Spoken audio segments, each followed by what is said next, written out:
And we're back. How you guys doing? Everyone hear me okay? Can you give me the old 3 yellow thumbs? Or any color you want, just 3 thumbs? If you can hear me, because I see my little head moving.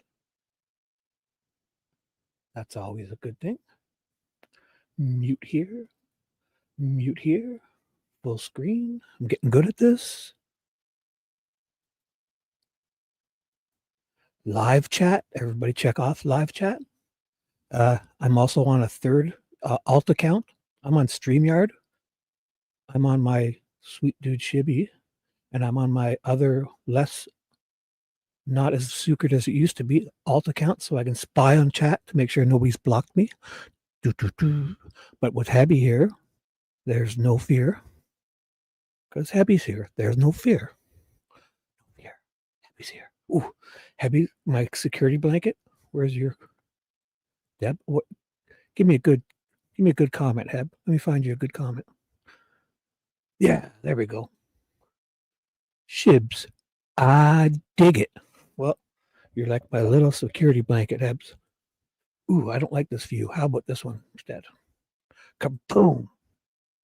And you guys like the chat on the side so you can go full screen? I kind of dig that because also actually I guess you can't if you're chatting in it. I don't know how it works for you guys, but for me I watch on my computer.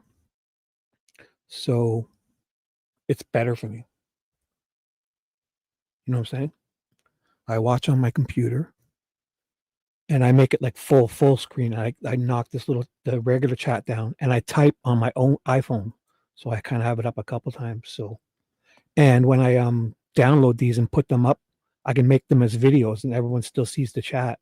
And also with this chat, when Carol retracts, that dirty deleter, the message retractor, when she retracts them, they stay up here on the StreamYard one. So Carol, feel free, retract your messages, girl. I'm the boss now. And I say, go ahead, retract. The more you retract, Carol, the more I'm going to highlight your comments. So, you little dirty deleter. I'm just kidding. I think it's kind of funny when Carol does that. Like I said, Carol does it like she says something to me, gets me all hyped up, and then I write something ridiculous in response, and then she deletes her message, and then I look like a weirdo. And that's cool, because I'm kind of weird. Habs, you having troubles with your eyes? What's up? Anyways, so again, guys, if there's ever other shows on at the same time, I don't even know anymore. Because I mean, if I waited till there was nobody live, I would never get to go on myself. So if you can't make it, or if you have something, if you're somewhere else or whatever, that's always good.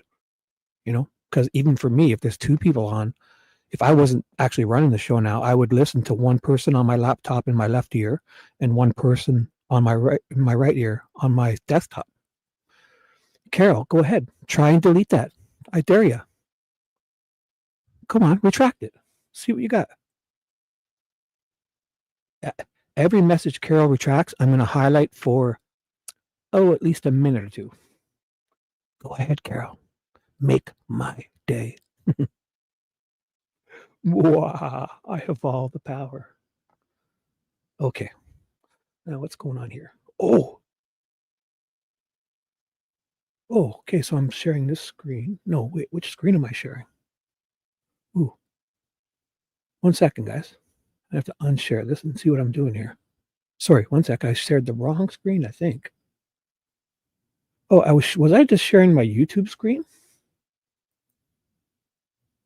I don't even know. I'll have to double check that. Where's my my Google Chrome Docs there. Okay, I was sharing this screen. There. You can see that, right? It's scrolling? Okay, yeah. Cool. And this thing changed itself for whatever reason. Boom, I'm getting good at this. So again, Heavy, let me know if Carol retracts anything good. I want to catch her. Actually, you know what? I'll have to watch the regular chat to make sure, because StreamYard doesn't show what she deletes. But on the regular chat, I can see it. And I'm there now. Let me see. If I see any message retracted, I'm going to check them first. But I mean, sometimes they're mistakes. I cool. But Carol, I'm on to you. I know your shtick. Carol baits me into saying something wacky and then deletes it. And everyone thinks Shibby's a nut. Fine. See if I care. Actually, I think it's hilarious. So you can do it anytime you want. Just know I can catch you. So, my iPhone has the notes, and so I know Prof just read Jerry Holeman, but I think because I finished off with Jerry Holeman last night. But again, if you guys don't want that, I could do other things, but I kind of like going through them, So if you don't want that, that's cool. But I left off with Jerry Holeman on. Here's where I left off. Jerry Holeman paused at 324, line 20. Look at this. 324, line 20. 324, line 20. 324, line 20.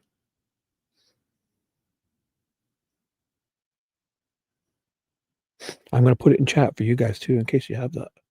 Jerry Holeman, page 324, line 20. And the doc is pinned at the very top there. If you guys ever want me to put it in again, let me know. You just go to the Fox 59 site and it's the whole 1,200 pages. You can open it in whatever you want. Line 20, and says Westville. So watch this. And I haven't even really gone there yet. So now watch how I can do this. Yesterday I searched. Actually, I was going to delete that first part. I don't know if you guys listened yesterday. I was going to delete that first part, but after I listened to it, it was actually kind of funny. So I'm going to leave it in. Line 25. Oh, yeah, look at that. Ooh, yeah, it's actually, I got that wrong. Line 1, but it's right there after 25. Close enough. Yeah, so what happened yesterday, if you missed the live, is, hey, Nicole. So again, guys, if there's other lives, I have no idea. I don't check before. Like I said, if I waited for whoever else is going live, I'd probably never get to go on, and blah, blah, blah, So if you ever feel like you're torn, feel free to choose, and I would never, ever judge you to go anywhere. And as long as you catch the replay and still my fan, it's all that matters. So, all right. Now, what was I going to say? Oh, I got to put this up on screen. I see it on mine. But do you guys see it? No. Yeah, you do. Oh, I removed it. Oh, I wasn't caught up to speed. I was like 5 minutes behind on my alt. There it is. Boom. I see you. Why is it doing that? It's defaulting back to that other view. But it's not confusing me because I know how to fix it now. But that would have really confused me the other day. But again. All right. So, can you guys see okay when I do this? I'm going to go full screen on my end. And, oh, you know what? Heavy's got a long name there. So is she blocking this? Heavy, your long ass name is blocking it. I'm going to move you, Hebs. I'm going to move you. Oh, I got to unhighlight. Hide. There. Just me. Pick a shorter name, guys.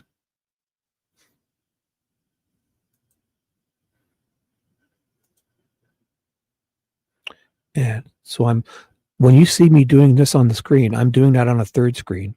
So I'm watching this whole StreamYard thing on one screen. They're all 52-inch screen TVs. One's down low, one's up high, and one's off to the right, up high.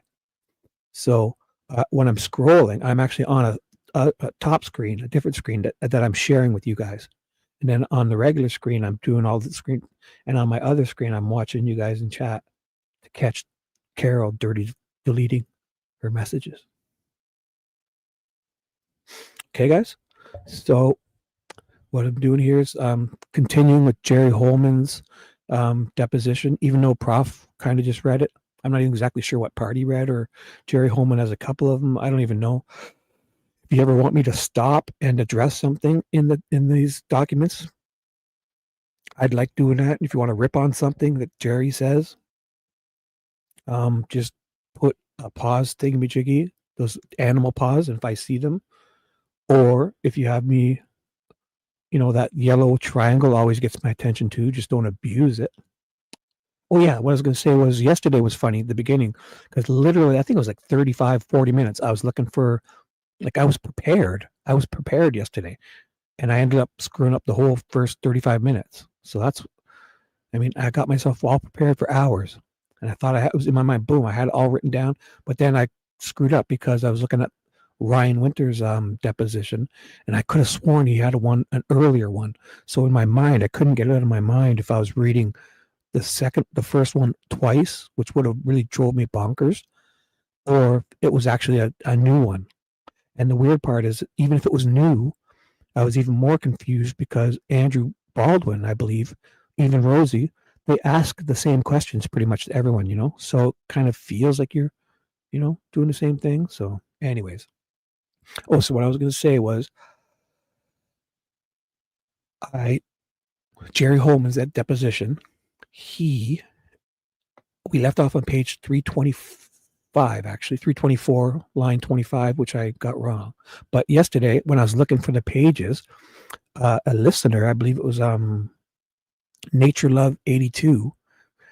I was also I was talking about the time or something, and she writes in 4:15. So I spent a few minutes looking on page 4:15 and going around, and it turns out she was telling me the time, not the page number. So, so that's what I was saying. I'm not gonna trim yesterday's live stream, even though I thought I was going to, but I actually watched it and I thought the beginning was funny. But I put the timestamps, so if you don't want to watch all the awesome humor and wit and comedy and camaraderie and togetherness and all the fun we had, the first, you can always use that timestamp and find the deposition that you want to watch. Okay. And as long as you what, I'll just say this, I'll never hold it against you, because like, if I told you had a nice body, would you hold it against me? Please, pretty please. You get that? If I told you had a nice body, would you hold it against me? Meow. All right, I'm going to read it. And here, I do hilarious voices. And comedy and wit. You guys wait. You'll be amazed. Stay tuned. Here I go. One last look at chat. Everything's great. Hebby, LMAO, O. Lots of O's, Hebby. All right. So the questions are Baldwin. I'll start up here. Are Baldwin, or now I probably should have wrote, do you guys, should I scroll back to see who this is? You know what? Maybe Nicole, if you're bored. Hey, USA Libertarian, how's it going? Welcome. Nicole, if you're bored, instead of me getting distracted, I'm going to read here from 324, and I believe it's Baldwin. If anybody wants to go kind of back a couple pages and see who's asking the questions, so we're sure. If not, you don't have to, but if anybody can do that, that would be great. I could do it, but you know what's going to happen, guys? I'm going to I'll get into some kind of tangent, and I'll go down a rabbit hole we may never return from. So what I was going to say is the questions are the defense. I believe Baldwin. And so I'll ask, if you hear a nice voice, that's the defense, either one.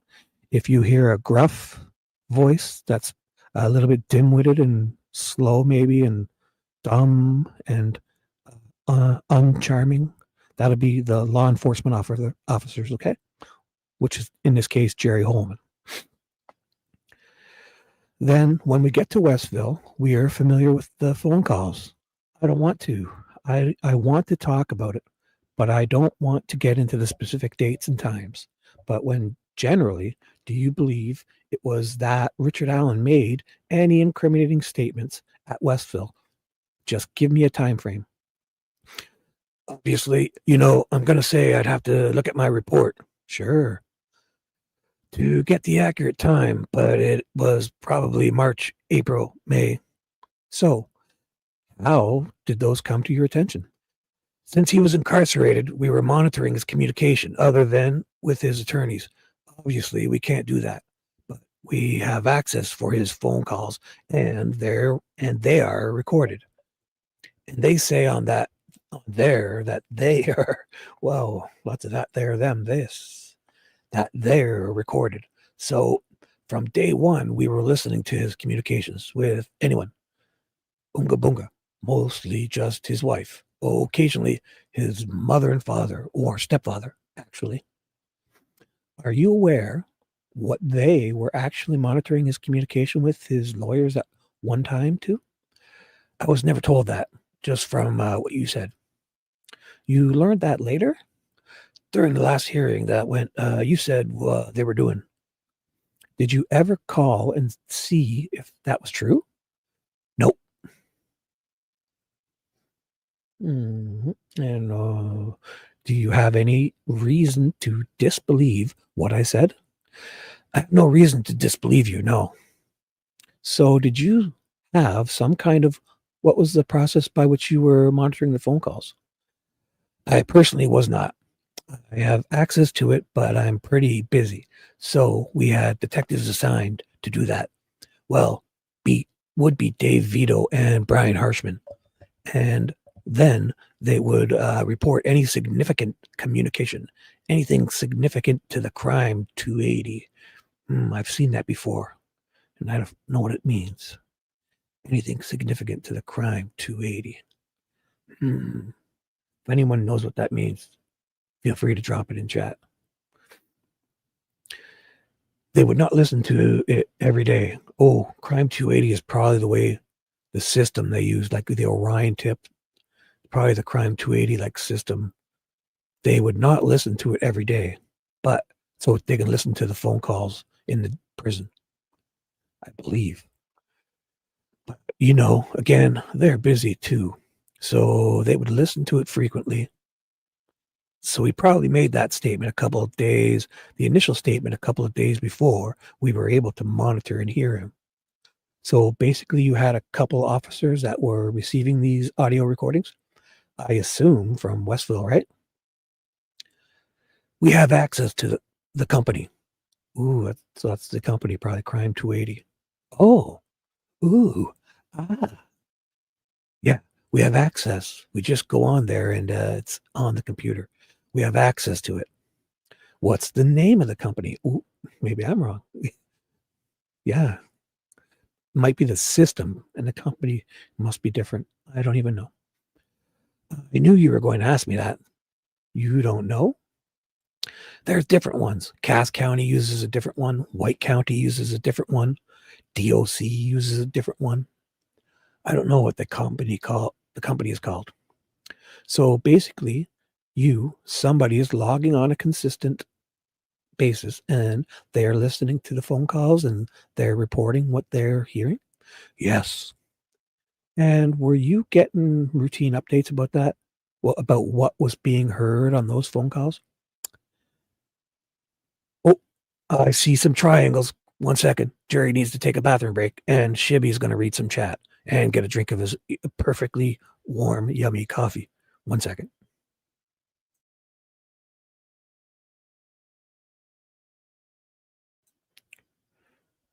Dude, Nicole, what are you asking me? I'm on page 327.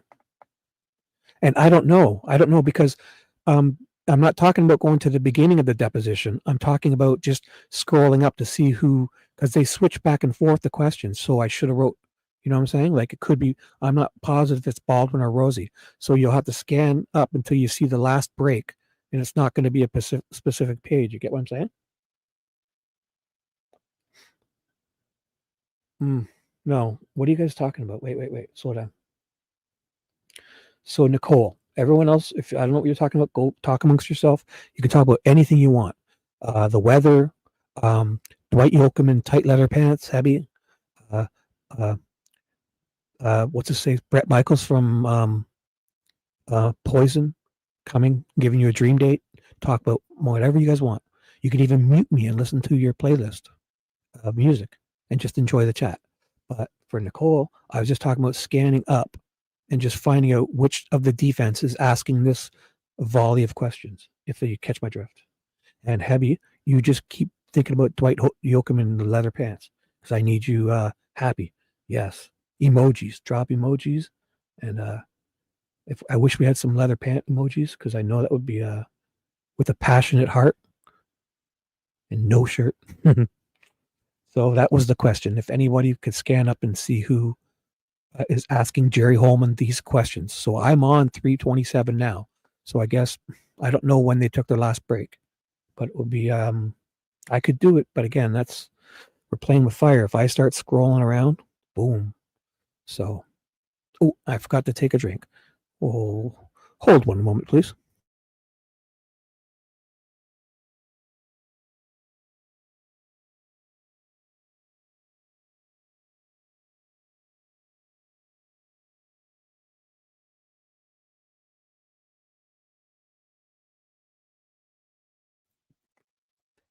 And we're back. Oh, and were you getting routine updates about that? What was being heard on those phone calls?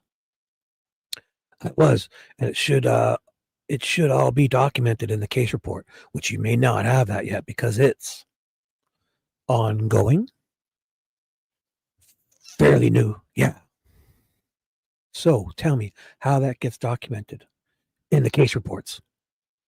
I'm going to 1 second. I need somebody on stage here. I feel alone up on the screen. I want Hebby. Hebby, whatever this is. Let's do it. Boom. Hebby. Oh, that's better. If we don't write too much, it stays a little lower. So my safety blanket for the moment. Hebby. Heather Brown. I'm no Dwight Yoakam, but I'm here. I'm present. And he's not. He's nowhere to be found. So screw him. Yeah. Supplemental report. Well, I mean, like, 1 sec. Full screen. Sorry. I'm working 3 screens here, guys, so bear with me. Well, I mean, like every time somebody listens to a phone call, are they saying, I sat down today, I listened to a phone call on April 3rd or whatever, and this is what I heard? Probably not.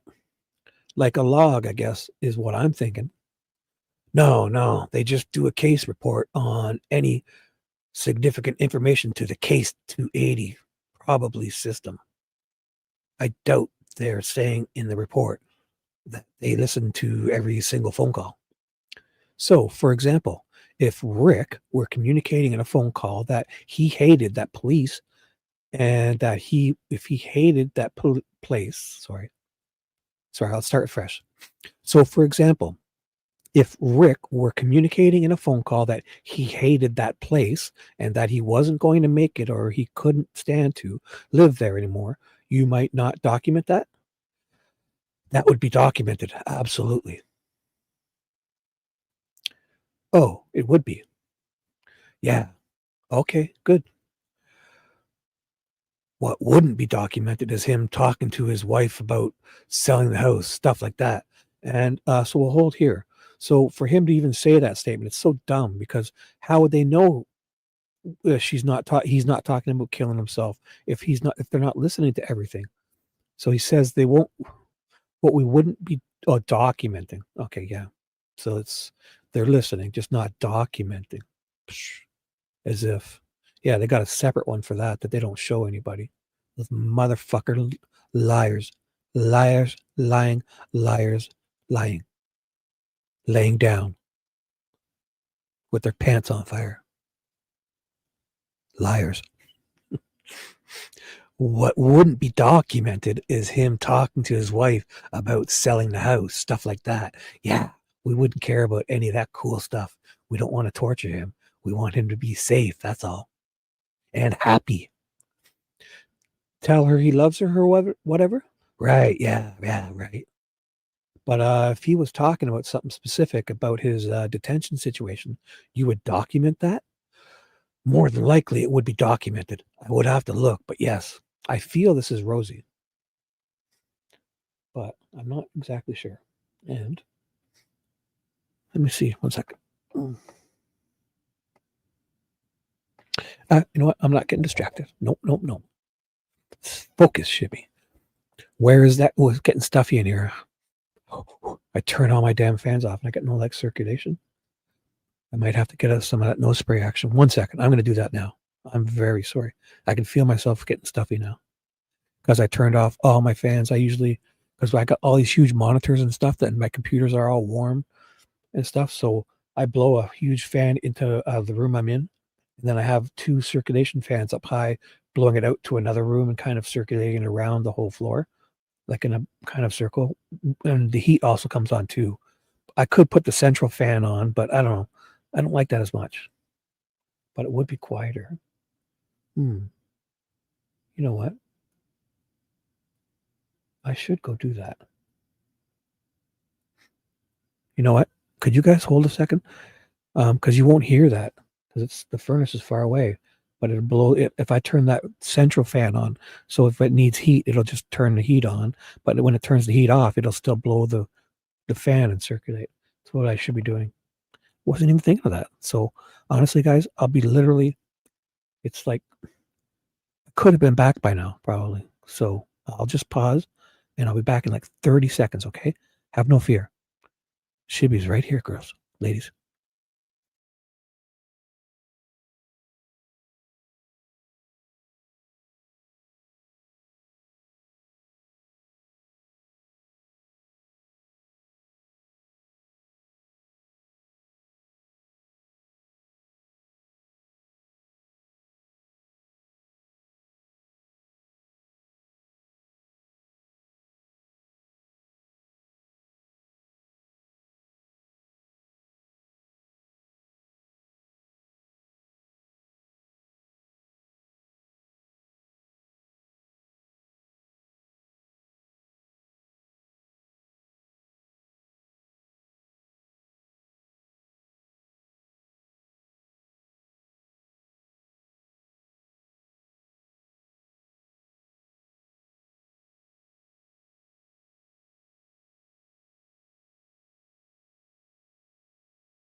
And we're back. Oh, I feel it's better already. I'm surprised I wasn't thinking of that the other day. Or the last few lives, I've just been turning all my fans off and not thinking of putting the central fan on. Doy. See, good things happen when Hebby's here. And Nicole's back. So here we go. Rosie McClellan needed to use. Boom, Nicole, you are awesome. Hebby, see, you're Hebby, you are awesome. But this is Nicole's time to shine. Don't get jelly. You're still my number one, Hebby. But Nicole is moving in there, so just make sure. I know, I know you guys. If you're missing, I've been going on late at night too. Like last night, I started at like 3:30 a.m. So I don't. I thought about it afterwards. I don't expect you guys to kind of show up because I mean this is like the afternoon for me because technically I've been on straight 7 days a week night shifts. So I work 7 days a week, but I kind of have it pretty easy.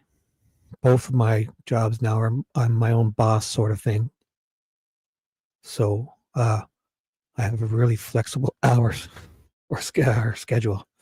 Mostly as long as I keep my eyes on all this stuff next door, everything will work out for me. All right, only 11 people. Okay, guys, I'm here. Let's do this.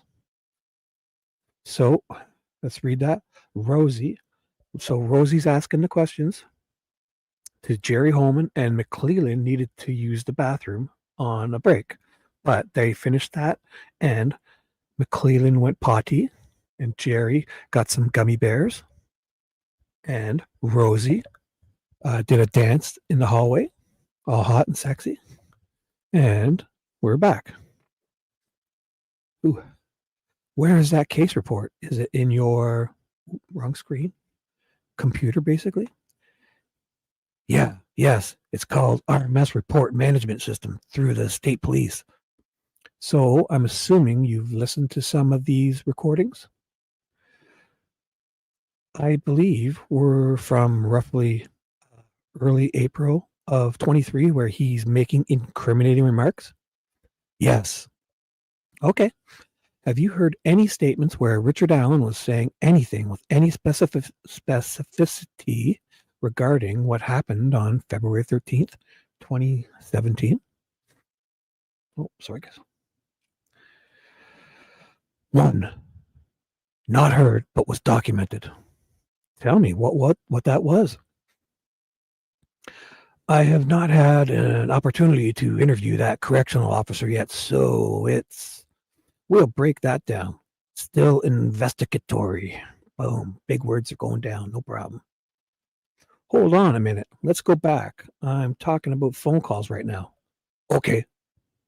No. So, other than him saying I did it or I killed those girls, have you heard anything with any specificity other than on any phone calls? No.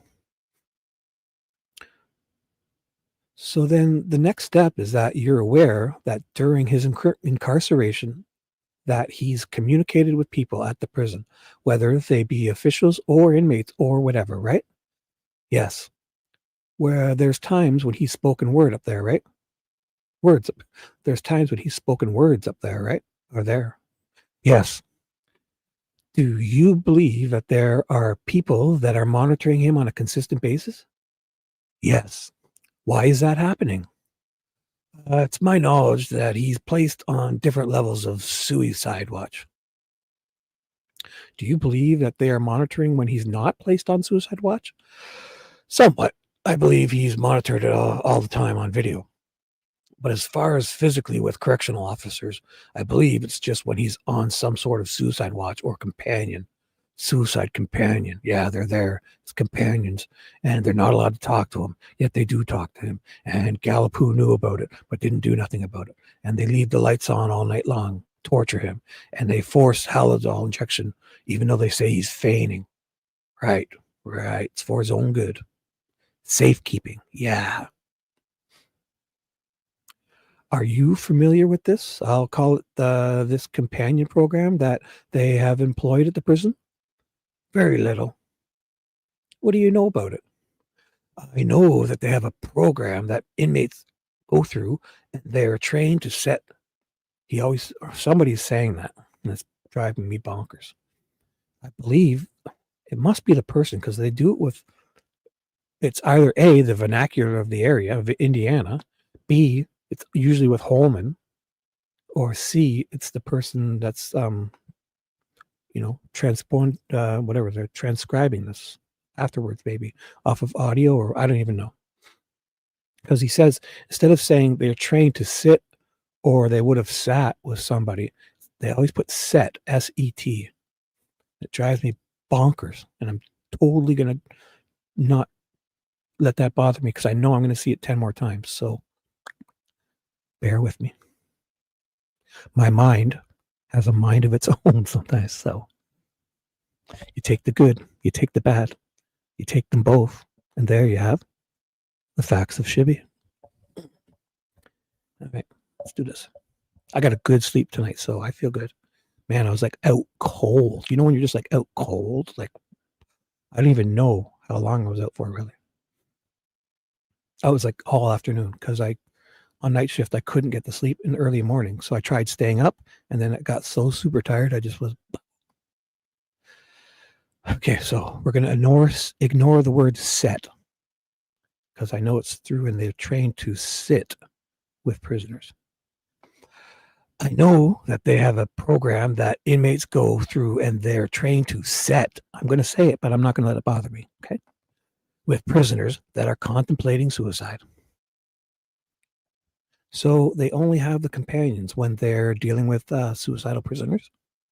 That is my knowledge. I may be wrong, but that's what I was told. And who told you that? Correctional facility. I don't remember exactly who. So, with regards to his communications with other humans, non-phone communications, are you aware of any information that suggests that Richard Allen has said anything specific about his involvement in this case? Yes. What is that information? We haven't interviewed him yet. Do you want me to answer it? Oh, so the witness, I guess that might be somebody else or Jerry, but it's whatever. So I believe somebody says something else to him, maybe. And Jerry says, we haven't interviewed him yet. Do you want me to answer it? And McClellan jumps in. Yeah, you can.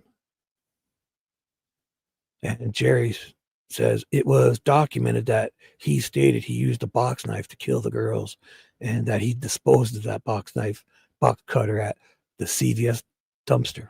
Now we're back to Rosie. And I smell a skunk and I got my windows closed. So, ooh, man, he must be near. How the hell do I smell that so strong? I don't have the windows open, that fucker. He must be potent because, I mean, I have a draft, I guess, but wow. Smells like the fucking skunk is in my house. But he just walked by the window, I'm sure. I could see him on security camera. You little fucker. Yeah, they're potent this time of year, those skunks, eh? Man. They don't need anything much. This is when they get hit by cars at this time of year, it's even worse. Because this guy's just walking by my house. It's an old, rickety house, right? Got leaks. It's easier just to, instead of paying to fix it properly, I just keep the heater on more. Plus, now that my neighbor's paying my hydro electricity bill for the next year or so because of the construction site, I don't have to worry about any of that. I can crank the heat right up. Oh, 1 second. I need a drink now. Sorry.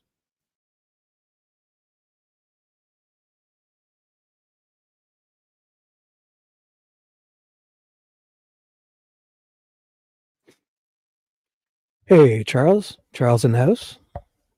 Did you guys catch Charles's amazing stream last night?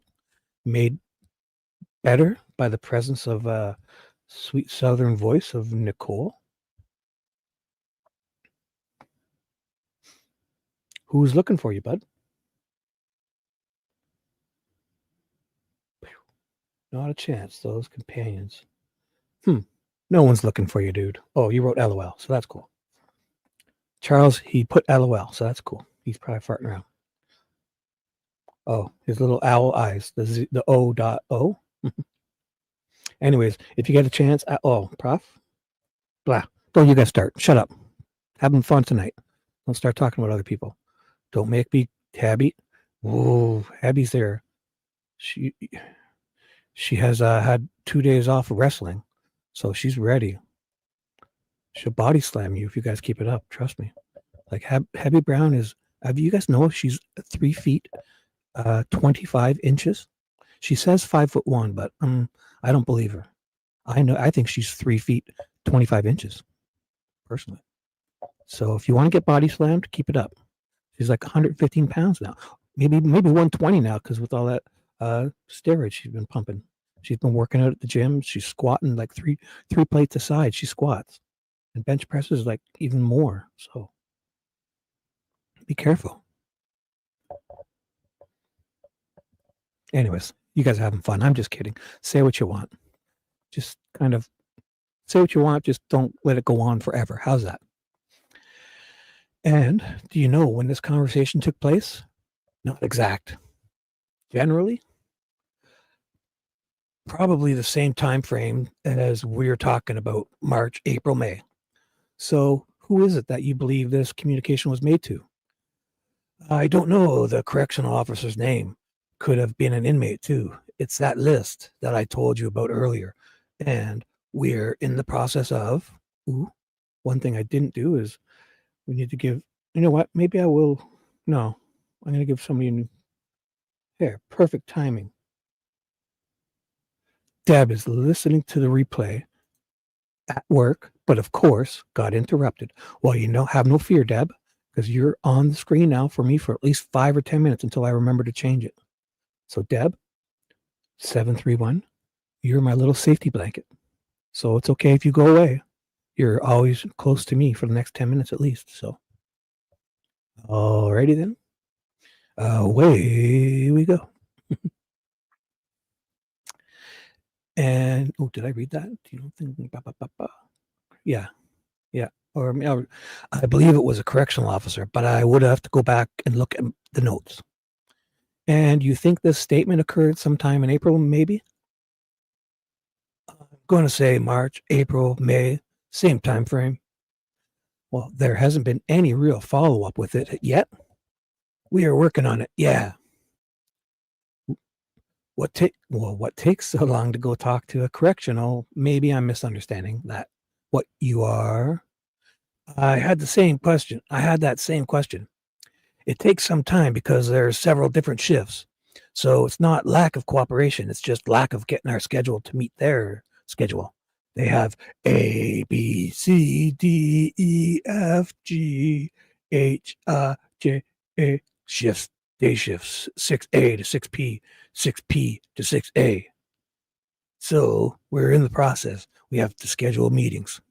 I'm struggling a little bit with this one. You might sense that. You have a gentleman that you believe committed this crime. He's incarcerated. He may have said something that implicates him to this crime scene specifically. Let me clear it up for you. Well, let me finish the question, jerk. I can clear it up for you in 2 seconds. Let me ask the question, asswipe. You can clear it up, and it's taken weeks and months to actually just drive up to Westville and talk to the human that heard this. That's what I'm hearing. Is that accurate? So, yeah, of course. See that? Gets heated, gets exciting. And what do we get? Redactions. Fuckers. Damn, you guys. So you're assuming that we got that information when he said it, right? Uh-huh. Jerry gets redacted because he says something probably exculpatory for Richard Allen. Motherfuckers. 2 pages of exculpatory evidence, I'm sure. So we don't get to know what those 2 pages said, but we can pick up from half of a question. We have no idea how long it is. Or maybe we do. Anyways. And looked at this stuff on your own? Yes. So no prison guard ever, to your knowledge, came forward and said, hey, boss, this is what he just said to me? No. Does that cause you concern does it concern you that a prison guard wouldn't report something that significant to one of their, I'll call it their brass or somebody higher up in the chain of command? I don't know if he reported it to his chain of command, but it was never relayed to us. Nope. I don't. What there? You haven't investigated that side of this yet, right? No. Why did it take so long for us to get something this damn important? No, we have not. Are you curious about that as you sit here today, you big meathead? Oh, yeah, absolutely. Oh, yeah, I really care. I care so much. Okay. Anything else other than that statement that you're aware of that was spoken by Richard Allen that implicates him in these crimes? No. Was there any evidence to suggest that there was a box cutter involved in the crimes in this case? Yes. Yes. What's that? Oh, the wounds, obviously. Boom. Yeah, you can just look at that cut and tell it's a box cutter. Boom. We got him, even though we didn't find one. There's no box cutter at the scene. We had to torture him for months to get it out of him. This imaginary box cutter in a garbage can that we never could find. Fucking assholes. They're incised wounds or whatever. He doesn't know what incised means. They're what? They're incised wounds, incisions, you know? Sort of like when you take two of them and put them together and you get scissors. Yeah. Like the incisors in your big fat mouth. Yeah. Right beside those canine teeth, you fat fuck. Yeah. I think they are. I hope. Actually, I hope they are. I'm going to pretend I know that they are and move on. Yes. Is there any, what's that I expected you to say? Is there anything beyond that forensically that suggests that, hey, this was a box cutter versus some other type of sharp or metal object? No, just the autopsy referred to it as a sharp object. Wait, let me rephrase that. The autopsy, yeah, referred to it as a sharp object, but the ME didn't mention a box cutter until the third report. Guess it just slipped his mind. You know, it was only necessary until we needed it for our narrative. That's what I meant to say. This is correct. See this here? If you read right between the lines, it's written in small print what I really just said. You can't see it, maybe not. I can see it really good here. Is there any type, like the way the wounds look versus, you know, that type of an object? We've looked into it, but they can't tell us. So he's admitting they can't tell them what, and they probably went with those little jagged marks because a box cutter, you can kind of click it, going click, click, click, click, click, you know? So those little, what fucking assholes, eh? No conclusions? Just sharp object is basically all we're getting. Yet our narrative says box cutter. Okay. Any information from CVS or the surrounding, you know, surveillance cameras to suggest that there was ever a box knife disposed of? If we had that information, we are still going through it. I don't know where we're at on that. Fucking meathead, eh? This is Jerry Holeman, guys. It's like the fucking fourth or fifth thing he doesn't remember. He doesn't even know about. And don't forget that he wasn't even aware of the girls missing until the 14th when he woke up or when they found him or something. I don't know. He didn't know nothing about it on the 13th and all night. Oh, yeah, they do. Okay. They do give box cutters to their employees. Oh, boom. Got him. Boom. The employees got the box cutters. Wow. That's fucking boom. We know that. We know that kind. We know what kind too. They're sharp. Okay. Anything else that suggests that Richard Allen ever disposed of anything in the garbage of the place that he works at? Up to this point, no. I guess maybe if I want to get really down to the point, do you have any surveillance video that you are looking at from that time frame? I'm not sure if we have the surveillance video from CVS at that time. If we do, we are looking into it.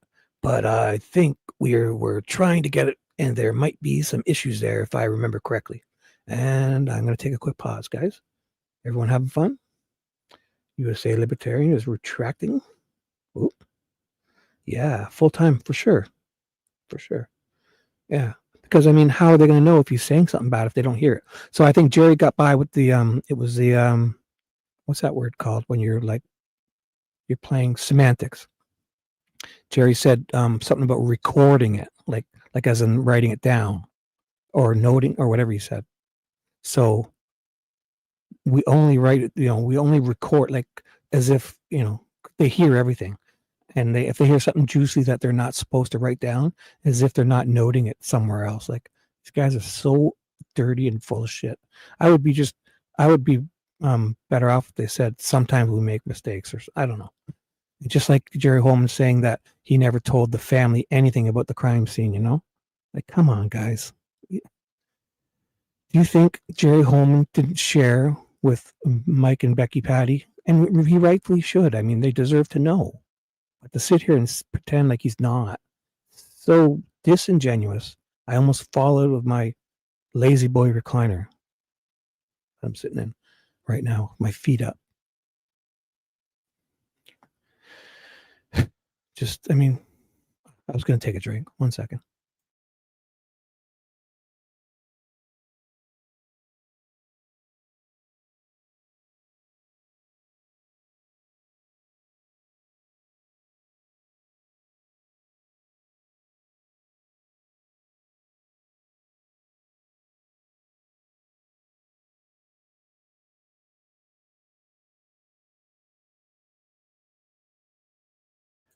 And away we go. And USA Libertarian coming in for the highlight comment of the at least 10-minute window. I like that. Very true. Southern grammar. Yeah, I got to remember. Yeah, it's like, yeah, Nicole, you have that Southern accent. Southern grammar, you will sit down. You had set your ass down. And that kind of makes sense. So, I mean, it just drives me bonkers kind of because, I mean, yeah, but it makes sense because this is all like verbatim. They're even like, that's the funny thing with this is they're even putting in their, their mistakes, like everything they say. So you'd think, reading it, you would probably try to correct it, but it's kind of funny seeing some of their, grammar mistakes because they're real life. They're human. I get it. And this is a court document. So I should be only saying officially what's on here. So I will set my ass down and start reading. Thank you very much. Ooh, I'm going to go full screen. Kaboom. Mic is unmuted. And away we go. So there has been, some attempt to recover some video. Yes. That just happened more recently, or did that happen back in, let's say, the fall or winter of 2022 when you started questioning him? We probably more than likely, if I remember correctly, we started asking for documentation, work records, things like that back then. And if we didn't have the surveillance video, which we more than likely might have, I don't know. I'd have to look. Then I'm sure we requested it. But again, we waited 5 long years to do anything about it. So we're the stupidest motherfuckers on the planet. So dumb that Dan Doolin got promoted to captain. Oh, that was on a page. That was on a different screen. Sorry, he wrote that on a different screen. You didn't see that. Maybe it was somebody else. In my opinion, I think it might have been Jerry. Do you know, as you sit here today, whether or not there's surveillance video from CVS from the time period around this crime? No. What do you know about Mr. Allen's mental health circumstances while he's been at the prison? I don't know anything official. So if you want my opinion, I can give it, but I'm not a psychiatrist or a psychologist. Quite frankly, I'm like that Shibby guy. I barely squeaked through high school, getting drunk, racing cars, chasing skirts. I won't say the other. Well, again, let's talk about official information. Have you received any type of medical documentation or anything related to medical treatment regarding Mr. Allen while at the prison? Not to my knowledge. No, that's Jerry's go-to answer when he just, not to my knowledge. Nope. Have you talked to any medical providers that have communicated with him at the prison about their interactions with him? No, I have not. Have any of those providers reached out to you? Nope. Have there been any attempts to try and obtain that information by law enforcement? Yes. What are those attempts? I believe that was information that was in our subpoena, tiny peanut, that we wanted, that I think the defense said no. Basically, the judge saying that she was going to protect that information? At this point, yes. And are there ongoing attempts to try and get that information? No, we don't give a fuck. What about Richard Allen's employment information? Have you made an attempt to obtain any information from CVS regarding his employment with that company? Yes, we have. And have you received any information? I believe we have. We had to subpoena them as well. I know we were waiting on it. I don't know if we got it or reviewed it yet. To the extent that you tried to recover anything, is there anything that sticks out in your head today that in any way is helpful to this investigation that you've obtained from his employer? Not at this point. Nope. Who made that decision to arrest Richard Allen? It was Unified Command's decision. Was there any disagreement amongst the Unified Command about whether or not that was the right thing to do after 5 years of having him cleared on his tip sheet? Lost. And Doolin forgot every day he walked past that big poster that he talked to that man, said he was on the bridge. Yeah, the guy they made captain, he's so competent. Dan Doolin got to be made captain at the end of DNR. But yet, he couldn't figure out that the one guy that said he was on the bridge is the one guy that they're looking for that was on that said bridge, same bridge. Doolin couldn't put that together. It eluded him for 5 years, rightfully so. He's got a lot on his plate. Like, he only had posters, and even in his civilian life, walking around that town, there's posters of BG everywhere. How was Doolin to know? He probably got confused. He saw that poster so many times. Doofus Doolin is just, he's competent enough to be captain, yet he couldn't figure out the guy he talked to, the white man from White Man Drive, surname White Man. The guy that came and gave him all his info, phone info. Here. So I can see chat is moving, no? I see the screen moving. I see my microphone little lights are moving. Do you guys hear me? What do I do?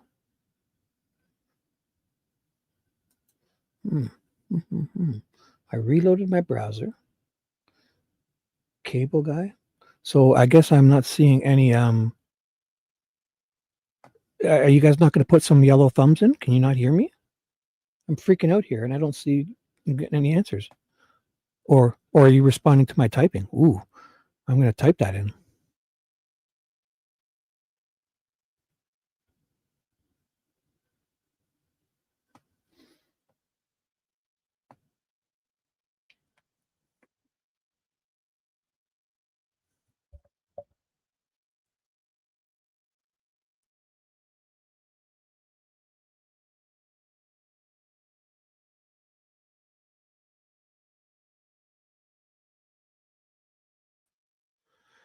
And away we go.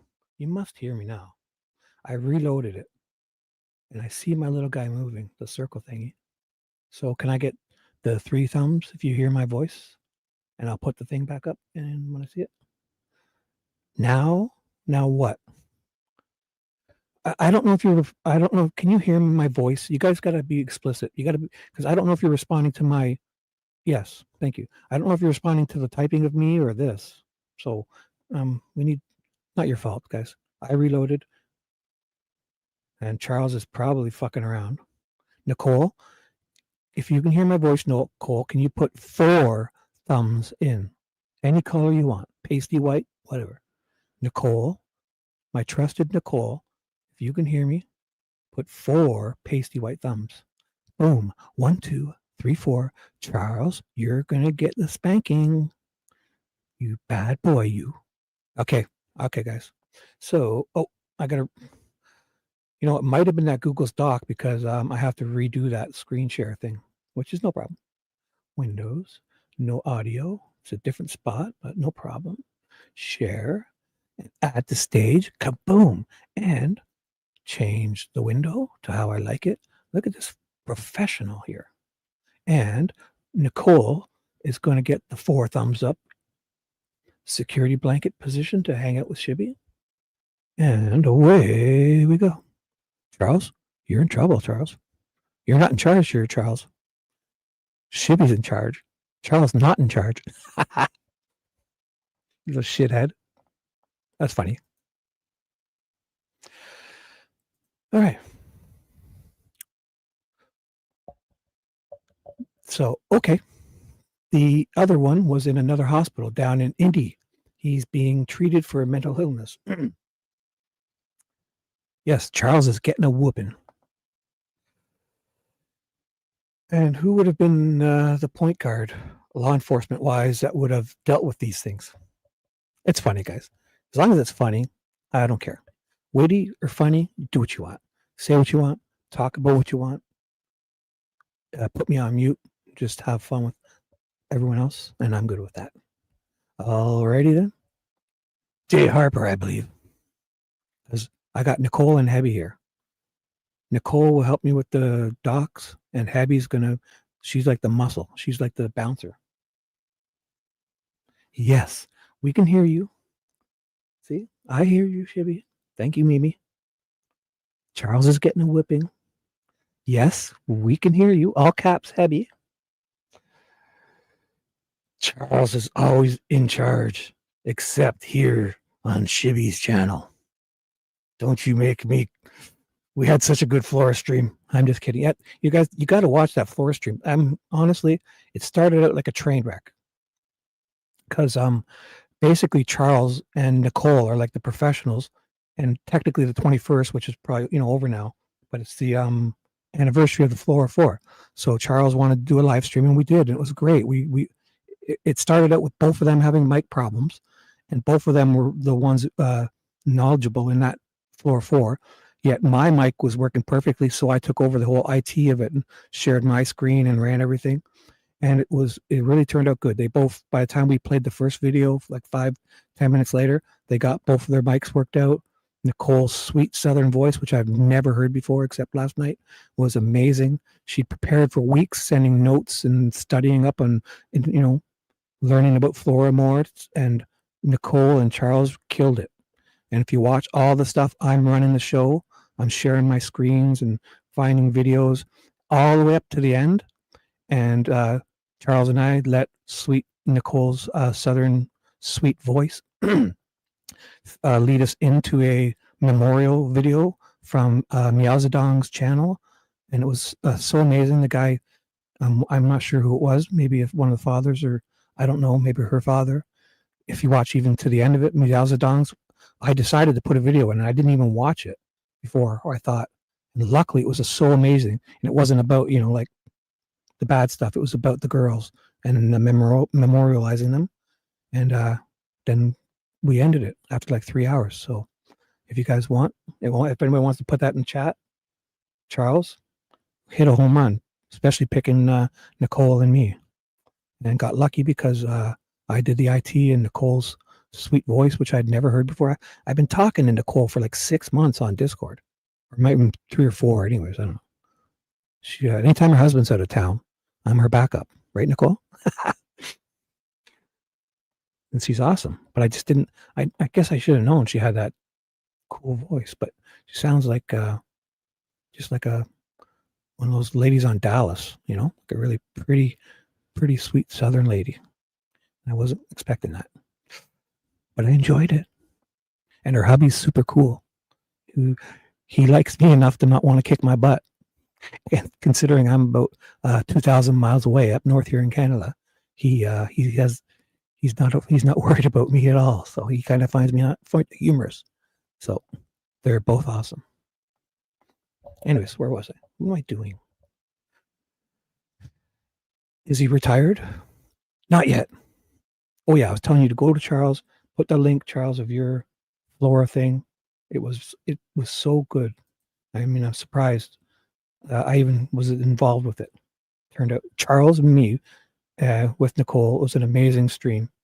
Ended amazingly. So afterwards or tomorrow, make note of it to watch Charles's last live stream on the Flora 4, because it was the 9th anniversary yesterday of their passing. Is he retired? Not yet. I don't have any context for any of this. No, not yet. Did you talk to either one of these people? No. So you told me about 2. You were a little vague about how many. I don't know exactly. Oh, did Josh come in? Oh my gosh. Lowlight. Hey, what? Heather's gonna bounce you. You're kidding. Oh yeah, you're kidding. Yeah, she's my muscle, but only if you piece her off. She'll body slam you first before she kicks you out. So the body slam is the warning. So if you get a body slam from Heather, she says she's 5'1". I don't believe her. I think she's 3'25". You guys decide. One of them's got to be right.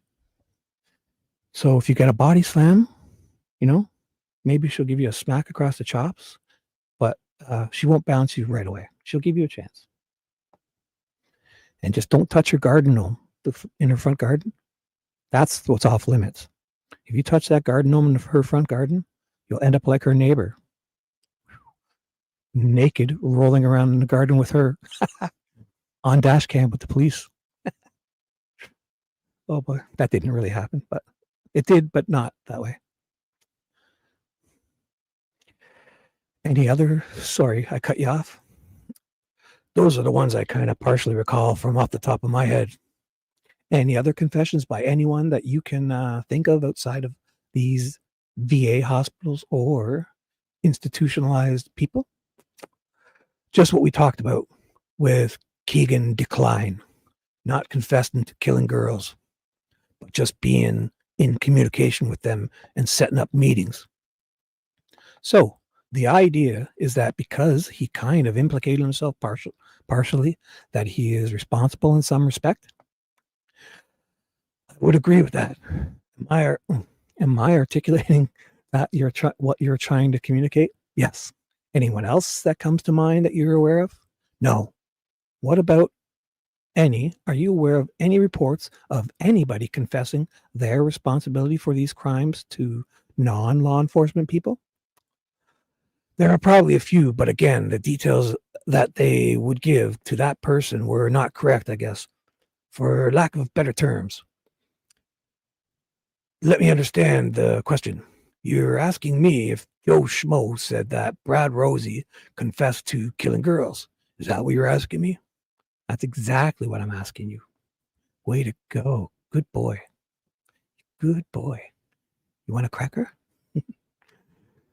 We have had some of those, but again, they've been followed up on, and I would have to look at the reports. I don't have any names of top off my head. The top of my head. Top off my head. And I did not personally interview anybody. You did not? No, not that I can recall. Oh yeah, I was 1 second. I need a drink. Not that I can recall. So we're starting here. Once.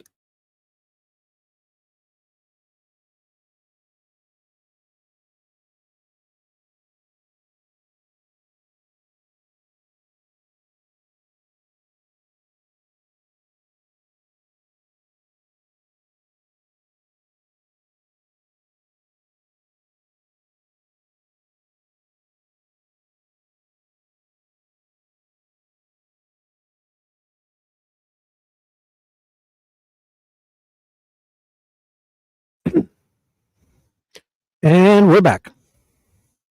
19 people. Let's do this. We got low light recovery in the house. I'm not sure if he's still here, but welcome, dude.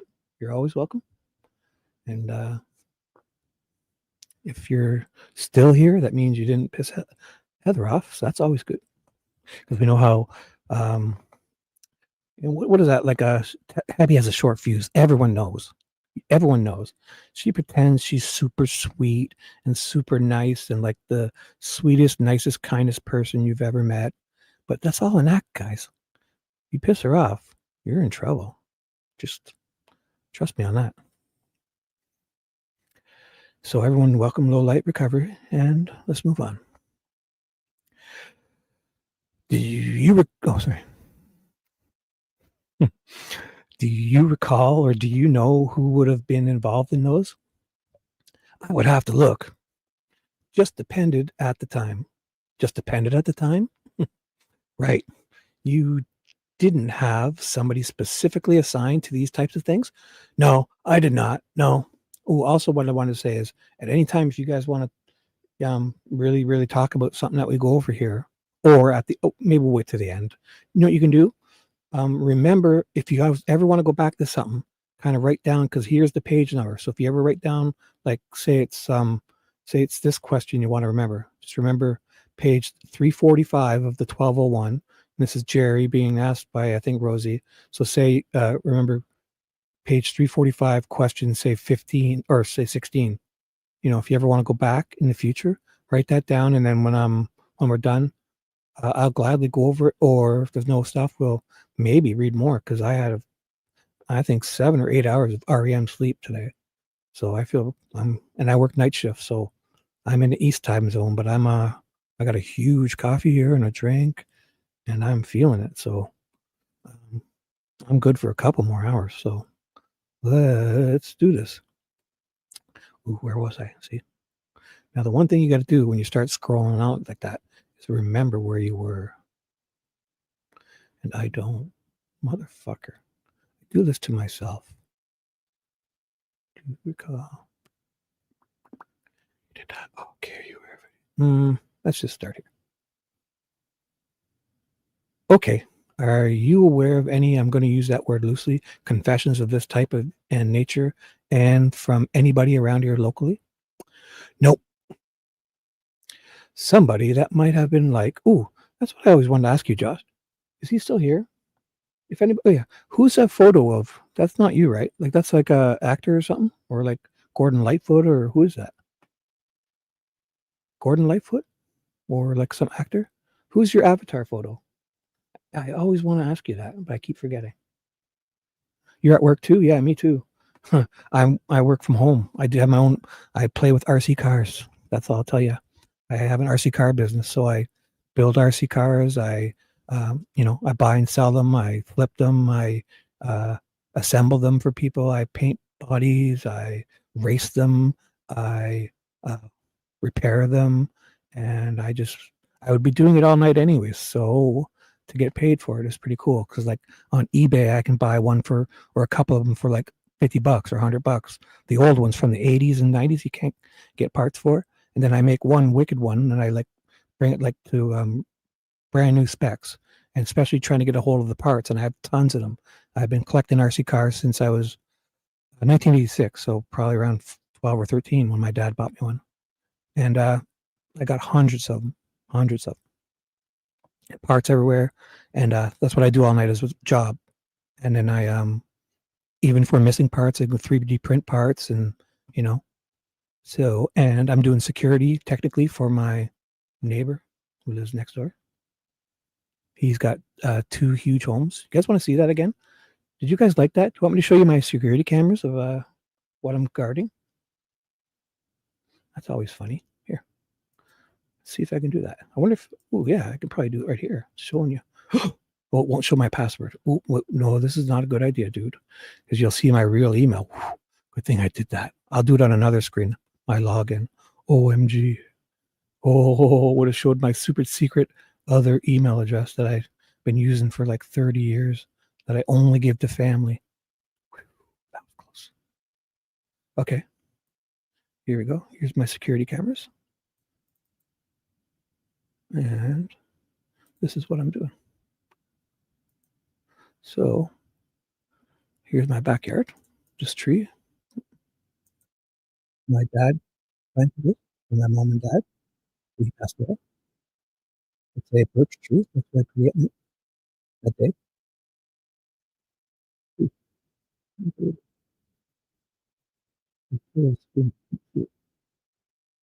And over here in the corner, but very good.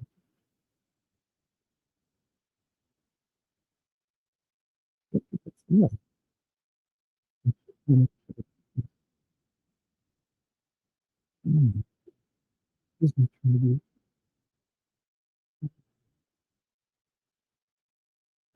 Okay, let's try that again. I'll bring it over here. You guys like that or no? You want to see? Quick. I'll show you.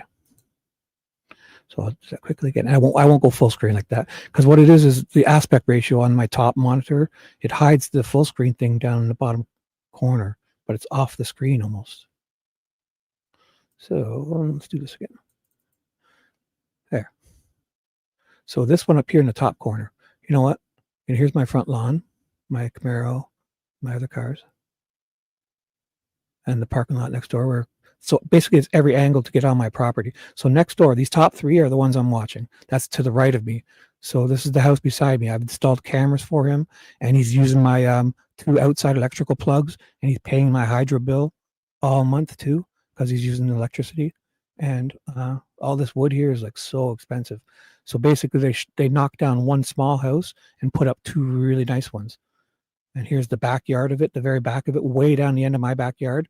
I'm watching. This is the back of his house, kind of looking towards the front. Here's the side of his house, and my brother's trailers here. And so this is, I'll go full screen because this is what I'm looking at. So this is the top corner of my house. This is my driveway here, my cars, my brother's trailer, and he's building 2 big houses where there was one little one. And I'm guarding all this stuff.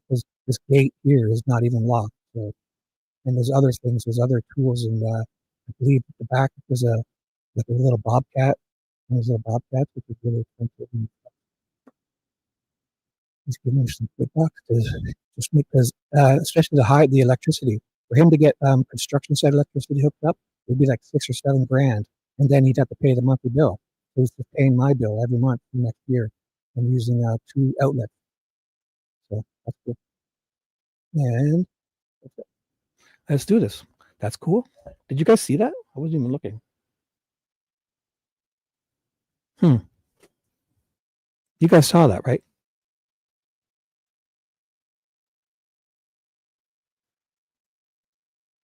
Did you guys see that last camera thing I was showing you? God damn it. We aren't seeing shit on the screen. Oh, damn it. Maybe you sons of bitches. That was my fault. Because after I shut it down, I probably had to, my fault. Because after I shut it down, I probably had to reshare it. But let's do that again. I know what to do. Trust me. Bear with me, guys. I really want to show you anyways. So. Here. My cameras. And the only reason I go to the other screen is because I don't want you to see my login email that I've been using. Okay, so now I got to remove it and then go back to I got to reshare the screen. I'm going to completely, I'm sorry, guys. It's so easy to do, but I just didn't do it. Share screen, Windows. I'm sorry. Here we go. So you'll see this now. Oh my God, you didn't see all of that when I was talking? Shit. So, and I got to put you on stage. OMG. I'm getting good at this, but thank you, V, for doing that, saying you couldn't see. Oh, man, that was crazy. So let's do that again. I'll make you big. So, okay, here's what I was talking about. So I won't go full screen because when I make this full screen, my aspect ratio on this top monitor is off and it hides I can't get back out of full screen because it hides this little switch down here. So here's my backyard with my birch tree that my dad planted. Here's next door because that's where you can get into my property from the next door. Here's my front yard. This camera is giving me troubles. So these top ones are the houses I'm watching next door. And this is the back of his house. So basically one small house was here. He's building 2 huge ones that are going to be like 2.5 million each. So, and here's from looking down my driveway. And I put the cameras on my house and property to guard for him. And this last one, I'm going to go full screen because so this is my driveway here. My brother's campus. Yeah. And top of one of my cars. And all this wood is what I'm watching here. So, and this is going to be 2 homes that are going to be huge, worth a couple, 2.4 mil each. So I'm guarding this. And instead of, there's a hydro hookup he could pay for as a construction site. But instead of that, $8 grand he's got to pay. So he's going to pay he's using a plug here and a plug from my deck. They're like 20 amps each. And he's going to use them as much as he wants. And he's paying my complete hydro bill each. We call it hydro up here, electricity bill. It's hydro because 70% of our electricity comes from water because we have so much running water. So we call it hydro. But my electricity bill is getting paid for at least the next year or so. Hundreds of dollars, which is really cool. So, and this wood is worth a lot of money, and this gate is not locked. It's just like you can open it up with your hand. So, and there's sometimes you never know. Like I live in a city of 800,000 people. So, but this is a dead end. So if I see anybody walking here, they would have to have a really, really good excuse because you can't get out this way. So that's it. So now, so what I did, I shut it down. So now I got to reshare my screen. And see, I'm getting good at this. And putting it up on stage and changing to the one I want. So I hope you guys enjoyed that little break. Been 1 hour and 37 minutes. And I should stop asking because I guess the fact that you guys stay here, I should stop asking because if you weren't having fun, you'd probably just leave. So thank you for being here. And one person just left. So Fishy's in the house, right? And V, did I say hi to Fishy and V? Ooh. Fishy's very mature. Watch it. Oh, there's the comment. Thanks, Fishy. Boom. Fishy, you got to come here more often. You make chat fun too. Man, you're awesome. You always got funny comments. That's why I made you a mod. So you feel obligated. You must come more often. You must. And I'll let you watch Wood. You can watch Wood with me. You can watch my Wood for me while I'm hopefully not. You never know. You never know. If he's hot. Depends who's Wood. No, I'm just kidding. I should shut up now. Okay. So Fishy's my security blanket on stage with me, watching Wood with her eyes wide open. Somebody that might have been like, oh, that person lives by the trail or lives down the street or knew the girls or their parents or anything like that. Oh, so you want to know if we got a tip from somebody? No, I'm just saying, generally speaking, I don't care how the information was communicated. Are you aware of any confessions that were allegedly or purportedly made by anybody from this general area? Nope. Not some guy at the LaRue Carter down in India at the hospital or whatever. What's the LaRue Carter? Does anybody know? Guy at the LaRue Carter down in India at the hospital or whatever. No, that's probably an old reference. I got it. I'm getting old. Nothing here regionally, generally speaking. Not that I can remember. It's got to be good because we're going to get redactions. So here we go. This question leads into at least one page of redactions. Let's talk about motive real quick. Have you drawn any conclusions about the motive for this particular crime? I'm asking you about your probably opinion. And Jerry most likely says something stupid here and drops some buzzwords, which will give them the right to redact the whole page, which pisses Fishy and me off and everyone, because you know they're just redacting like say they want to redact Carbaugh, we know her, but they want to redact Carbaugh. He drops a name or a buzzword he's probably trained by Nick to drop in. Nick probably gives him a little sign or something, and then boom, they can get rid of this whole page, instead of just giving us a black line. And another thing I always thought, they could shift these when they're printing this out with the way these are set. They could shift these to fit. This doesn't have to go with this, so they fuck around with that. I guarantee you. And they put stuff, so they can have it on the same page, and they're doing this intentionally. This is not by accident. So I think it's even worse than them, instead of doing one sentence, getting rid of the whole page. I think they're actually manipulating the order, and they got volumes, and we'd never really know, because it took me 5 or 6 live streams to figure out that the volumes were 250 pages each, and if you want page 10 of volume 2, that's 260, and so they're farting around, in my opinion. Did I read this? No. Were there, I'll say, people that told you or staff that they were out of they're yelling for them? Yes, family members. Oh, so they must have gotten into some, so we went into that as talking about what his opinion probably was of the motive. So he was asking them, let's talk about the motive real quick. Have you drawn any conclusion about the motive for this particular crime? I'm asking you about your most likely opinion, but I'm just assuming. And there's a page of redactions, and they must have started talking about the search and all that stuff. So were there, I'll say, people that told you or your staff that they were out there yelling for them? Yes, family members. I don't remember exactly who, but it would have been the family members when they were contacted early on. One sec, I'm going to grab a drink. Sorry.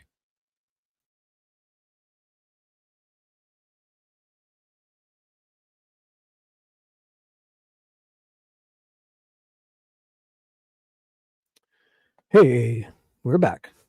Unindicted's here. Nicole's laughing her ass off. Like she's laughing my ass off. Fishy says game over. Unindicted says hello. Everyone, welcome. And V's in the house. And there's 19 awesome people here. One of them is my alt account, so there's 18. And I'd say there's 6 people talking in chat, so there's 12 people snoring and slobbering on their smartphone screen right about now. Thank you. You're welcome. Just keep your browser open. You can fall asleep. Just keep your browser open. Or don't lock your phone if you don't have premium, at least. All right, let's talk about these sketches. So we've asked some of these questions. I'm going to try and short circuit this a little bit. There were 2 sketches that were released to the public, right? Yes. The first sketch I'm going to call the car boss sketch. That is correct. Are we on the same page? Yes. Is it your opinion that Sarah Carbaugh saw the individual responsible for this crime? Yes. Is it your opinion that the image that was created is an image of Richard Allen? Yes. And then the second sketch, I believe, was, can I make a statement real quick to follow up on that? Sure, dude. Talk yourself into a wall. Go ahead. Say as much as you want, you big dumb oaf. You big dumb gorilla. Speak ahead. It's my opinion that is Sarah Carbaugh's depiction of what she saw and what her description of Richard Allen was at the time and place. I get the impression that there's been some discussion about this amongst you folks before you walked in here today, right? Knowing that this was going to be part of I knew this would be part of it years ago. Betsy Blair is responsible for providing the information that generated the second sketch, right? That is correct. And you believe that Betsy Blair saw the person that was responsible for this crime? I do. And do you believe that the image that Betsy Blair is responsible for partially creating, understanding that the artist created that too, is an image of Richard Allen? It is her depiction and her description of what she saw that day and that time, yes. You know, it is funny they point that out because Betsy Blair, in her, what is it? Wasn't deposition. What was her paper? What do they call that when they have that paper? It wasn't a deposition. It was maybe an affidavit or whatever. I don't know. It was whatever. Betsy Blair said that. Oh, I'm thinking of Liebert. Sorry, I'm good. I've corrected that before. Liebert wrote a not a deposition, but like a letter. I'm sure smart people in here will know what it's called. Liebert wrote down that she didn't remember what color the mailbox guy. Liebert was driving with her husband and saw the mailbox baggy-eyed. I call him Lord of the Rings Gollum. You may call him Elvis Fields or baggy-eyed guy. I call him Gollum. She saw him and she can't remember what color coat he was wearing, but she knows for sure in that letter she says that he was not wearing a hat. Yet that sketch has a hat on him. So this sketch artist is just kind of, making things juicier than he probably should. I could have that wrong. But Teresa Liebert said the guy, she didn't know what color jacket he had, but mailbox, baggy-eyed, Gollum Fields, allegedly, wasn't wearing a hat. She was so sure about it. Yet this guy draws a hat on her head. So there's a reason for that. I'd like to know. If not, away we go. Do you agree with me that there are some fairly striking differences between those 2 images? I would agree. Well, I might even be talking about a third sketch, so I might have even jumped in at the wrong, because they're talking about the poofy-haired guy and hoodie guy. So my rant was right, just at the wrong time. I would agree there are striking similarities as well, or I would disagree and say that there are some differences in the sketch, but that's to be expected. But then again, my point was just about how he was improvising, the sketch artist. If it's even the same guy, I don't even know. If any person looked at that, just a lay person, do you accept the fact that it would be easy to conclude that they are 2 different people? No, not at all. You think that they are very similar? I think in my training and experiences, there's. No, I'm talking about a lay person. I'm not talking about your training, dipshit. I'm talking about if a layperson looks at those, do you think that it would be easy to distinguish between those sketches that they're two different people? You see, I don't think it would be easy. I think it would be concluded that it's possible, possibility. You released these sketches to the public, right? Yes, we did. And you were asking the public to participate in identifying an individual? Yes. And part of that ask, so to speak, is that you might suggest to the public that we are looking for two different people. We had to clarify that in one of the press conferences. That was a concern? Yeah. And that concern was driven by the difference in the two images. One looks like a little younger, but again, if you talk about witnesses and here's some bullshit, and there's 7 of us in this room, and somebody walked in right now and we all did a sketch, they'd all be different. Yeah. So on one hand, his excuse for the differences in those two sketches is because humans are bad at being witnesses. Yet he's in telling them how, they're using this to solve a crime, these sketches. Like, fuck. It's like they have the cake, the best of both worlds. They want their cake and eat it too. He's feigning, yet he gets Halladal, Just want it both ways. Right. Because everybody's perception about the way things happen are different. But when asked, is that what you were saying? Right. But then when asked later, it's fair to say, if this is the person you saw by showing the actual photo, they say yes, that's the person with the clothing description, blue jeans, blue coat.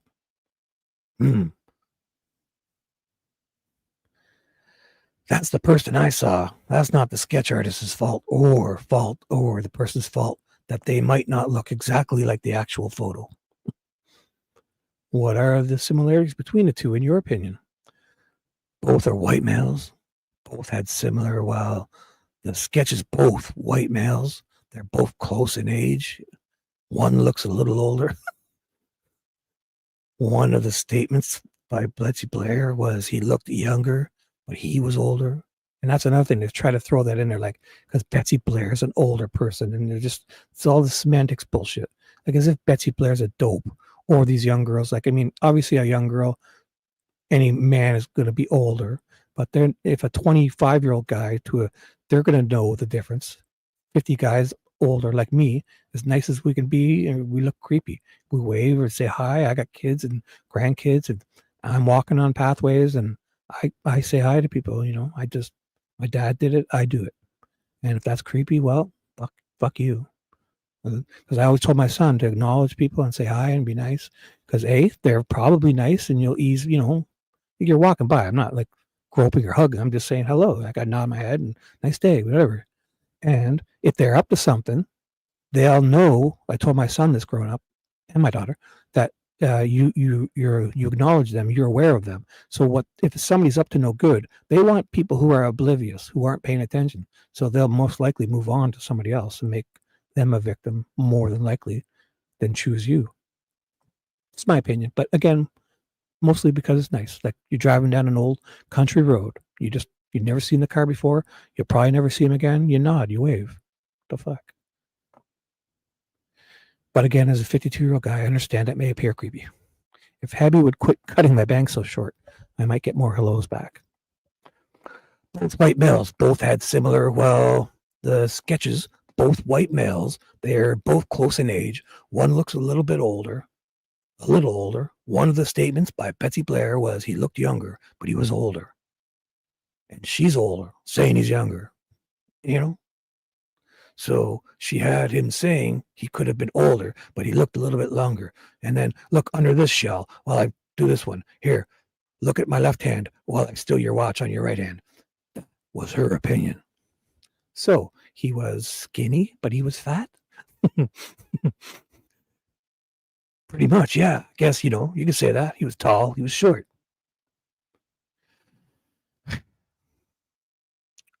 Okay. were the discussions amongst the law enforcement, I'll say the unified command, or anybody that was dealing with this issue about the difference between the two sketches?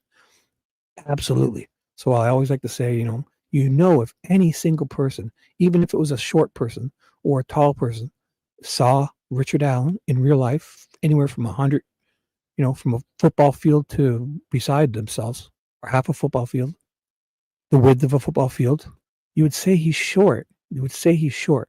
A guy at 5'4", a man, an older man, if he's 5'4", and you had to describe him, your very, very, very first words would be short. And not one of them did that. So just a thought I always have. 1 second. I need a drink.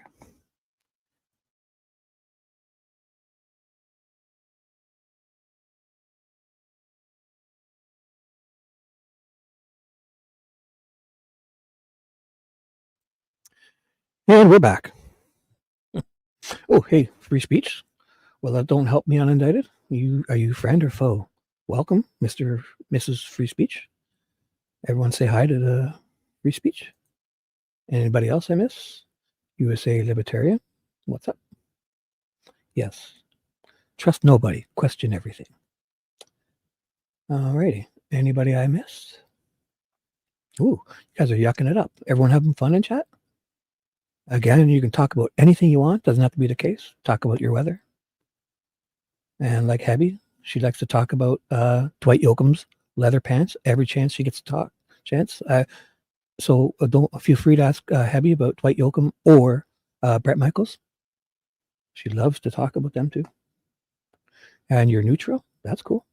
Hey, as long as you're funny, witty, kind, and cool, you're welcome. Foe? No, I was just kind of kidding. I didn't mean that. Ignore me. See, you guys are having so much fun and good time, then I kind of jump in and ruin things. So I didn't mean it like that. I was kind of just kidding. There we go. That's there. Let's just do this. LOL. So, free peach. I didn't even notice that. Oh, and Gowdy shows up. Look at this. Mr. Gowdy. That's how you say howdy in Samsquanch in Wisconsin. So, Dino is a Samsquanch from Wisconsin. If you don't know what that is, it's a relative of the Sasquatch, but from Wisconsin. Dino stands 7'13" too. He drinks kegs of beer like they're cans. And he pronounces howdy with a G. He says Gowdy because that was a typo last night. So we thought it was funny and now we're going with it. So it's Gowdy. So free peach. Let me get Dino's my faithful. Let's get some Gowdy on the screen. Free peach. You sound like you're cool. Saying hi to everybody. And Mr. Gowdy. Gowdy will be my security blanket for the next 10 minutes, at least, until I remember to change the comment. And away we go. Was that a concern that was so much was that a concern that was so much so you were going to address that at the press conference? It was part of the script, so to speak? Right. You referred to a layperson. We wanted to do a little bit of education, saying this is not uncommon for someone in a different position, different age, different lighting, different angle to describe someone differently than another person. So focus on the mannerisms while I do this little abracadabra smoke show. Mirrors. Look in that mirror. Look in this mirror. Reach in my pocket. I think Superintendent Carter at the time said, focus on the video. If you stare like those old photos, those old 3D paintings where you'd have to stare at them for like a minute until the image jumped out at you. Focus on clothing. But these are the sketches that we had, and we wanted to give that to the public. So there was a script that was in place to address the concerns about the differences between the two photos. It was a strategy. Yeah, we planned that. We planned on looking like doofuses to make sure that the public was understood that we believe this is the same person, even though there are some minor differences, like 30 years, no facial hair, poofy hair, succulent skin.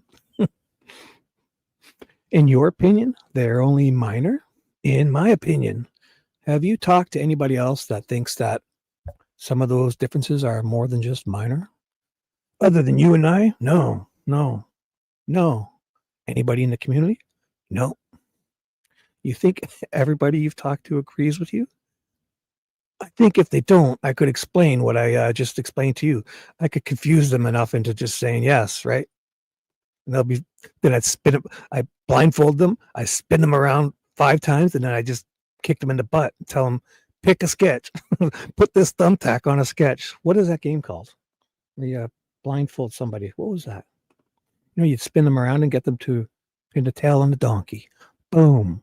Jerry's the donkey. Anyways. Yeah, I'm going to read that answer again because it's great. So I'm going to read the question again. You think everybody you've talked to agrees with you about those 2 sketches? I think if they don't, I could explain what I just explained to you, and they would understand why there's differences. Yes. Were there concerns that either Miss Carbaugh or Miss Blair, that their descriptions of who they saw or what they saw were not quite accurate? No, no concerns. This is hilarious. Hilarious. You were confident. Oh, sorry. You were confident that the way they articulated their observations, that they were accurate. Yes, their physical description. And later, obviously, them seeing the picture that we released to the public, saying that's the person I saw. Did you show that picture to Dan Doolin? Did he not walk past that every day for 5 years and stand beside it in unified command? And when he went to get milk and eggs at the store, he probably saw it 10 times. Yet for 5 years, Doofus Doolin couldn't recognize the guy he talked to, the white man, from White Man Drive, surname White Man. And Doofus Doolin fucked up so bad, he got promoted to captain. Great job, Doofus. And those conversations with these 2 women went on over the course of several years, frankly. Yes. As you kind of refreshed all this? Yes. Okay. And I never personally spoke to either one of them. Let's talk about the roles of the agencies here. This is more administrative. So I think I've heard now that basically, let's talk about from a material standpoint, a substantive standpoint, the state police. Ooh, say that 10 times fast. So standpoint, substantive standpoint, state police. Let's talk about from a material standpoint, a substantive standpoint, the state police, the county, the sheriff's department, the FBI, the U.S. Marshals have been mentioned a few times. Early on, maybe the DNA was kind of helpful. Am I leaving somebody out? Multiple agencies, city, county, even the city here? Oh, yeah. We've heard this term unified command. Tell me what that means to you. We established unified command early on with the main departments that were involved. So it would have been the FBI, state police, county, and Delphi City. And the objective there was to make sure that we weren't making any decisions that the group didn't agree on. Ooh, we got some redactions. So this, whatever this is going to lead into at least a page of redactions. So the question, FBI, state police, county, and the city? Yes. And those are kind of the 4 heavy hitters, so to speak. And obviously the prosecutor's office. And how were decisions being made, most likely in unified command?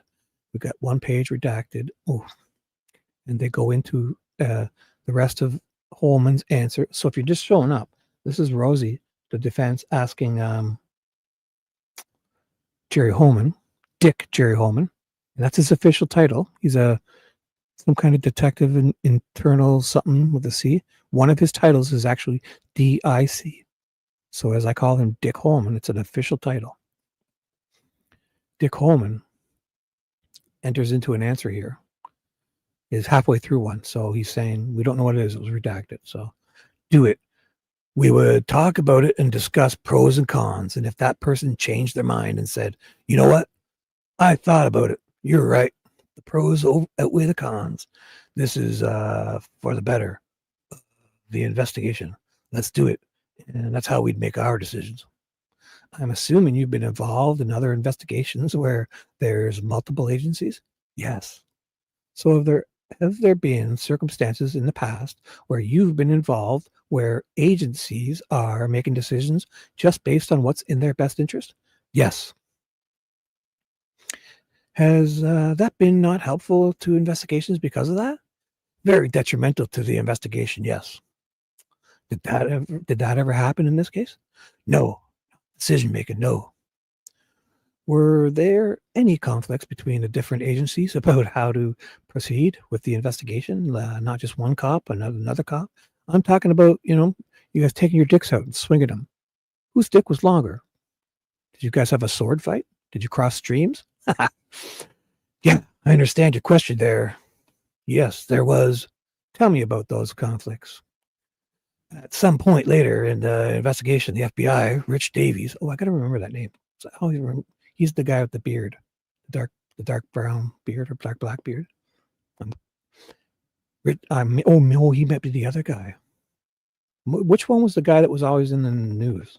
The FBI guy, the dark beard. Rich Davies had retired, so he might be that old guy that was on court TV and all that. I think Mike Peasley had been reassigned, and we really didn't have anybody. We had a couple of people, but they were in and out, switching. And at that point, the FBI would come up and say, "Hey, we're going to do this. We need this information. And then in return, we'll give you this information." Or we would ask, "Hey, we need to see your report on this or that." And at some point, they weren't giving us this information that we were requesting. Oh, look at this long answer. So the more words he uses, the more he's lying. So that caused some issues above. Nothing like you said within the investigative team, but it was brought up in briefings and in the chain of command. Chain of command, majors, lieutenant, colonels, superintendents, captain doofuses found out that there was an issue, particularly trying to get a video that I forget what they're called. I want to get the acronym right. It's not Dick like me, DIC. It's something else. But anyway, they had a team come up early and went around and collected all the surveillance video, documented it, gave us a copy, took screenshots of video that we don't have. We just have Mullins' shitty screenshots. We were looking for one particular, the Mara Mart or Mini Mart here in Delphi, and we did not get that. And then there was some issue with that. So there was some tension because of the flow of information. Wasn't that what your team wanted it to be between the two entities? Correct. And then there was some finger pointing issues too. After we were done swinging dicks, we started pointing fingers. Okay. What was the significance of the video from the Mara Mart? Where is the Mara Mart?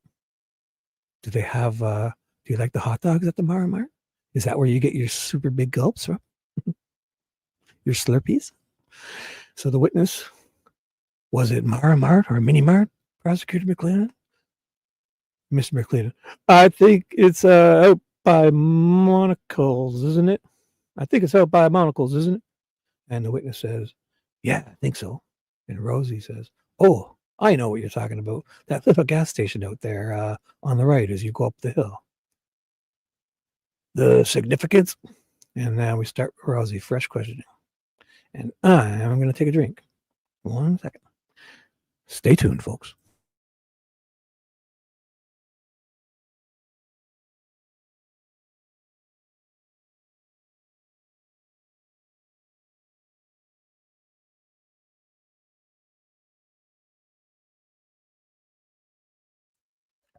And we're back.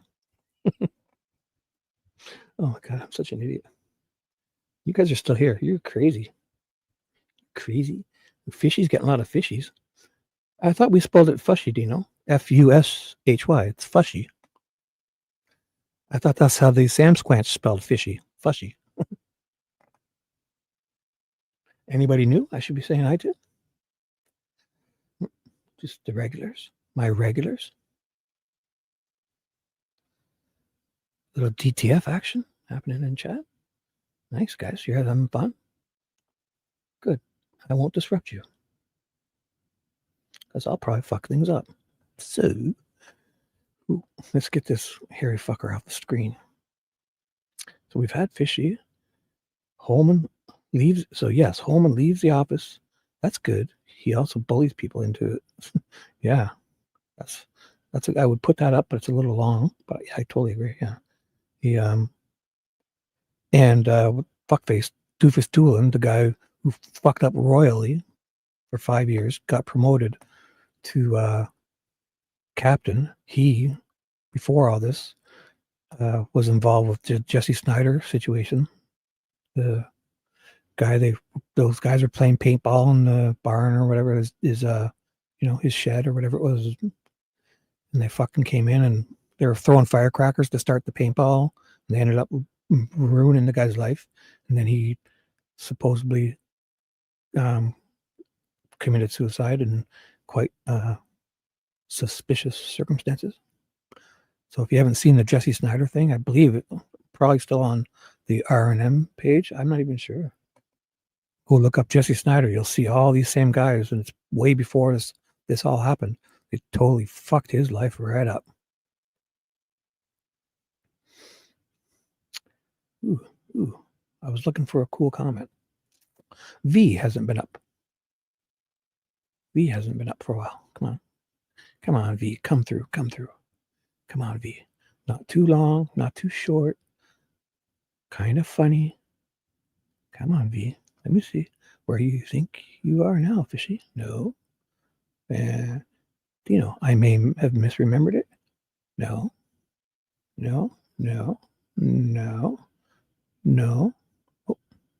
Oh, did Lowlight leave, I guess? Good night, if he's, that was probably a long time ago. And, oh. You want, oh, yeah. You like, what I'm going to do is, you want short videos here? Oh, just me saying that? Oh, you vixen, you're fun, aren't you? Are you talking about me? You're going to make a whole shitload of, oh, that's a good idea. Your sense of humor on you. Is that what you're talking about, V? Can someone make a super cut video of all the drink breaks? And we're back. Just like an hour-long video of them? Nothing crazy. You know what, V? That's a great idea. I will make a short of that. Because people keep telling me to make shorts that are good. So I'll make a short, and I'll title it the V. I'll title it something and tag you, V, and I'll put it up as soon as I can. I'll try to screen record a whole shitload of, and away we go. And we're back for V. By request. Special request. That's funny. There you go. I knew you had it. I knew you had the good V. The goods, V. I knew you had the goods. And V is also responsible for saving me and telling me that the volumes were 250 pages each, because for those first 5 live streams, I was fucking looking around for page numbers. I didn't understand. Like, they were saying volume 2, 3, 4. And it's so easy. Like, volume 2, page 30 would be page 280. Each volume's 250 pages. Volume 3, page 30 would be 530, because it's, 250 pages each.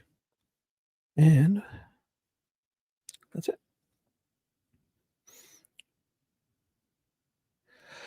So Mr. Razi's back up. Yeah. What was the significance of that? I guess it's worth asking. Some phone data that someone was searching that location that day, the day of the girls. Okay, so theoretically, somebody was in the parking lot or in the building or somewhere near that site. No, there was a thumbnail that someone was searching that particular location that we had tips on, and we were trying to find out if they were there utilizing the videos. And that's when the finger pointing started. Yeah, because we were in public. We couldn't swing our dicks, so we started pointing fingers. Did that information in any way, was it helpful to your investigation? Could have been. Why? Because we could have been able to verify if that person was actually in Delphi. Who was that person? Keegan Decline. And he's Keegan Decline because he declines polygraph tests. Okay, so I guess I'm asking fair questions. So this isn't just the random circumstance that came up. So you were on Keegan Decline's trail.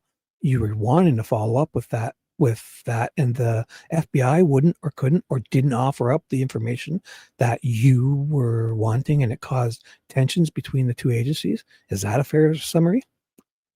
We have written documentation that they went and collected the hard drive, and they said that your brother, Josh Rousey was supposed to collect that. Yeah. So they were both, this was their little ace up the sleeve.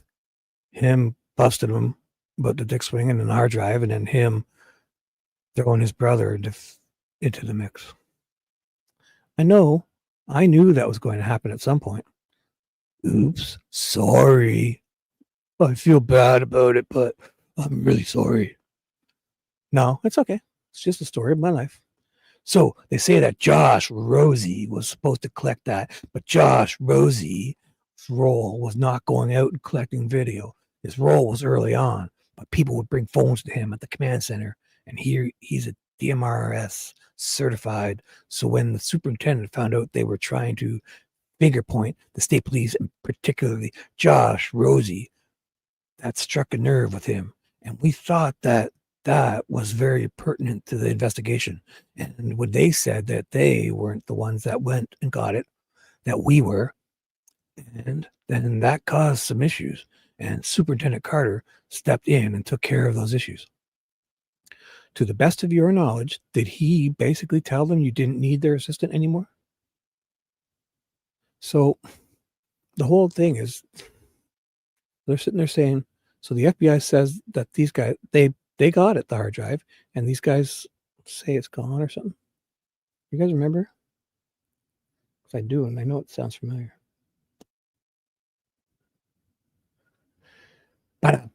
Okay, V, sorry, we got to get Dino up on. Dino's got a next comment. Before, I'm not even going to take a drink break. And Dave's in the house. Owl, Dave, everyone welcome. Dave, Danger Dave, Owl on the prowl. The guy who drives Google Street on the left side to avoid stop signs. Hey, Dave, what's up? And Dino, I was looking for your comment to highlight this. Where the hell was it? I'm going to find it. That's going up for sure. Yeah. So, yeah, Dino's going hunting tomorrow. I guess you're telling everybody. Lucky guy.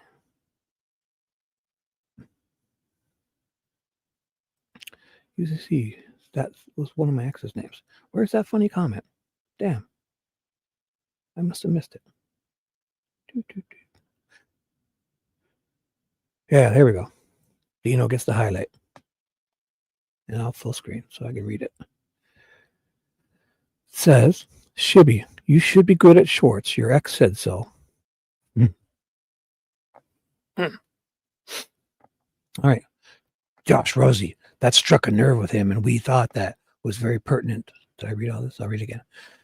That was very pertinent to the investigation. And when they said that they weren't the ones that went and got it, that we were, and then that caused some issues. And Superintendent Carter stepped in and took care of those issues.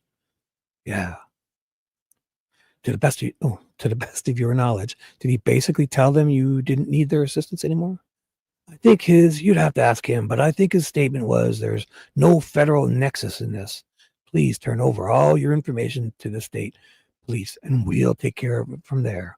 You would have to ask him what his exact, you didn't have that conversation with these people? No. But he told you what he said. He told me, you're summarizing? And we ended up getting what we believe is all the information that the FBI had. What you wanted? Well, they didn't get that.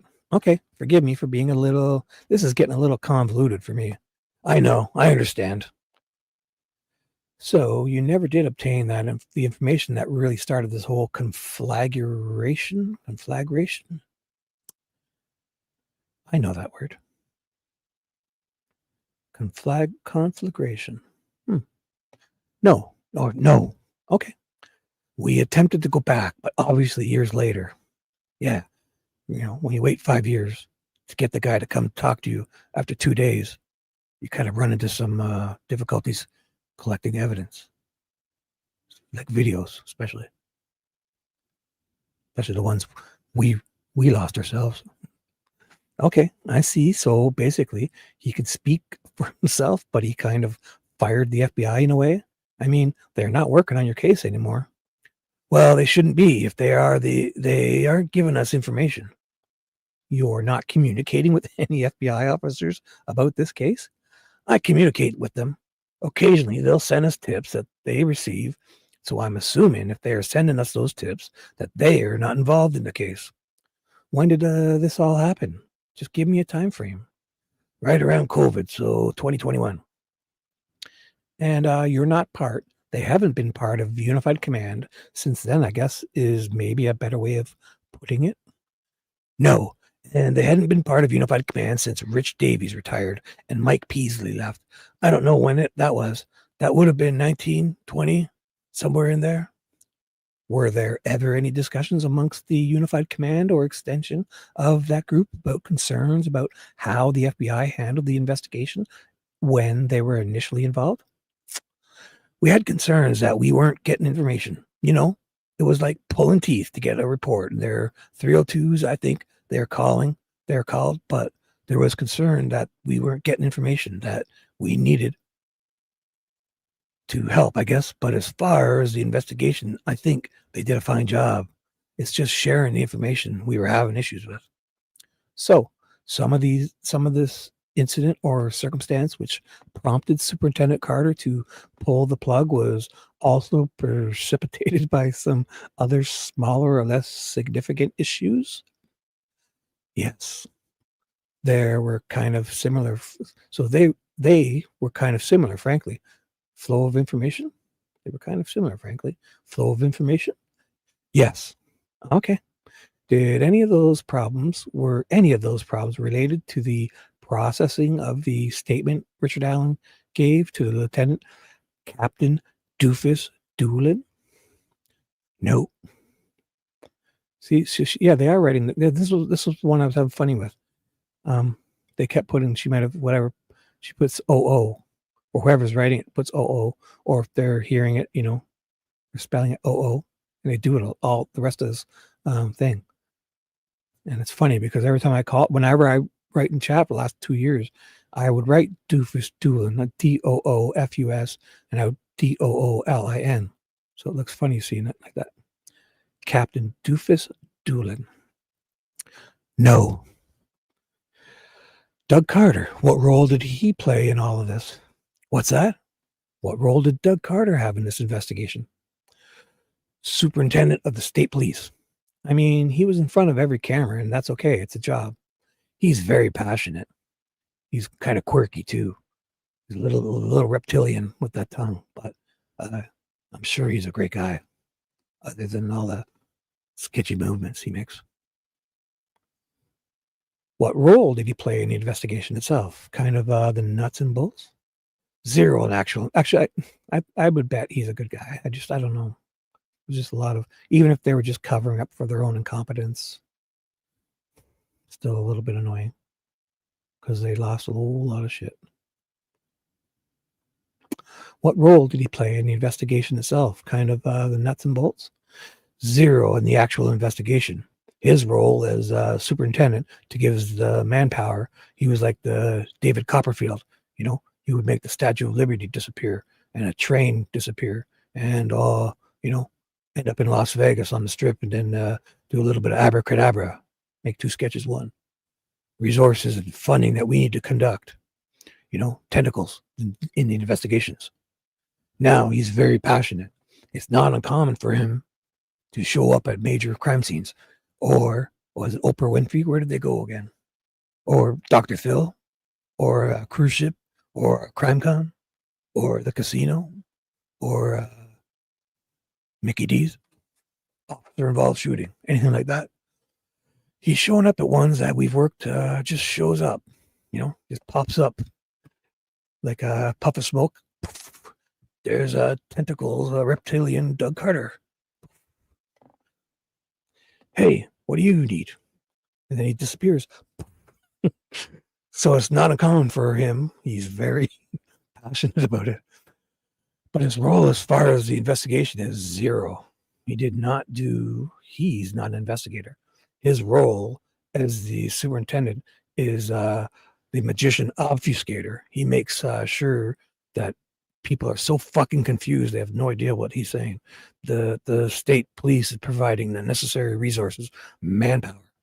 For example, Dave Vito was fully assigned to this investigation because Jay Harper could retire anytime. That was his decision to allow us to bring in a young detective or trooper and teach him what to do.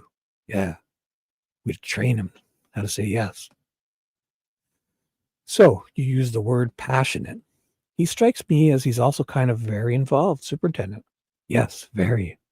Is that fair? Is that a fair word? Yes. Or yes.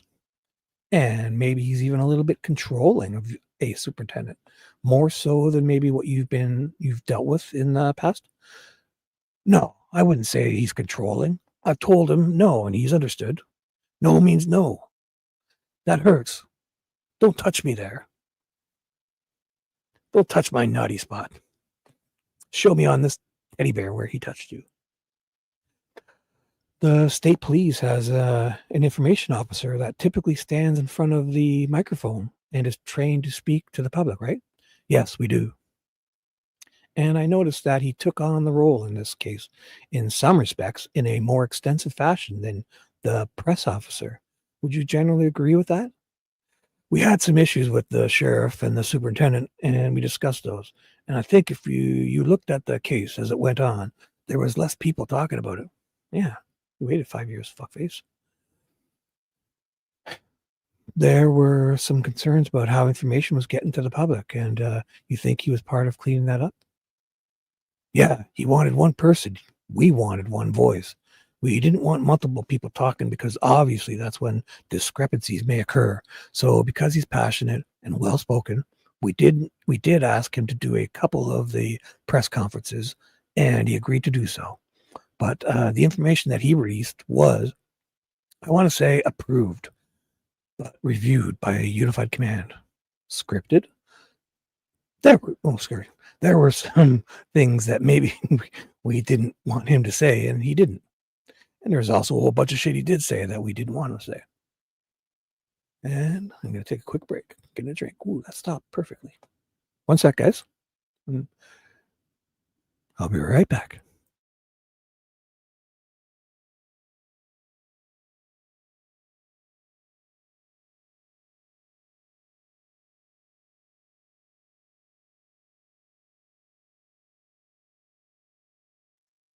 We're back. 4V. Special request. 4V.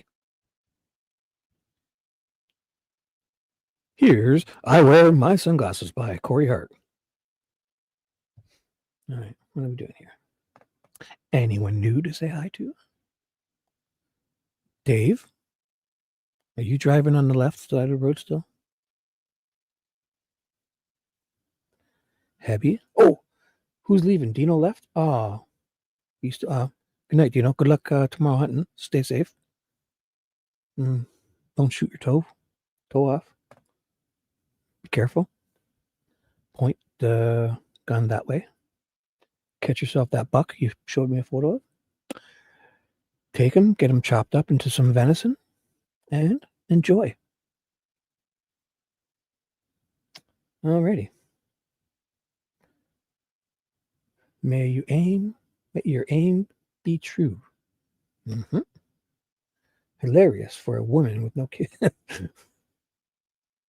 There you go. There you go. Unindicted. There's the highlighted comment coming up. Where'd it go? Here you go. Hilarious for a woman with no kids fussing at you like I have a clue. Yes. Know your place, woman. I'm totally just kidding.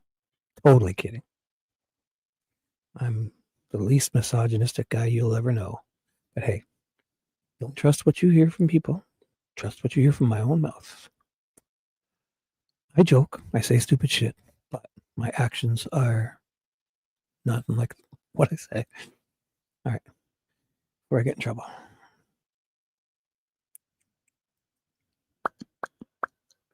That's my microphone popping when you hear that. It's telling me to focus.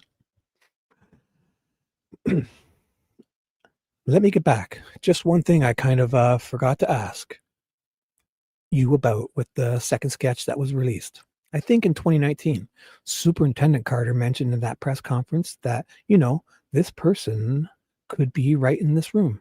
We all heard that. And if we act like we don't, then we weren't really listening. What was the intention behind that statement?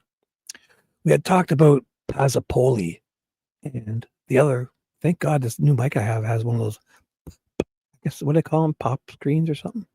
Or peas? I talked about Pasapoli and the other guy. We had them come in and had some strategy with that. Our strategy was to basically, for lack of better terms, call out the person, let them, hey, we're on to you. We're what? Oh, this is Jerry's shit. Okay. Tell them, hey, we're on to you. We're watching you. We're coming after you. Whatever comments he said.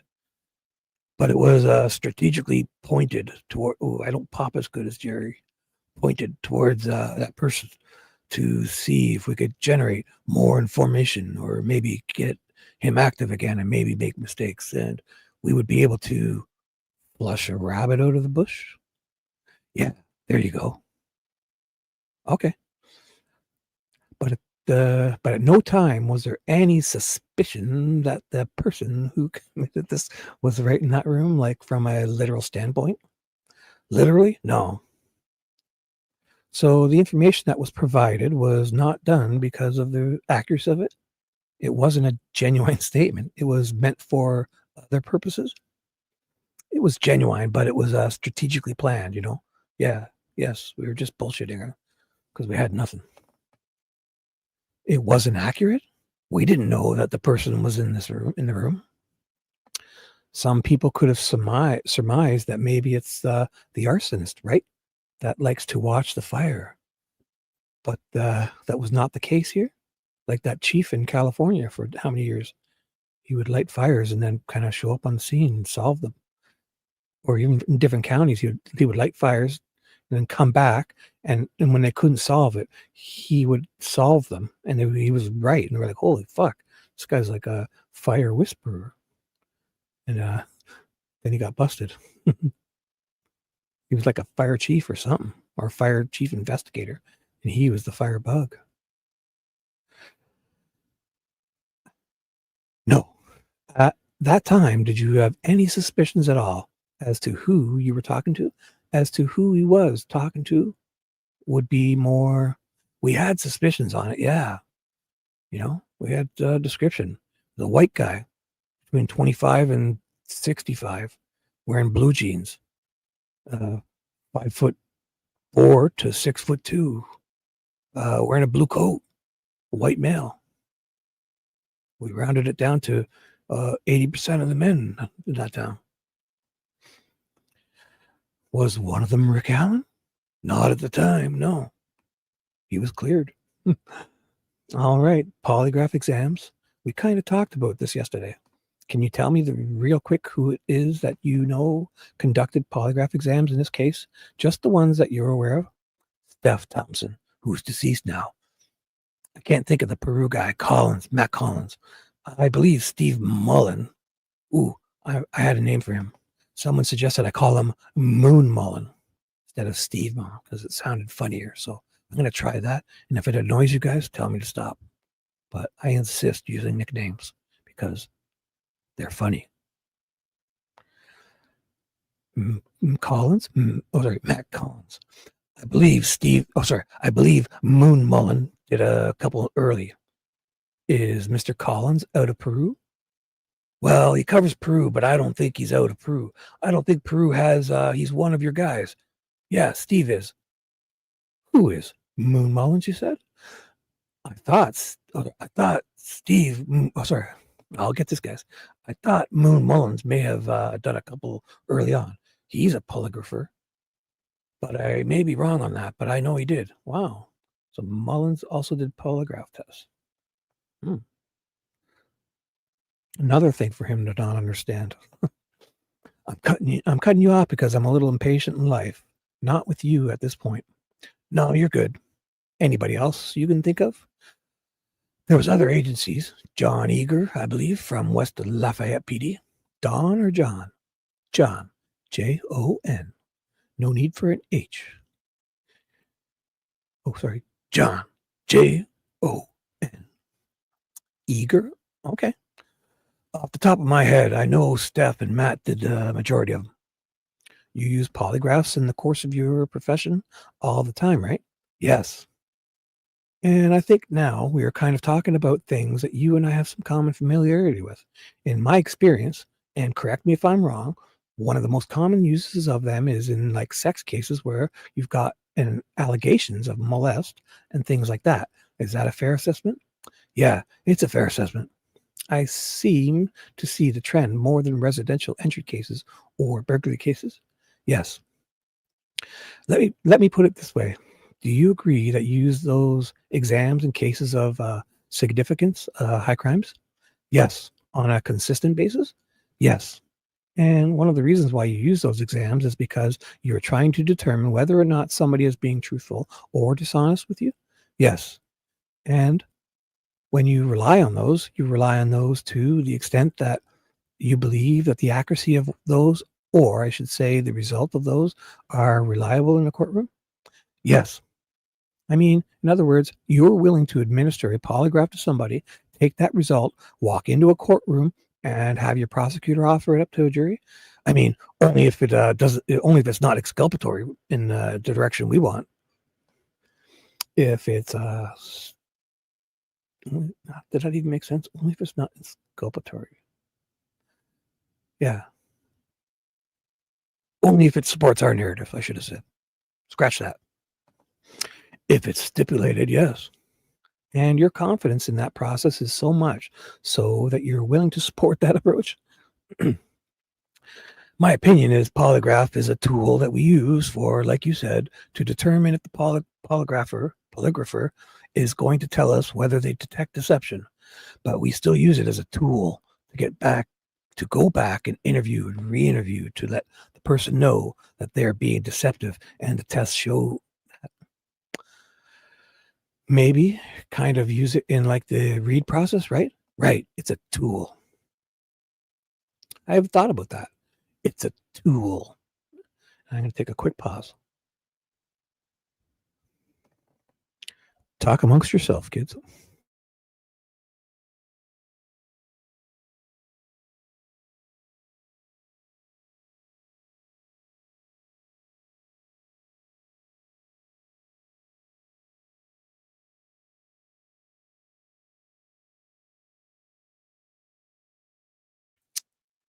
And away V goes. You guys having fun? Ooh, losing people. I'll get more serious. Wait, am I scaring people away with the bad jokes and commentary? All right. Anyone new? You guys having fun? Is this okay? Anybody leave that I didn't say goodbye to? Yes, there we go. Boom. Nicole, you're awesome. The Holeman is a tool, is good, but I like this one. Nicole will be my temporary safety blanket up on screen. I think Shibby is going to adopt this voice in his everyday life. Emoji. I can't see what those are. Smiley face, happy face, whatever. Yes, I think Shibby is going to adopt this voice in his everyday life. Which one's hotter, Nicole, this voice or regular Shibby? Which one gets you hotter, ladies?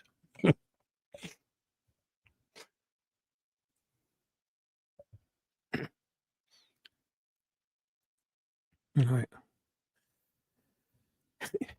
I'm being a little bit wordy. Shibby's being a little bit wordy. A little bit too wordy. Maybe he should be less wordy. He's going to get in trouble again. I guess what I'm saying is that tool, you believe in the course of your employment that the tool generates reliable enough results to walk into a courtroom and offer it up in somebody's trial? Yes. I mean, if it didn't, you wouldn't promote that kind of behavior, right? Correct.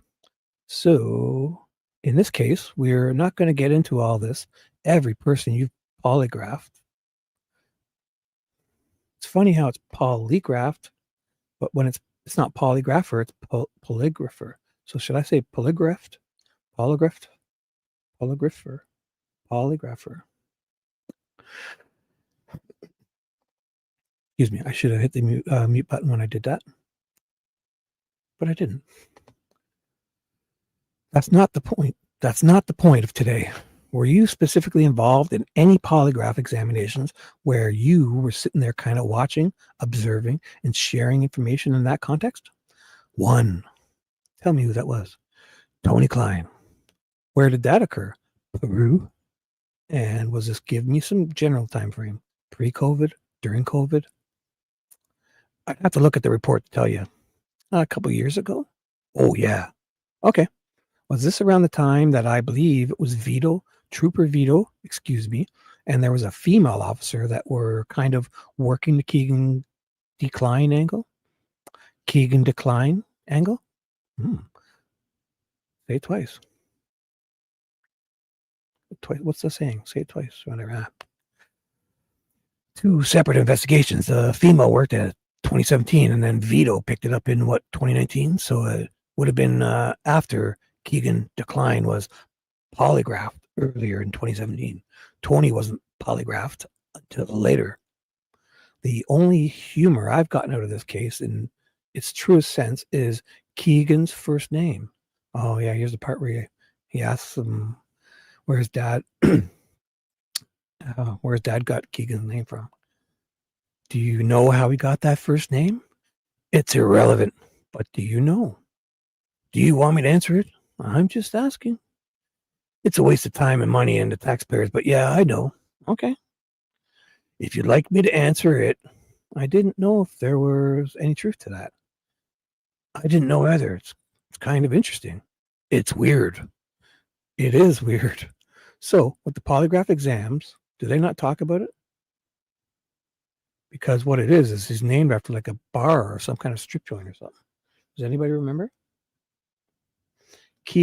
Tony Klein named Keegan after some strip joint or bar or something. It's in here.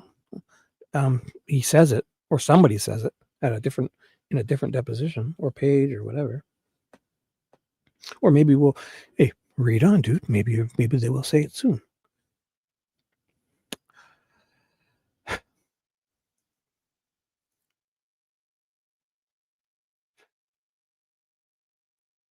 What was the result of that? He passed. Was his passing that exam enough to convince you that he was not a part of this particular act or crime? No. We'll get back to that later at some point. Are you aware of any other polygraph exams in which I'm going to say you were involved with, even if maybe you were physically there, that you participated in during the investigation?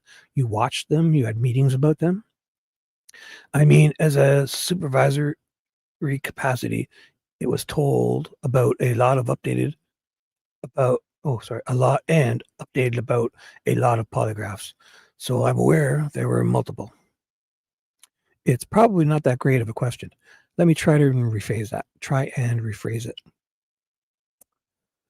Did you watch any other exams, like actually sit down with popcorn, so to speak, and watch the videos of the exams themselves? watched some videos of exams. Yes. And I like popcorn. Extra butter, please. Okay. But I wasn't there for the exams.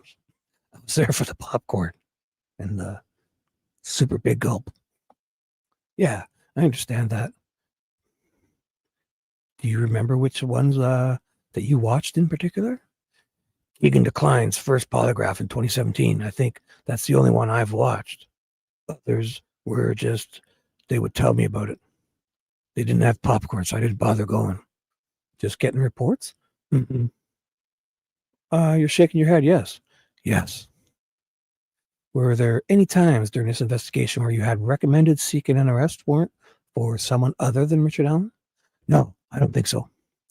What about any other law enforcement officials in your unified command or an extension of that? No, I don't think we got to that point. No. I think I covered kind of what's ongoing with you earlier. And McClellan jumps in. You think this may be a good time to take a break? I got to take a potty break. I got to take a pee-pee break. I had too many juice boxes. Rosie says, I'm getting ready to do that. I just wanted to make sure because I have other questions I wanted to ask. I just wanted to make sure I've got the basics covered here. Yeah, let's take a break. Everyone, pee-pee break. And Nicole says, don't forget to wash your hands. Right, Nicole? And good time for me to take a quick drink break.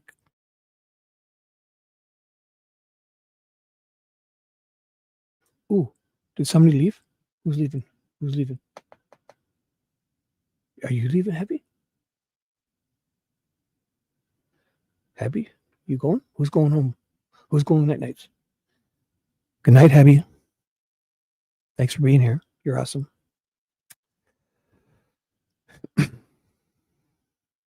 Hopefully nobody gets physically out of line because now my muscle's gone if Hebby's leaving. Good night, Heather. Man, without Hebby here, you guys gonna run rampant. She's the muscle. And I didn't take a drink. 1 sec.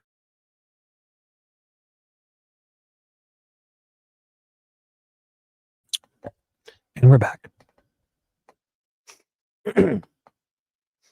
Oh yeah, good point. Unindicted, you're back up.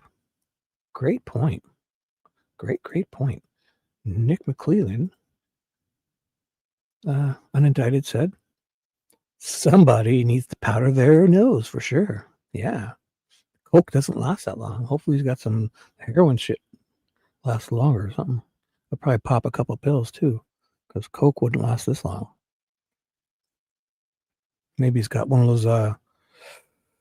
He's probably giving himself, he probably put some on. I won't say that. That's ridiculous. Okay, we're back. So he does that too. We're back on the record. State versus Richard Allen. Sorry, I don't mean to make light of this, but it is. We took kind of a short lunch break and we're still in the process of, I got to go full screen, sorry. And there we go. Yeah, somebody needs to powder their nose for sure. We took kind of a short lunch break and we are still in the process of conducting the deposition of Officer Holeman. Officer Dick Holeman, the official title, DIC. I wrote down the page and I could go back to find, I even wrote it in my notes. I'm just going to get the name of what the DIC was. I definitely wrote that down. I didn't write what the DIC stood for. I did just write DIC, and it's on page 238. Whatever it is, it's an official acronym. Terry Holeman is a dick. And that's not alleged. It's official. Too much shit going on here. I closed YouTube and now it's updating the app. You fuckers. On my iPhone. Fuck you. I don't even need you. Okay, where was I? I'll just start here. We're back on the record, State versus Richard Allen. We took kind of a short lunch break, and we are still in the process of conducting the deposition of Officer Dick Holeman, which is where it was. Officer Dick Holeman. I just had, obviously, over the break, and I had a couple of thoughts come to mind that I didn't ask you about. One of them is we talked about voice analysis earlier. Do you remember talking about that? I do. Burp. Had a bowl of chili. Burp. Just kidding. I haven't eaten actually in a couple of hours. Let's kind of revisit that. So with this particular video, I've forgotten now, 43 seconds. Is that right? Ooh, my app is done updating. Fuck. And I got some notifications, which I'm not going to check. I just kind of like having my YouTube app open because I like typing in YouTube. Ooh, I'm getting text messages. That's my weird. Did you hear that? That's my text message. 1 second. Sorry. It's 4 a.m. and I'm getting text messages. I should put it on. See? I put my mute switch on. I'm very sorry. But I've used that. Did you guys hear that? My text message? Ooh, I'll play it again for you. I've used that for since I first got an iPhone back in 2010. I used that as my text message sound effect because it used to always catch my attention, that sound. And I hated having the same when you're standing around with people with iPhones and you got that same ding or whatever, and everyone's wondering who got the text message. So since day one of iPhones, I've been using this as my text. Let me know if you guys know who this is.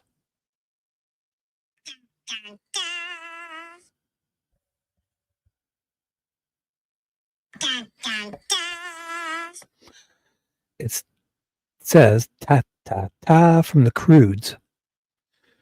So if you ever hear that, it might be me standing beside you. No.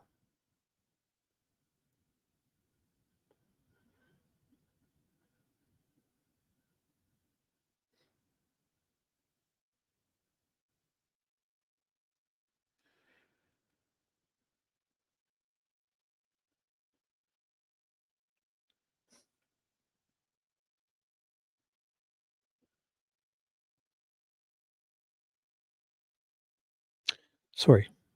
Now, I just had to reply to something. Now my YouTube's done updating. Yeah. Very sorry, guys. All right. Shit.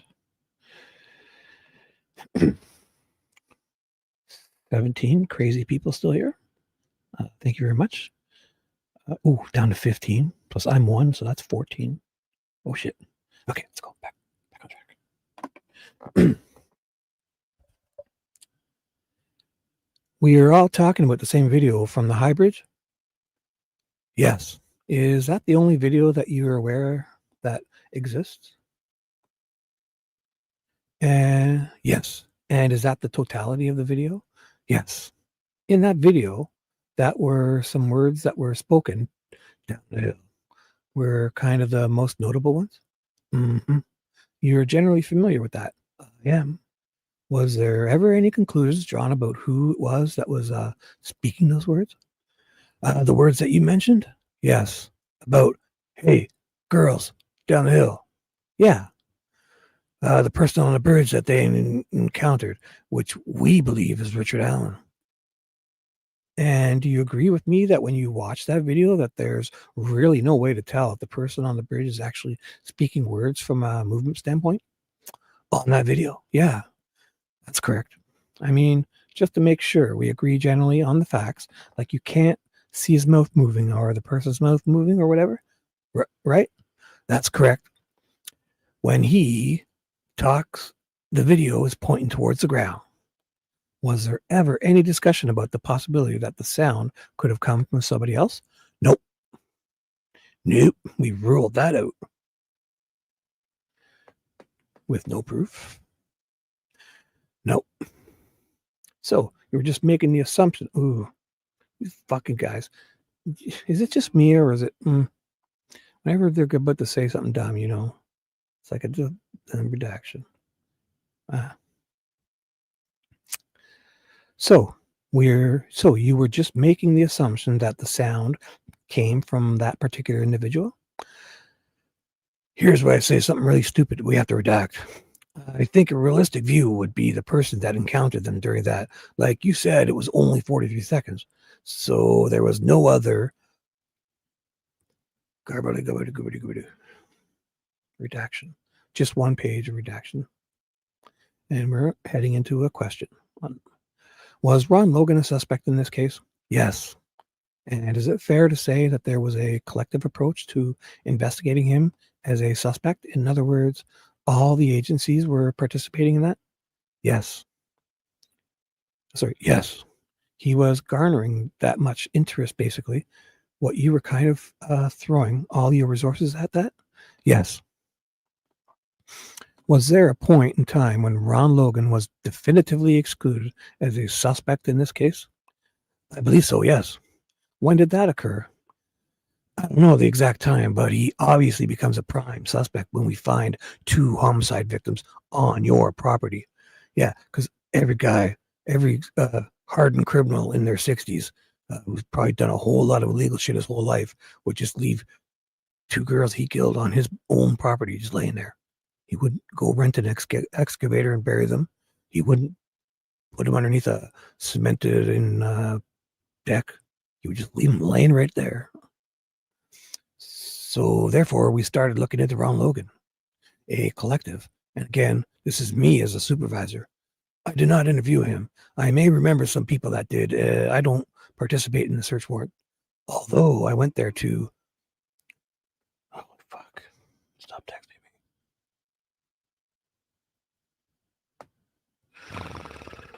me. Okay. Sorry. Kind of getting blown up. Where was I? Took the guys, although I went there took the guys water, whatever. But what I remember being briefed on was Ron Logan went that day. Is this? Shit. Sorry, I got disrupted. Yeah, it's Jerry. Man, so look, he's just talking himself right into a redaction. So obviously he's lying here because it's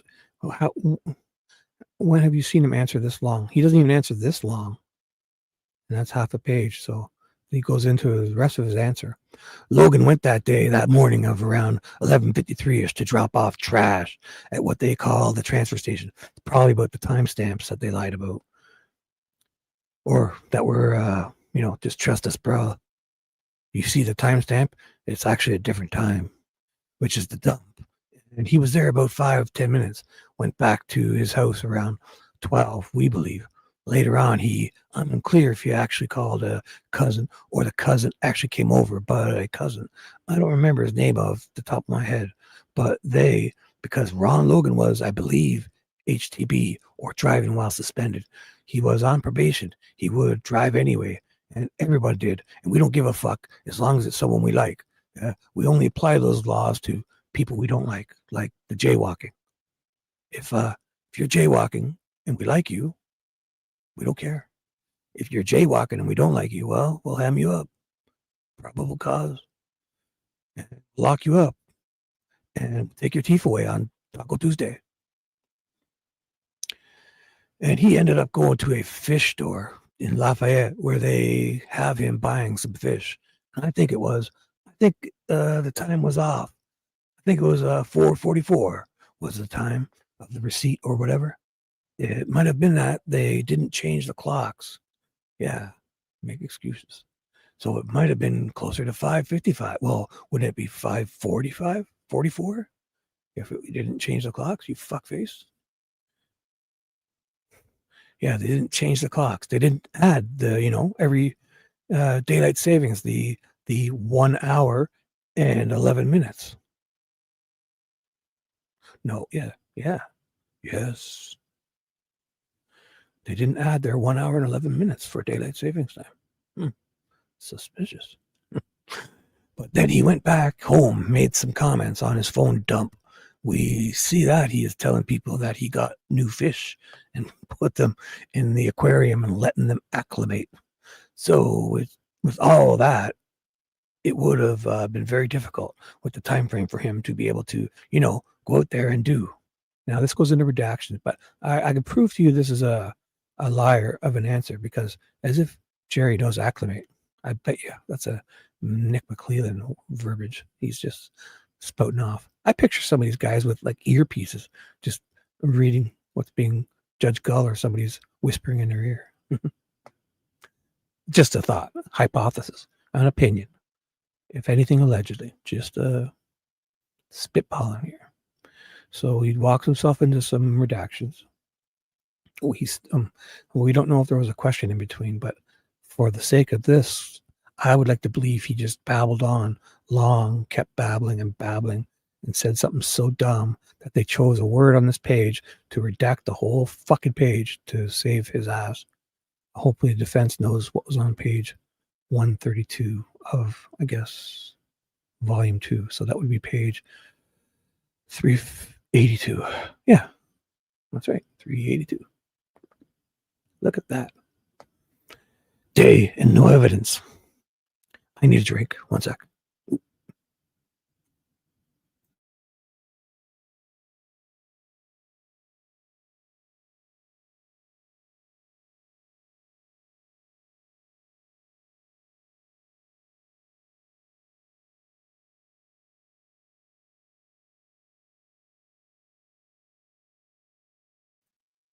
And V's back. Is V still here? Huh. Is anybody left that I didn't get to say bye to? Sorry. Oh, TJ. Hey. Hello. You still here? Are you here now? You lurking? Cool. Love and light for all. TJ, welcome. Anybody else I missed? So Heavy definitely left. No new names. So that's everyone. Welcome our new lurker. This is Love and Light for All. TJ, I'm lurking. Well, TJ, are you listening or watching too? Because if you're not watching, you are on screen with me as my new security blanket for at least the next 10 minutes. And away we go. Did you ever discover that he had any connection with either one of these girls? No. Or my client? Nope. Was there any forensic evidence that in any way connected him with the crime, with that scene? No evidence whatsoever. We have no evidence, nothing. We're a bunch of dopes. Whether it be like DNA evidence or fingerprints or even digital forensic evidence? Nope. Do you recall administering polygraph for him? Participating in a polygraph? I remember he did participate. It was, I don't remember. I think it was John Eager, and he used a different technique that wasn't approved by the FBI and state police. And they were like, let's not have him do polygraphs anymore. He did a few, but I don't know what the technique is because I'm not a polygraph examiner. But I know we stopped using Mr. Eager because of that. Oh yeah, this guy, he did something. He was adamant that he was showing deception on some of the questions. But we'd have to get that report. I wasn't involved in that. So Mr. Eager was he only used for this purpose, this one polygraph, or did he do, no, I believe he did some others and he was using a different technique. And eventually, after reviewing, I didn't, but after other officers reviewed it, they said, hey, this isn't right. They talked to, I think, Matt Collins and Seth Thompson and some other polygraph examiners, and they said, yeah, he's using this different technique. It's not reliable. It's not. Who did this guy work for? West Lafayette PD. How long had he worked for them? I don't know, probably a while. So the West Lafayette Police Department was using a polygraph examiner that was employing a technique that was not acceptable to other examiners that you worked with? That's correct. Now, I don't know if he used that during their investigations. Imagine he'd been doing that for 10 years and they had to throw out a whole bunch of shit. I wonder if we can find out on that, man. Anybody want something fun to look up? Check out the West Lafayette Police Department's last 10 years of polygraph tests. Look for that guy's name before the date of this. So his name was, what was it again? Where is it?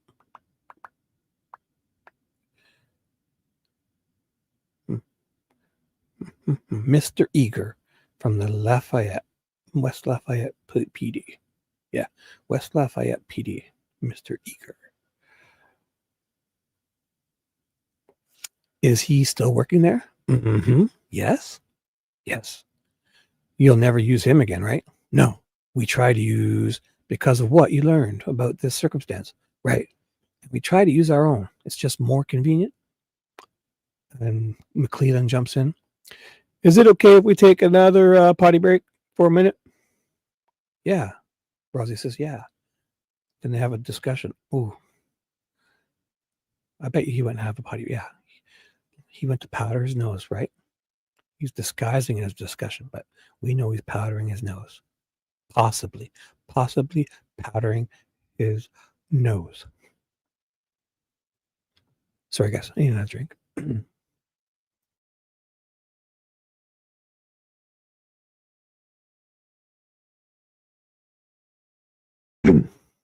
And we're back. Perfect timing. Lena's in the house. Hello, Alina. Let's get you up on stage. Would you come up here and be my new security blanket? And I'm lurking and listening too.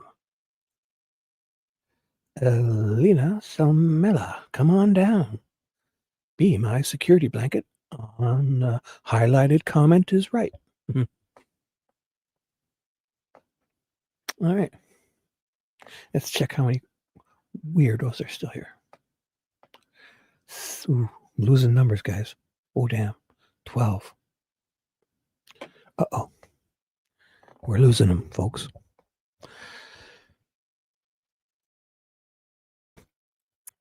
So this gentleman conducted other exams in the case, and there became a point when you were concerned about the technique he was using. So essentially, you chose not to use him anymore? Yes. I mean, some people would say he kind of got fired, but he's still working for the Lafayette Police Department. Right. So the results that you were getting from the exams were apparently raising some suspicions about the technique. I'm not sure exactly what raised the suspicion about the technique, but I think it was a new technique that he learned. Oh, I don't know the specifics. I assumed he was using an outdated technique, but all I know is after some other officers reviewed these, they brought it to our attention in Unified Command and said the FBI and the state police recognized that this wasn't a proper technique and asked us not to use them anymore. And we agreed, and Unified Command agreed that we weren't going to use him in that capacity.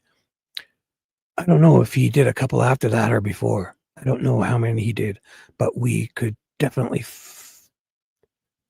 find out. I just don't know. So presumably, then you would have called Ron Logan and said, hey, we need to do this again because we just went through this and our technique wasn't appropriate. I think this investigation furthered with the information I already told you. We didn't feel it necessary to do another polygraph. We had enough information that wouldn't put him in that area. It would have been very, very, very, very, very difficult for him to be able to be in all those places. And if you're just listening, there was 5 varies in a row. So you didn't re-examine him? Not to my knowledge. You didn't even try, really? No, I don't think so. Did you talk to his son only one time? I never talked to his son. Jay Harper did. Your team? We talked to him multiple times. Were there any lay witnesses that communicated to you that they felt that Ron Logan was responsible for this to the extent that it had some substance to it? I know there might be some in Georgia or Alabama or Utah or something. We had tips on him, but it was a general tip that we got on a lot of people. He looks like it. He sounds like him. That was pretty much it. When you were comparing Ron Logan's movements with the circumstances at the trail, you concluded that essentially he had, I'm going to say, an alibi for your time frame? Yes. Do you agree to the extent this could have happened later in the evening that he actually was out at his property during that time period? I think all the evidence indicates it happened between 2:30 and 3:30. Well, I'm talking hypothetically. Hypothetically, if it happened at night, then yes, Ron Logan could have been there. Was there anybody that was able to account for his whereabouts at that time? No, other than his phone data showed him at home. He lived alone, right? He lived alone. Ooh, this is the part coming up where Jerry Holeman's going to say that he doesn't know if Ron Logan was a violent guy or something like that, or had anger problems. Meanwhile, his girlfriend went to police and made a report about him hitting her with a wrench. And Shibby's dad was a 40-year tool and die maker, and he inherited a whole basement full of tools.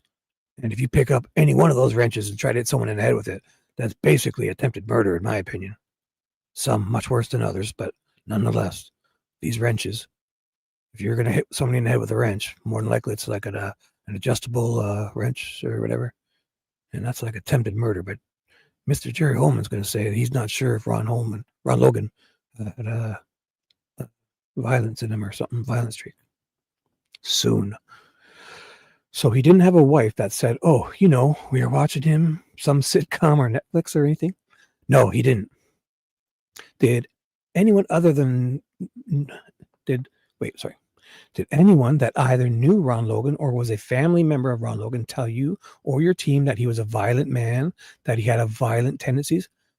I don't know a family member. I know there were some ex-girlfriends, if you call them that said that when he was drinking, he would become verbally abusive. I don't know if those ever got physical. I don't recall that, but we did have some information that he had a little mean streak in him. Yes. What about guns and knives? Did he own guns? He did. Actually, he did. We did the 2 search warrants. So initially when this happened, I know it was a detective, AJ Smith from the state police, was looking into him driving, and he was on probation. So we did a probation check and we took quite a few guns. We then locked him up and took away his teeth. So he had trouble eating on Taco Tuesday. None of them matched the caliber or make that we believe expended that round. What about knives? I don't recall him having a lot of knives, but I'd have to look. I believe there were, but I'd have to check. I know that we took some long guns. I can't remember handguns, but I do know from the briefs that nothing matched what we were looking for. Did you know Ron Logan to be associated with any extremist groups? Ritualistic type groups? Anything like that? Nope. Whatsoever? No, to my knowledge, no. Keegan Decline, a man that's fresh, a human that's fresh on everyone's radar. So was he a suspect? Yes. And is he still a suspect? I think he's a suspect of communicating with the girls, like I said, but the evidence through our investigation indicates that he was not in the area during the time of the homicides. And was he kind of like Ron Logan, another person where there were considerable resources from all of your agencies that were directed toward him? Yes. Did Keegan Decline ever admit that he actually participated in this crime? I mean, that he knowingly, willingly played some role in this crime? Yes. Or yes. Tell me what that admission was. He admitted to setting up a meeting with his dad and a guy in Delphi initially. He changed his story and said that it was him and his dad. And he said that he rode over to the bridge and his dad went to meet the girls and he stayed in the Jeep. I believe it was a red Jeep, which we located that Jeep, searched it. Didn't find any evidence indicating anything that Keegan said. He also said they threw some items off the bridge. We searched the bridge. We found no items. We had used every investigative technique that we could to try to find evidence indicating that he was involved, and we could not, other than he admitted to being Anthony Shots and communicating with the girls and setting the meeting up. See, Richard Allen admits to being on the bridge, and he's a murderer. This fucking guy admits to fucking tons of shit. He's got nothing to do with it. They're no longer looking into him. He stopped cooperating. What else could they do? That's what he even said. Fucking guy. Do you have any doubt in your mind that he was Anthony Shots? Nope. Kind of alter ego or whatever phrase that they use in pop culture these days. More of a catfishing, right? Sock account, not alter ego. No doubts. In fact, he was basically in some ways kind of, and admittedly indirectly to some of that recently in Miami County, right? Yes. Was there ever a time when they definitively excluded him because of an alibi? Nope. It's kind of an odd question because he's not giving you an alibi. He's saying he's there. But I assume you were working the reverse angle to vet his credibility. Yeah. I mean, yeah, why get an alibi if he's well, he didn't say he was at the bridge, but I mean, he admitted to something that was pretty bad. So you probably want to go with that. Yeah, we believed him when he said he fucking committed a major crime. So.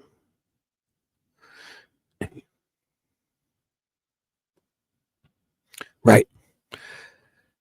That's why I asked the question. Right. I understand your question. So the reason that we eliminated him from actually being at the crime scene is because we know he didn't ride with his dad on the route that he took because the video shows. We also know that he is actively downloading child porn on his phone at a residence in Peru during the time that we believe the crimes occurred. You know, it just dawned on me that I mean, I guess that wouldn't be, I guess if you really think you were going to get caught for the murder you did commit, this is just a thought, a hypothesis, that you would say you're doing something illegal like that somewhere else. So they'll want to stick with that because they're catching you in another crime. And then they really won't check out all your alibis. Because if they did, they may have found out that he was there that day.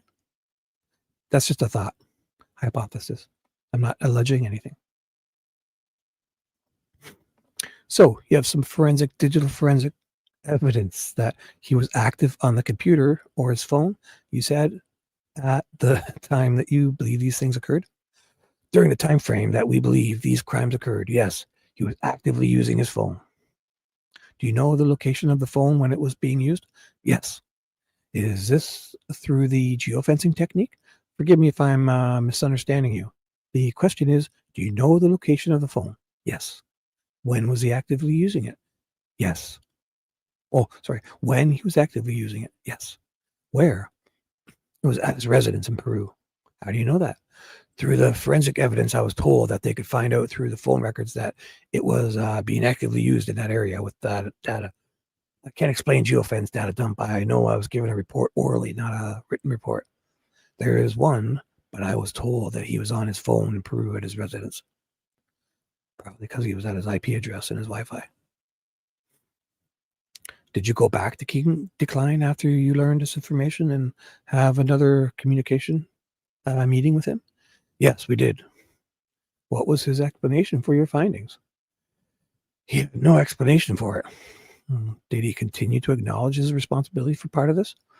He changed the story quite a bit, but yes. But it was consistent in that he said he was there, that his dad did it. Did he ever ask you specifically for any consideration, as we say in the business, in exchange for that, for the information he was giving you?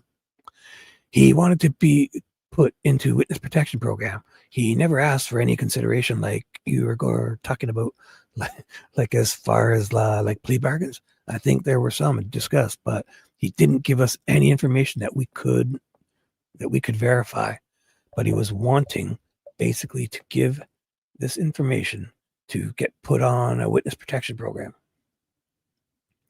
There was no agreement between you and he or his representative that if he sat and talked to you, he was going to get A, B, C in return? Not me. The prosecutor might have made. You were talking about Sinkovics. No, Prosecutor McClelland. He probably communicated with Jeff Sinkovics. Do you know what? I know there was communication, but I don't know of any pleas. Deals that were struck? Right. So at that time, your team sat down with him and talked to him you're not aware of any details that were made that we could get something in return for providing information, whether accurate or not accurate? No. I can take a quick break. I have to put some lip balm on. I feel like my lips are starting to crack for some reason because I'm licking them too much. I'm licking my lips too much. 1 second. Okay.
And we're back. Mix 99 here in Toronto. Just kidding. Anybody new? You guys having fun? I'm not going to check how many people are here because I feel there's not many. And I don't want that to deflate me. Shit. Who's making funny stuff? So Alina's been on the screen. Nicole. I miss Nicole. Yeah, that's a nice, cute, short comment from Nicole. Oh, go on full screen. And where is it? 1 second. Please hold. There. McClelland needs a diaper. Yep, I agree. McClelland needs a diaper. Happy, laughing, crying, laughing with tears. Face emoji.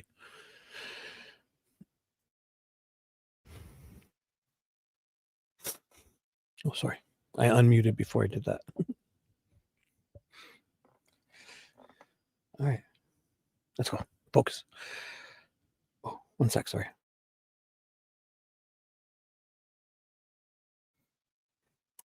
Okay. I just chugged my coffee because it was in one of those Stanley mugs, but it was starting to feel cold. How long have we been doing this? 3 hours and 20 minutes. Man, it was like it was starting to feel cold. Luckily, it's in one of those mugs, and I kept closing those little flaps and stuff, so it stayed pretty warm. But I did just chug it because it was getting to the point where it would be cold, and I don't like cold coffee. So I chugged the coffee. Gigantic one. Let's go. Why are you kind of hesitating? At one point, I know the prosecutor was going to offer him immunity, but I think that's different from what you were asking. That's where was I? Sorry.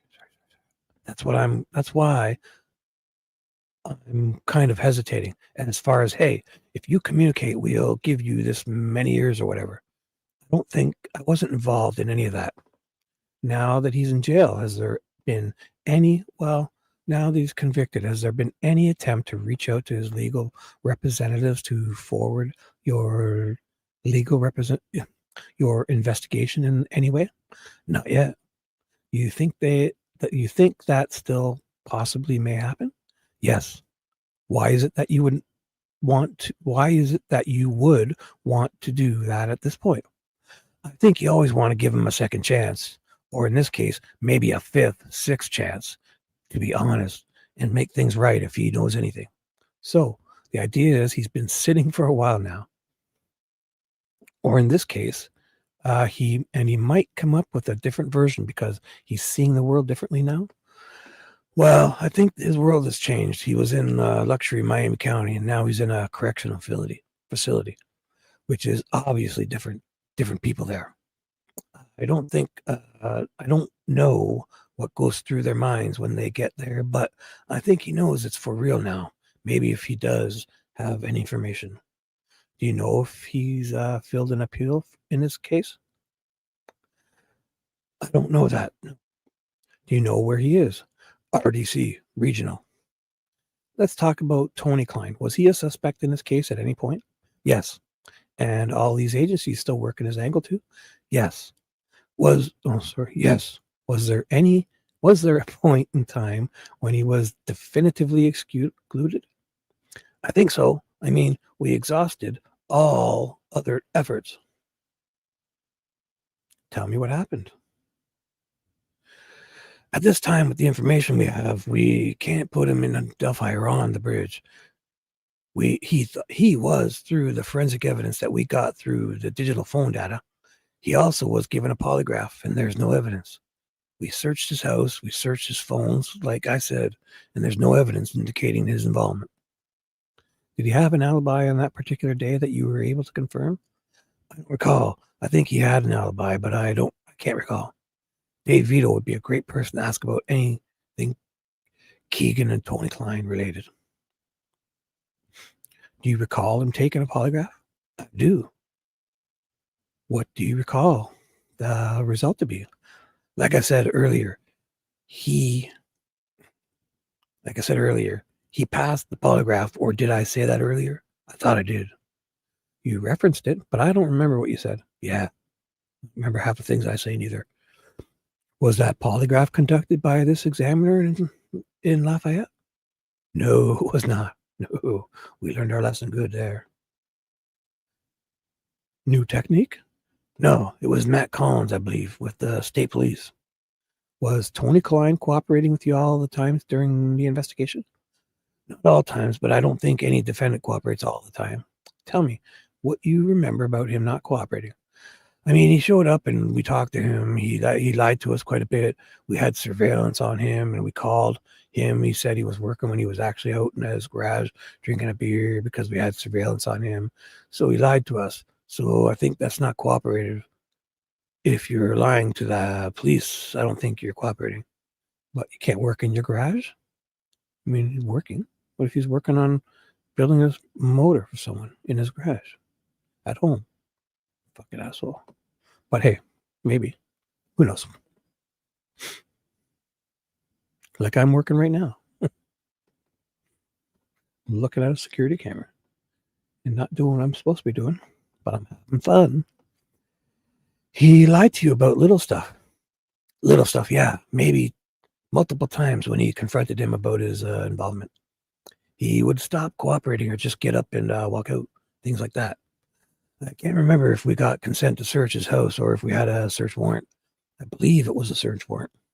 Did you ever know, was there ever any, I'll call it forensic connection made between Tony Klein and these girls? Digital forensic information?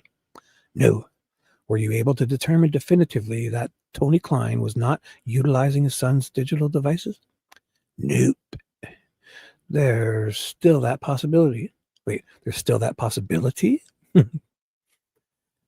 That is a possibility. Those two were living in the same house? A short period of time, yeah. They were living together during that time frame, but then Keegan moved out. And when you say during that time frame, in the weeks leading up to this circumstance? Yes.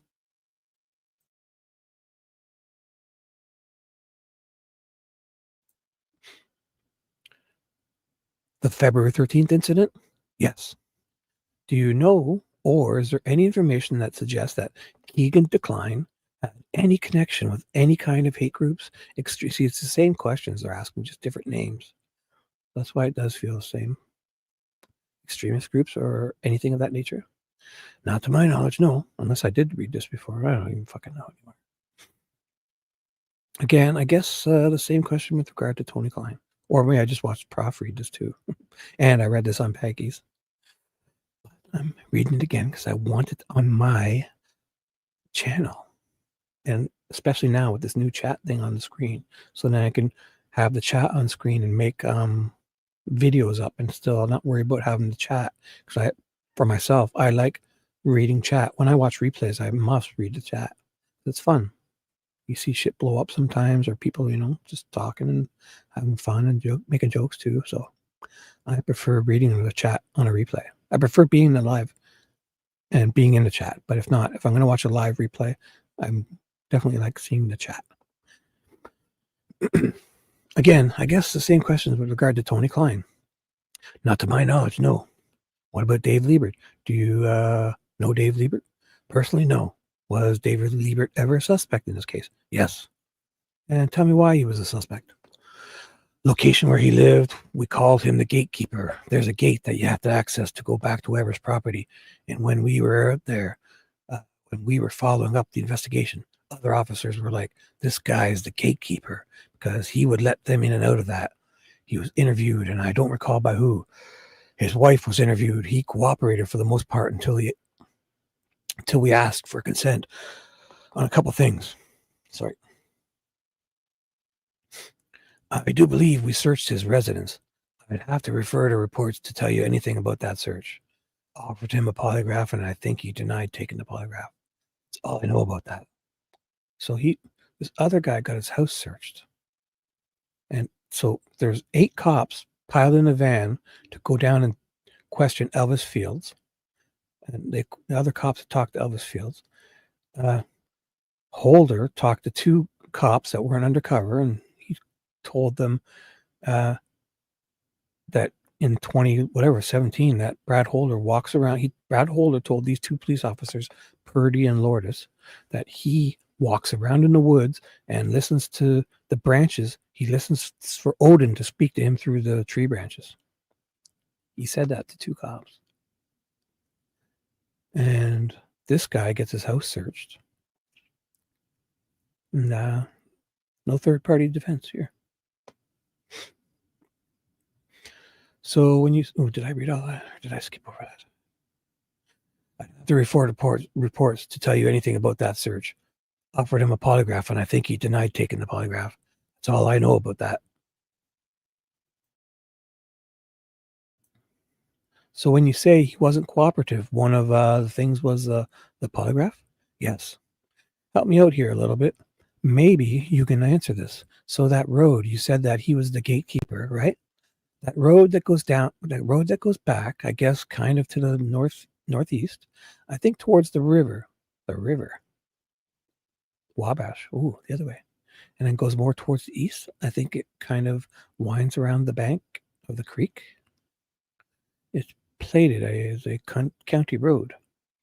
Is it your opinion that that's a private drive? That's what I believe. I know there's a stop sign there, but I've seen people put signs up in their yard when they didn't have the right to do that. Yeah, you can't put a stop sign up on your own property. I guess you could, but you can't put a stop sign up if it's not your property. So if it's plated a road and you don't own it, you can't be throwing stop signs up.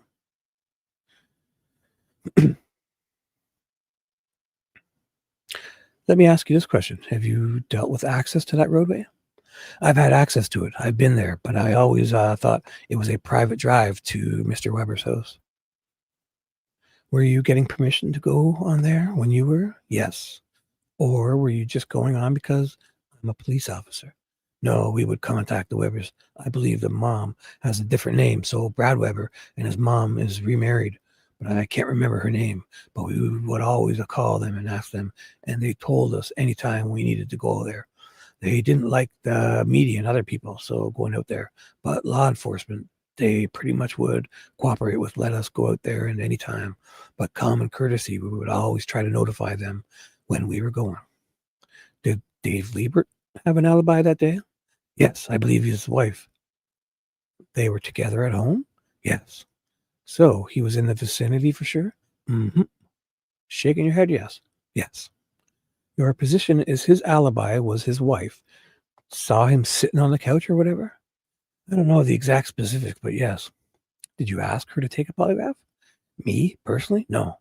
Whoever was the investigators, I believe they did, and neither one of them. I'd have to look at the list, but off the top of my head, I don't think either one of them took a polygraph. Do you know if you asked her and maybe I missed this, but you asked her and she wasn't willing, or she just didn't?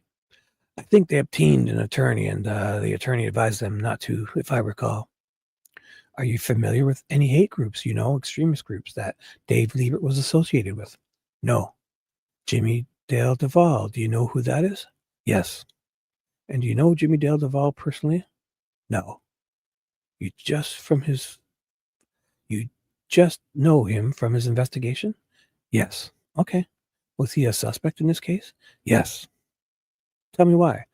We received quite a few tips on him. I can't remember. Oh, sorry. We received quite a few tips on him.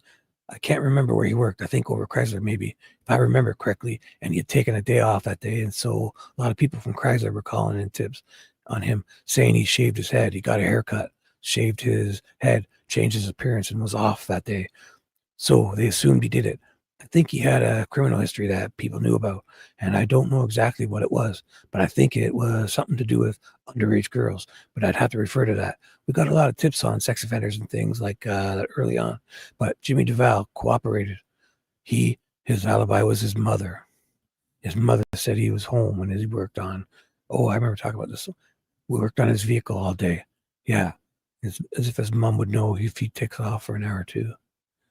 She's probably sitting there watching him, right? Yeah.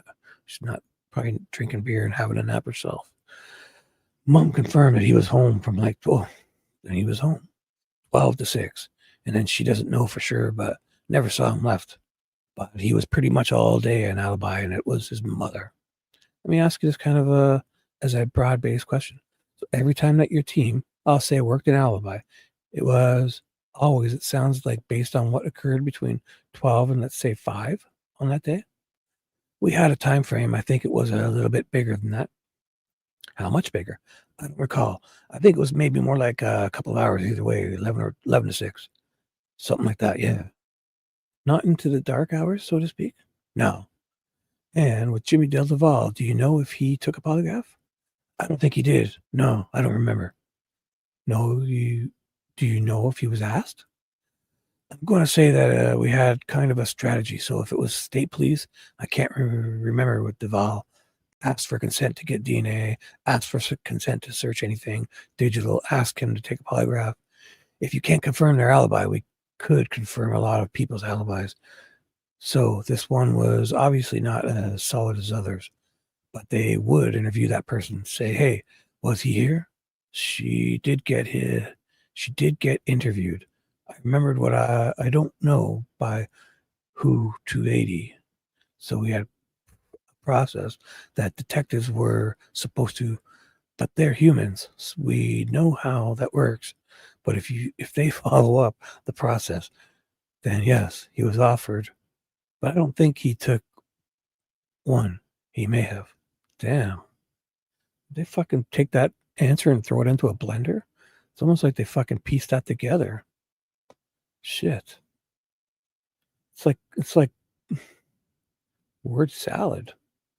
I mean, he's made sense this whole time. That paragraph sounds like they're jamming a bunch of shit together and making up. Wow. Oh, yeah, here we go.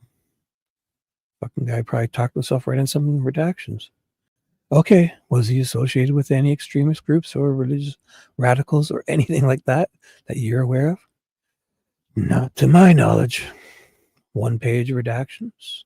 Ooh. And let's take a break. 1 second. My fucking lips are chapped as shit. I gotta put some more on. 1 second.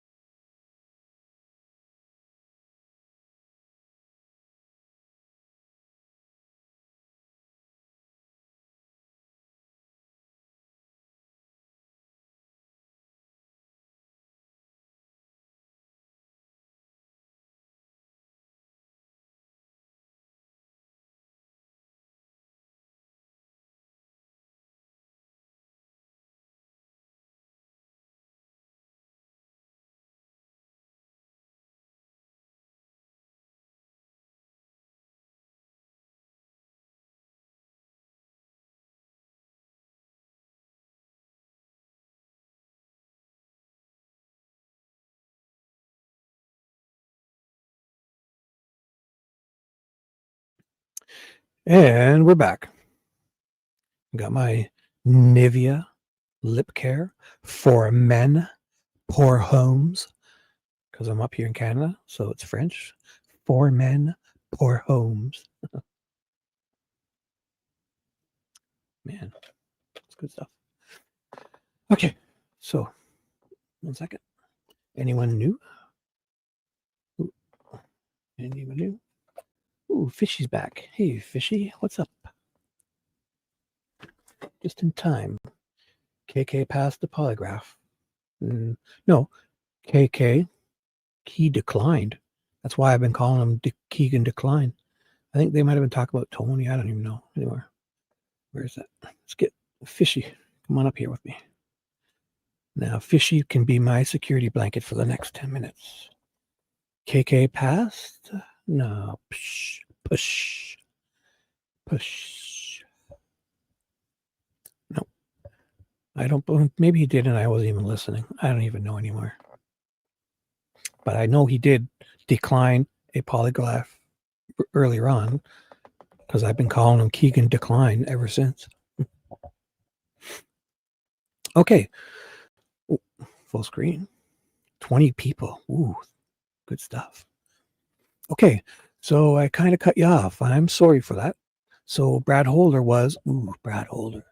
You're telling me when was, sorry, I got distracted.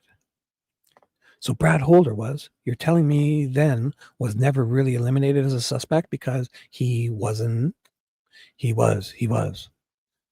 I think you told me not to be technical, but you said he wasn't really a suspect. He wasn't really a suspect because we encountered him through his son, and his son was at school. Then we ended up talking to him, and you're throwing a lot of at me, and I tried to review all this. But I believe Brad Holder was at work at the landfill. Which landfill? Liberty. Liberty landfill? Where's that? I don't know. Okay. I'm not sure. You don't know how far away from the trail it is or how? Nope. It's not in this county. Okay. He was at work from sometime in the morning, early in the morning. He went to work early in the morning, and he didn't get off until after this time frame that I'm talking about. Did you ever polygraph him? I don't think so, no. Did anybody ever? Well, let me ask you this. Was he a party of any, extremist groups or hate groups or all these kinds of questions I've been asking? Yes. Yes. Yes. Okay. Tell me about that. He was involved with another gentleman named Patrick Westfall that we found out through this investigation that was into some, in my words, some cult type. What cult? I don't think it's really a cult, but just a different bizarre type of religion. There's only like 8 people involved where they would worship other things other than God. But Patrick Westfall was non-cooperative and wouldn't really talk to us. But I believe he had an alibi. He said he was at home. Dude was at home. He was at home. So those two are connected. Okay. So Westfall and Holder. Mm-hmm. Where was Holder living at the time? I'd have to check the report. Somewhere local? No, Logansport area. I'm guessing Cass County. That's where her son went to high school, I believe, or middle school or whatever. Did Logan have any? I should say Logan. I shouldn't say Logan. That was his son. Did Brad Holder have any direct contact with either one of these girls? I don't think he did. I think he knew very little about, we're talking about 13 or 14-year-olds in relationships. So I'm not sure they were going on dates and things like that. I think they were just talking to each other. Well, how do you know? Did you ask them? I was doing a whole lot of shit. Actually, I lost my virginity at 14. And I remember it still to this day.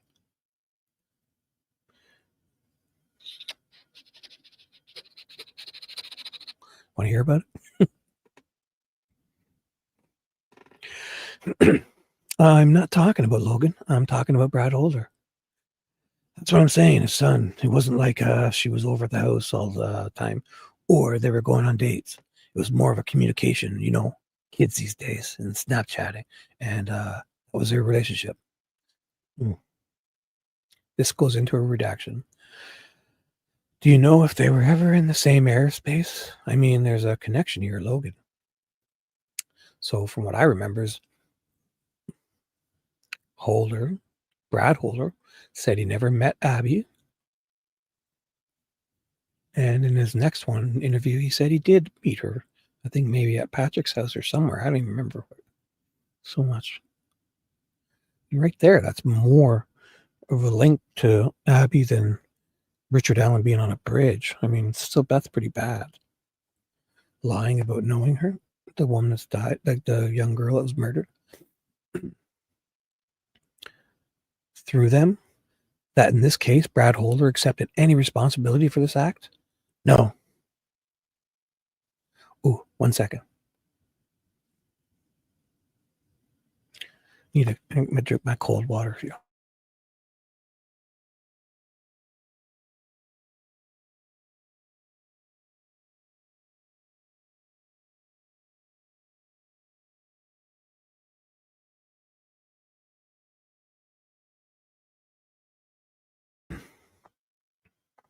And we're back.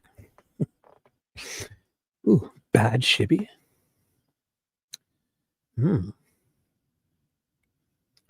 Oh, we have dollar stores. Yeah, what the fuck do you think Canada is? Picture the USA. Canada is the USA with better healthcare and less guns, less concealed carry guns, more manners, maybe cleaner streets. No, I'm just kidding. Nicer people, better hockey players, that's for sure. Beavers, we got lots of beaver up here. All right, before I get in trouble. Oh, let me change. Fishy's getting bored up here. She's saying psh, psh, psh. Here we go. Bad Shibby, bad. Anybody new? Nope. All right, 22 people. Boom. Must be like some people are actually starting to wake up or something, or like in UK or way across the other side of the world. Well,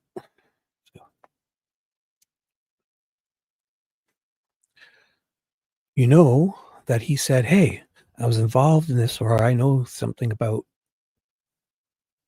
it, or anything like that." No, absolutely not. Did anyone else ever communicate? 1 second, I got a cough. Sorry. See, I'm polite in that way because I think of you guys before I'm going to cough. All these weird noises, you don't really hear me. If you hear me, it's like an accident. Hey, here we go. Ooh, two new people. Dewey Ox, which is commentator root, and purple amaryllis. So we got a rock sign. Yeah. And yeah, just crawled out of bed. Which one do I like better? Rock and roll. How about you two make one more comment? Whoever has the best next comment will get to come up here on the highlighted comment with me. And if you don't want that, don't say nothing. If you do want that, let's see how bad you want the highlight. I'll keep reading here until you guys do. Or maybe you both. No, I'll never hear from the both of you again, too. Did anyone else ever communicate to you that Brad Holder was engaged in any kind of activities that would have drawn suspicion toward him regarding these acts? Nope. Okay. I'm going to just go back as quick as I can. Those last two questions as I asked. Anything with Jimmy Dale Duvall? Nope. Liebert? Nope. I think we covered the clients. That's a little bit more broad. Yeah. Oh, here we go.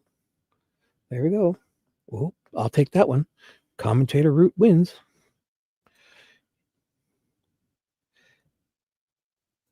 Oh, shit. Wrong one. This one. Sorry. Piece of crap, Westville and Holder. I agree, brother, sister, whatever you are. Friend. All right. Let's go. Ron Logan. I'm not muted. Okay. Ron Logan, that he was ever involved in anything suspicious. Suspicious. No. or that would have caused you to believe he knew something about these crimes? Nope. And certainly didn't accept any responsibility for them? No, he did not. Did you work with who was the officers or officers that focused on this kind of hate crime angle? We talked about this earlier today, right? This crime scene stuff. Who were the officers that kind of spent time focusing on that aspect of the case, talking to the Purdue people, talking to the FBI people? That would have been Steve Buckley and Dave Vito. He didn't talk to the Purdue people because that was better before, but he talked to the U.S. Marshals behavior analysis and relayed that information that we talked about earlier to Unified Command. Anybody else that would have worked? I think the right word would be angle of the case. Well, I mean, there was multiple troopers that thought they were Googling it, experts. No, the only experts I knew that were contacted were the ones that we already discussed. Okay. You remember any other troopers that were focused in this kind of stuff? There were several. I know we had I can't think of his name. Nate. He works for, is that the guy that suicide? Nate. Is this Monticello guy? Nathan Myers? Who was the one in Monticello that, wasn't it something that's, I'm not saying it was, I'm just thought he was a Nate too.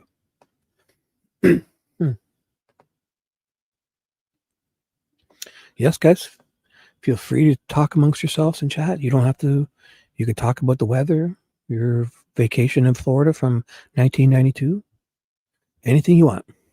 And if I annoy you, you can mute me, put on your Amazon music playlist, and talk amongst yourselves, just as long as you're having fun.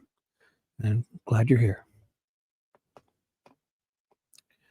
So, if anybody knows Nathan Myers, because I know there was a police officer that committed suicide in his patrol vehicle, I believe, in Monticello. I believe his name was Nate. And I usually, a lot of people forget about him when they talk about suspicious deaths related to the case. And I'm not even sure if he was related, he was related. Oh yeah, Logan did a lot of sus stuff. Yeah, he was at the dump. Yeah, he had his truck. I think Sleuth had those videos.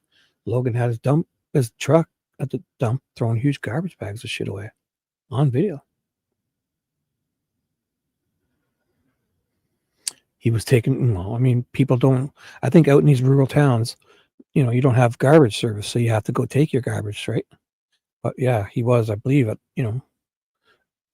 he was throwing bags of shit out, that's for sure. Hey, Precazin, welcome. Just in time for a new comment. Hey, folks, Precazin in the house. Is it good morning for you or good evening?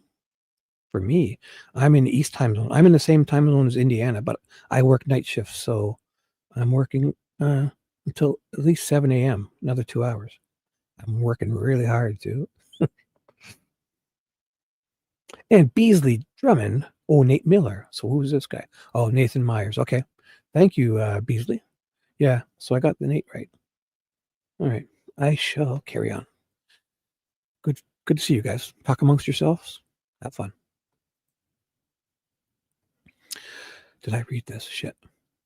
Yeah, because I got there were several. I know we had, I can't think of his name. Nate. He works for Nick now. Oh, he works for Nick now. He was into some gang activities, stuff like that. We actually had him looking into some stuff for us and following up, but he never found anything. Oh, he was like a private investigator, probably. Nathan Myers, sorry. And there was, like I said, there was other officers that had no experience, but they were, going off of assumptions, I guess. I meant officers, not private. Do you recall Winters ever? Do you recall Winters ever coming to you and asking? Oh, that's Ryan Winters. He's the guy who received. Yeah, he's the guy who received Ryan Boucher's crime scene photos. Ryan Boucher's screenshots of Brad Holder's social media, and Ryan Winters immediately thought Brad Holder's hand tattoo looked exactly like the real crime scene photos of Abby's stick configurations, because he wasn't mistaken in his testimony or deposition. He kind of conflated the two of that fake not fake, but the one with the two girls and the purple dress with the branches. He kind of conflated them with the real crime scene photos. But in his first deposition, he clearly says that in 2017, a couple months after, I think it was July or August, he was working light duty in Unified Command because he had he had something wrong. And he received the email from Ryan Boucher from wherever, Georgia or Florida, who's the guy who took all the screenshots of Brad Holder's social media. And when he immediately saw Brad Holder's hand tattoo, he immediately flagged him and wanted him to get re-interviewed and checked his name. Because Ryan Winters, ISP officer on light duty, he has seen the real crime scene photos of Abby, the stick configuration on Abby. So a cop thought the murder victim's girlfriend, which his son's girlfriend, who was the murder victim, this cop immediately thought that Brad Holder's hand tattoo was super sus and flagged him because he had seen the real crime scene photos previously, the real ones.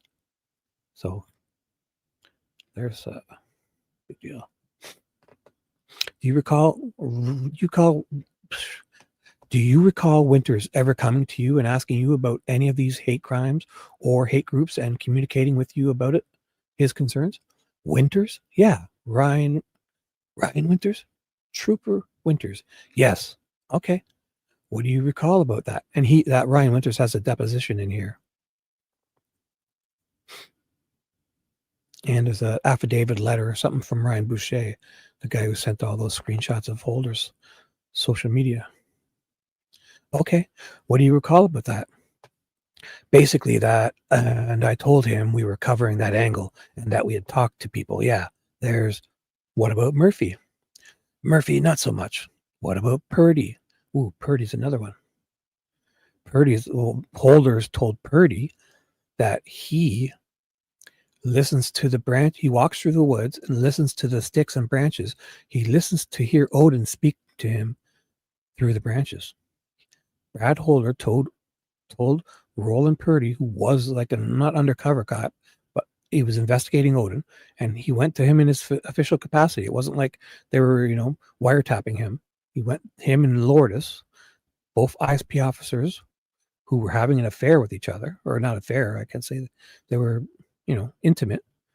They both went to talk to Holder, and Holder told them that he walks through the woods and listens for Odin to speak to him through the branches. That's in his deposition. And Purdy's also the one who insists that Anthony Portwood, the guy who's supposed to be redacted, the 37-year veteran who is, I tried not doxing him, but they do it like 50 times in here. So, and then he said he had nothing to do with Odin in his personal life or anything to do with it. And Baldwin and Rosie said that's the reason they called him in for his deposition. And it turns out Purdy throws him under the bus, and he rats Anthony Portwood out. He says, yeah, he was fucking totally into Odinism. He was totally into it, some form of it. His whole fucking family was, he said, this guy. So Purdy, another cop, said Portwood, the guy who's supposed to be undercover, 37 years. So that's why I don't care about it, because I should, whatever. They do it, not me. So either Purdy's lying about Portwood or Portwood's lying about being an Odinist or any type of it, because Baldwin was specific. He said any type of that. And he said, nope. So go read Portwood's. Portwood's the one that starts out redacted, the deposition. And I've read that also. Anyways, okay, let me take a drink and stop talking before I get in trouble.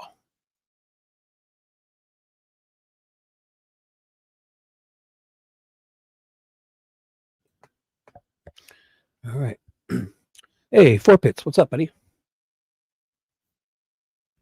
How's it going?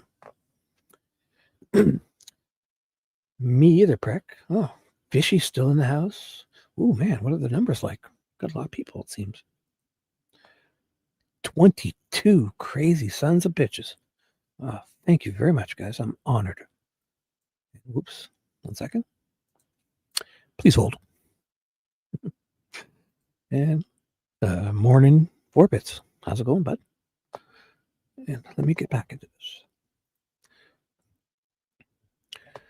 this.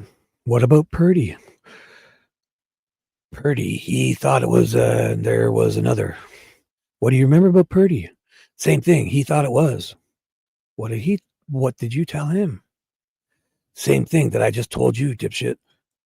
That it was a concern, but we'd already looked into it, and we had professionals saying that it was not.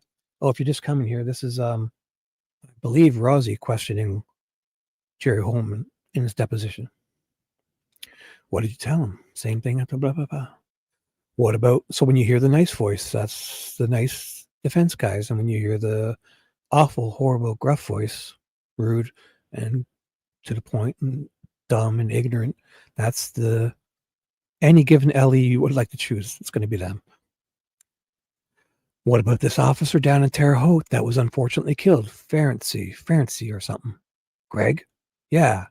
What about him? Did you ever come to you and communicate to you? Did he ever come to you and communicate to you that he had concerns about hate groups being involved in any of this? I don't recall if he did, but I know he worked with us on some tips that were down there. I don't know as they were ever hate. Anything that was meaningful to you? Elvis Fields, 8 of us of unified command cops piled into one van to go talk to Elvis Fields at one time. And it turns out Gull thinks he's not, he should be able to be called to the stand or whatever. Okay. We talked about Elvis Fields. Yeah, he's 14. We'll get there. Anybody else? Wait a second. He's 14? Oh, 14th in the list, probably. Yeah, he's 14. Must be. I don't recall. Okay. Maybe I already asked you this. We are gonna finish with Brad Holder. Was he ever excluded as a suspect? The answer, I think, was yes. Yes, Purdy clearly said that. Even though Holder was cleared, yet Purdy still felt it pertinent to go and kind of look into things at his work. But he didn't really do a deep dive because he was cleared. But after he was cleared, Roll and Purdy and probably that Lourdes were still following up on Brad Holder, just not to the extent you would think if the person wasn't cleared. I don't know. Anyway, yes, I should say this just to clarify. I don't really like your verbiage on excluded. We call it covered. We covered him. We exhausted every lead. He was at work. If we got new information on him, then we would open that back, which we've done on multiple people.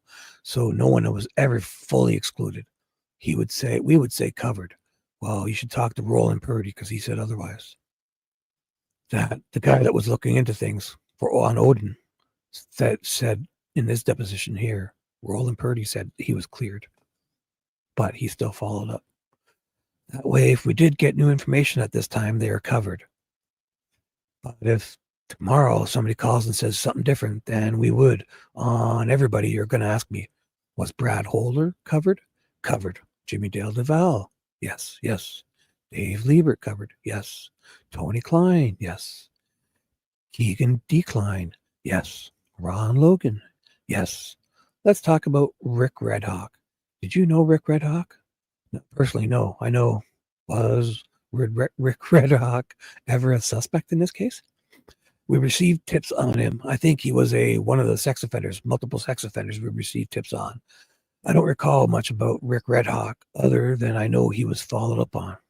So you don't have any independent recollection of him as you sit here today. Like, was he excluded? That's my word. But I'm asking the question so I can use whatever word I want. Oh, he's laying down a law here. Man, if I want to use excluded, I'll use excluded. Yeah, I give you permission to use that word. I believe he was covered. Well, okay. And do you know who worked that angle of the investigation? I believe that was Tony Liggett, the county, I believe. Ooh, this goes into redaction. Would Tony Liggett have been a party to conversations regarding these, what I've described as hate groups, extremist groups, in one page redacted? Ooh, just one page. Gonna take a quick drink, sorry guys.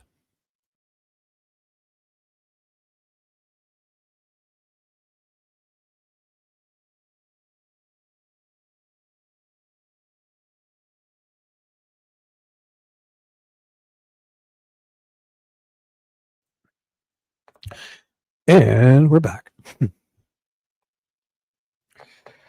guys having fun in chat? Oh, Carol's back.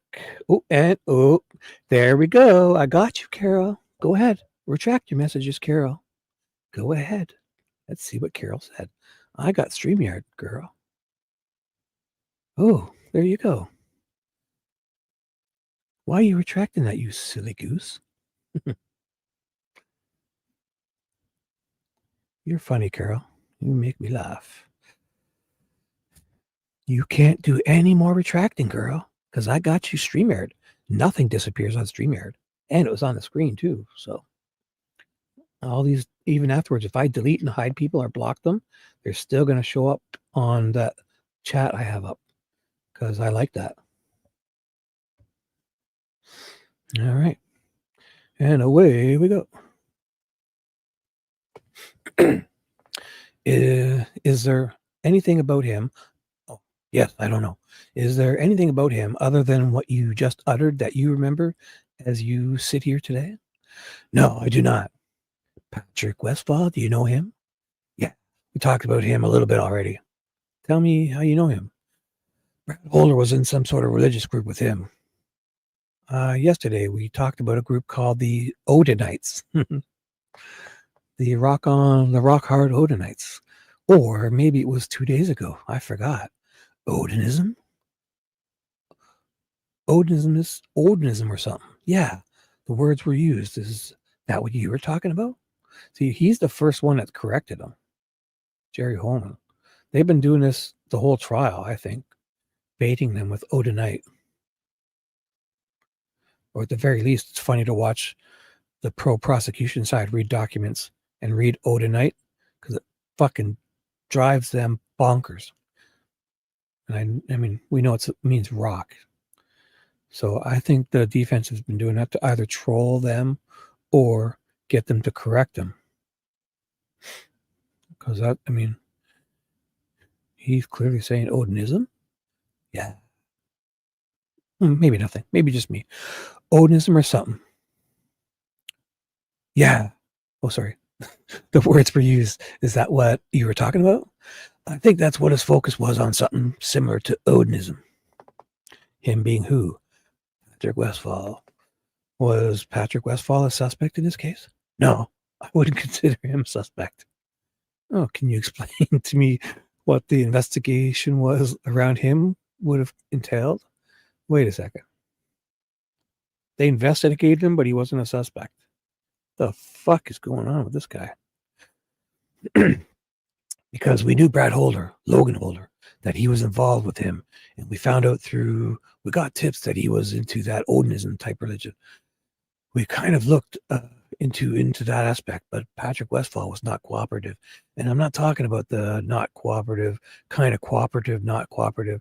He was not cooperative. Yeah, because he fucking asserting his civil rights. I mean, you assholes, you look what you do to people who talk to you. You obviously only talk to people when you have no real evidence. The fuck? I hate that assumption. I mean, do your job. Collect real evidence. Don't get mad at people for asserting their civil rights and not talking to you, you fuckface. Like he didn't want any part of talking with the police? Nope. Wonder why. Did he react and was he more than just resistant? No. He wasn't disrespectful or criminal towards us. He just was adamant that he didn't like the police and was going to talk to us. Were you able to confirm that Brad Holder and Patrick Westfall were actually connected?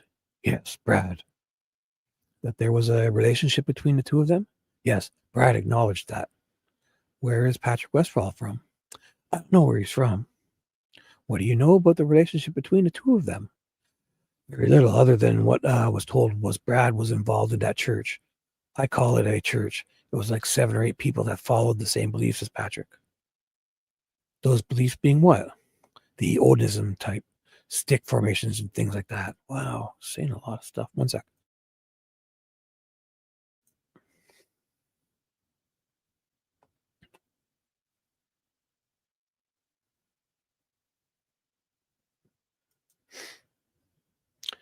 Yeah, I agree with you, Purple.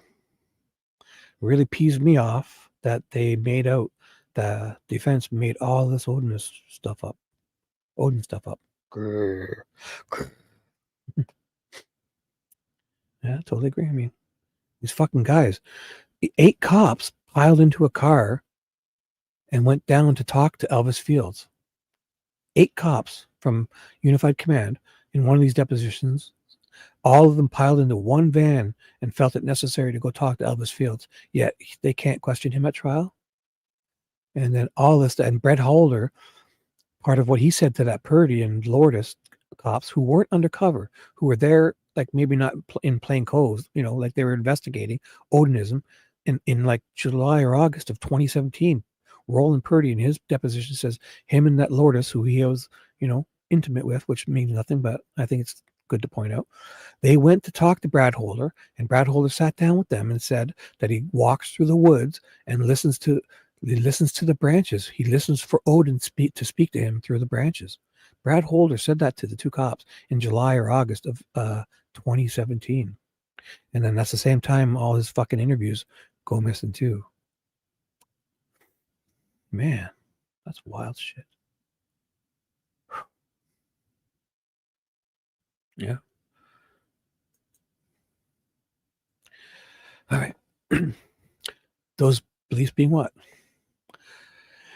The Odinism type stick formations and things like that.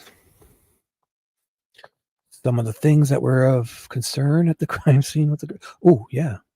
And Winters admitted when he saw the first thing he saw when he received Boucher's screenshots of Brad Holder was that Brad Holder's hand tattoo looked exactly like the real crime scene photos, the stick configuration on Abby. And he thought it was enough to alert and have Brad Holder called in again a couple months after this too. Because Boucher, civilian, sent all those screenshots. And they weren't talking about the one with the purple dress.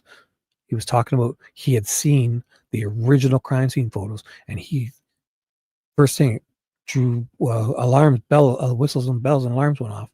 And he was at Unified Command on light duty. Ryan Winters. It's in this thing. His deposition is in here. He says that.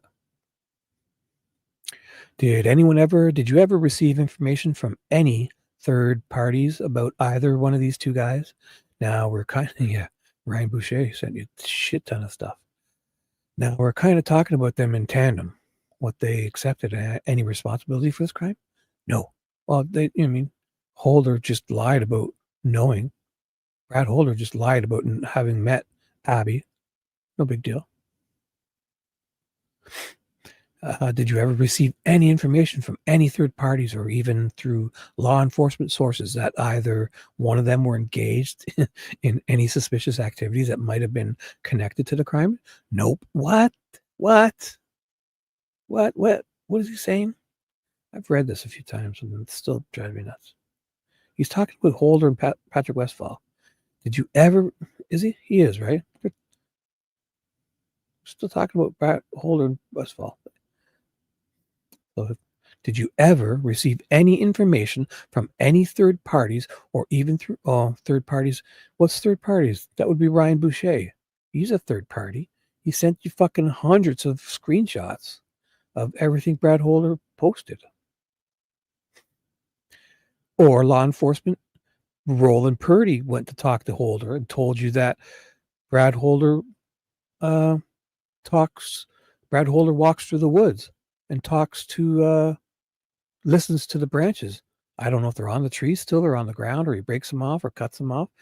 Brad Holder told Lourdes and Roland Purdy and Lourdes LeMahieu or something like that, that they weren't undercover. They were real police officers sitting down with him. Brad Holder told them that he walks through the woods and listens for Odin to speak through him through the branches. Get that. Let that sink in. Brad Holder admitted, and this guy's saying that no third parties told him anything about him. Did you ever receive any information from any third parties? Or third parties would be Ryan Boucher, so yes. The guy from Georgia who sent the screenshots, or whatever, Florida, I don't know, or through law enforcement sources, that either one of them were engaged in any suspicious activity that might have been connected to the crime. Nope. Because he can, he can say that because he's ruled out Odinism, I guess. It's probably a shit ton of stuff too. Because look at it, goes into redactions. So, did you personally talk to either one of these guys? Well, too much info for your delicate ears to hear, guys. All right. Wrong.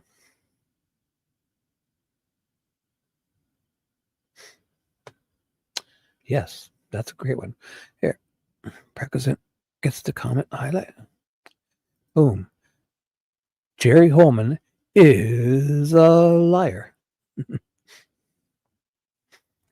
right. You guys having fun? One sec, sorry. Silly alerts. Oh, shit. Oops. 19 people. That works. All right. What do you remember about those conversations that maybe we haven't already talked about? Nothing. Just same thing. We would give updates on everybody. Hey, what can we do? What did we do? Things like that. Was there any connection between those two guys and anything unique at the crime scene? No. Other than that, we talked about. And just to clarify, what is it? The Odinism stick configuration type thing was similar, but not exact. Yeah, it was so similar that Ryan Winters flipped out and immediately went up the chain, flagged Brad Holder when he saw his tattoo, that it looked exactly like his murdered son's girlfriend configured the stick configuration that was on her dead body.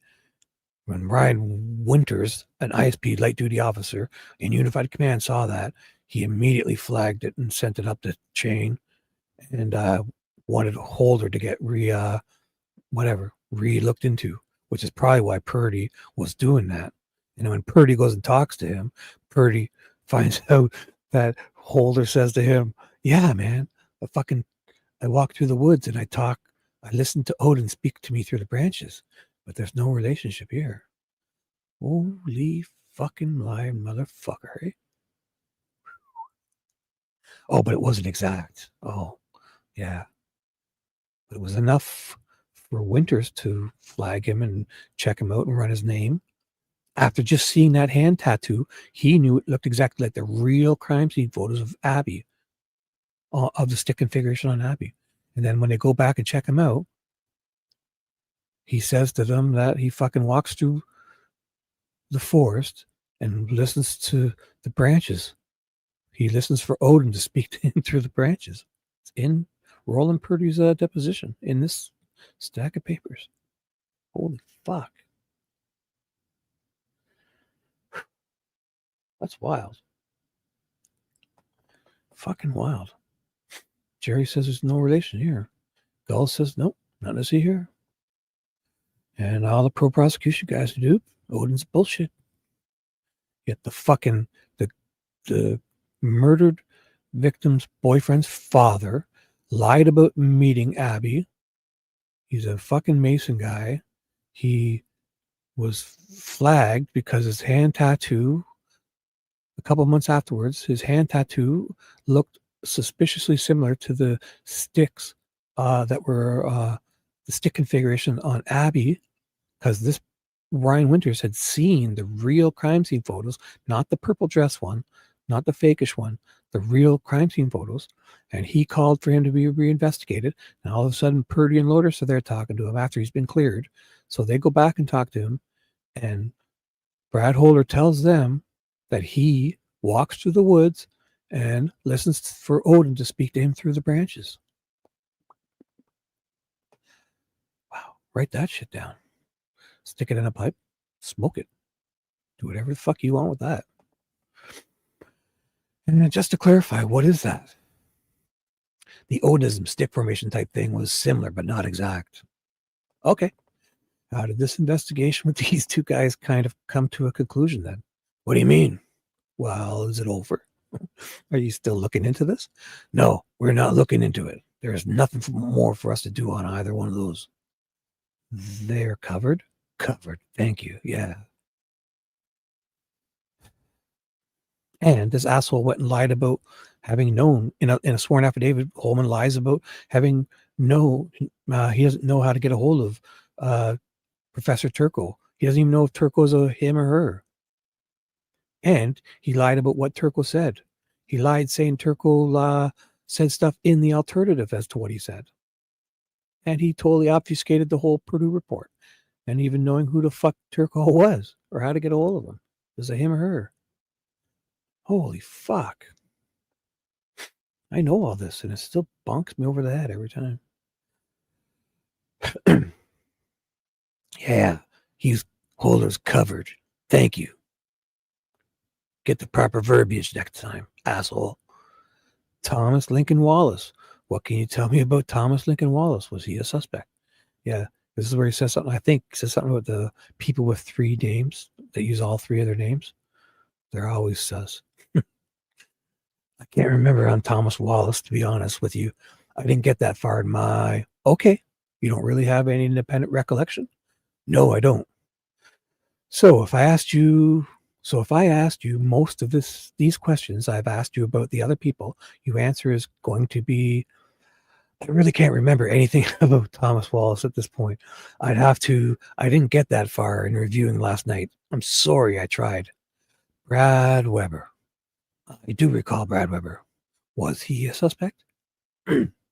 Wow. No, I wouldn't call him a suspect. No.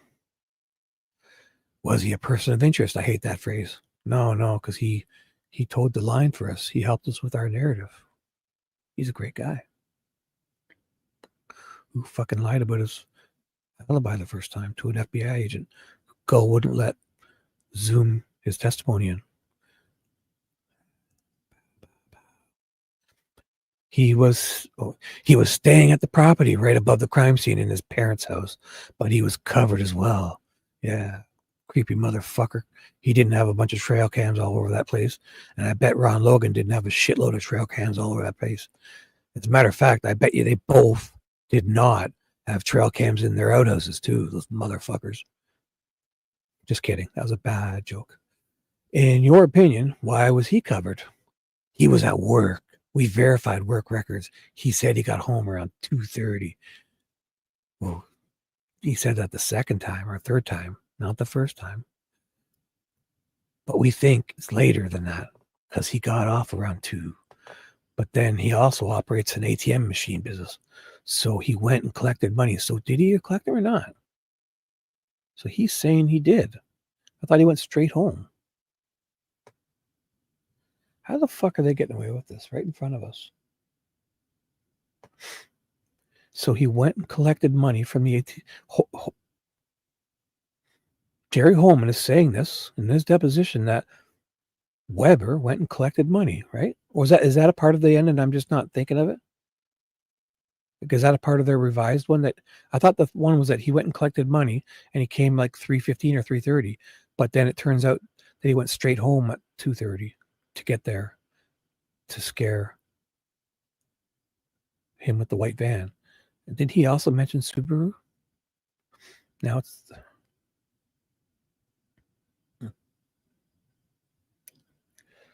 Yes, don't forget to hit the like. Let's put that up. Nicole. Thank you very much. Glad you're here, Nicole. Keep these guys in line, Nicole. Just kidding. Did you guys hear Nicole's voice? Wow. She's got such a sweet voice, eh? We were on, Nicole and I went on Unnecessary Evil Charles channel last night, and it was an amazing 3-hour live stream about the floor 4. So if you want to hear a hot Southern female voice, that's Nicole, sweet Southern Nicole Watt. You should hear her voice. She'll put you into a trance and lull you to sleep. Oh yeah, plus the sticks in his garage, big pile of sticks, and a bunch of fucking animal bones probably. I don't even know if they're. Oh. Thanks, Nicole. I mean, if you have to go, you guys can go. You don't have to be here. I mean, everyone's being cool. I don't even care. Like, if you're worried about modding, but it would be hard without knowing there's a mod here. But if you have to go, you can go. I'll go. I'll get. Who knows how much? I'll get through this. Let's go. Let's do this. Sorry. Let's do it. Focus. Where was I? ATM. Blah blah blah. Oh, let me read this. So he got home around 2:30, but we think it's later than that because he got off around 2. But then he also operates on an ATM machine business. So he went and collected money from the ATMs, which would have taken a few minutes. Oh, okay, so I don't know. So we think he got home a little bit later. So he just wants to have them all available for a later date. Wants to have everything available for them. They want the best of both worlds. He's feigning illness. We forcefully inject him. We want it all. Want our cake and eat it too.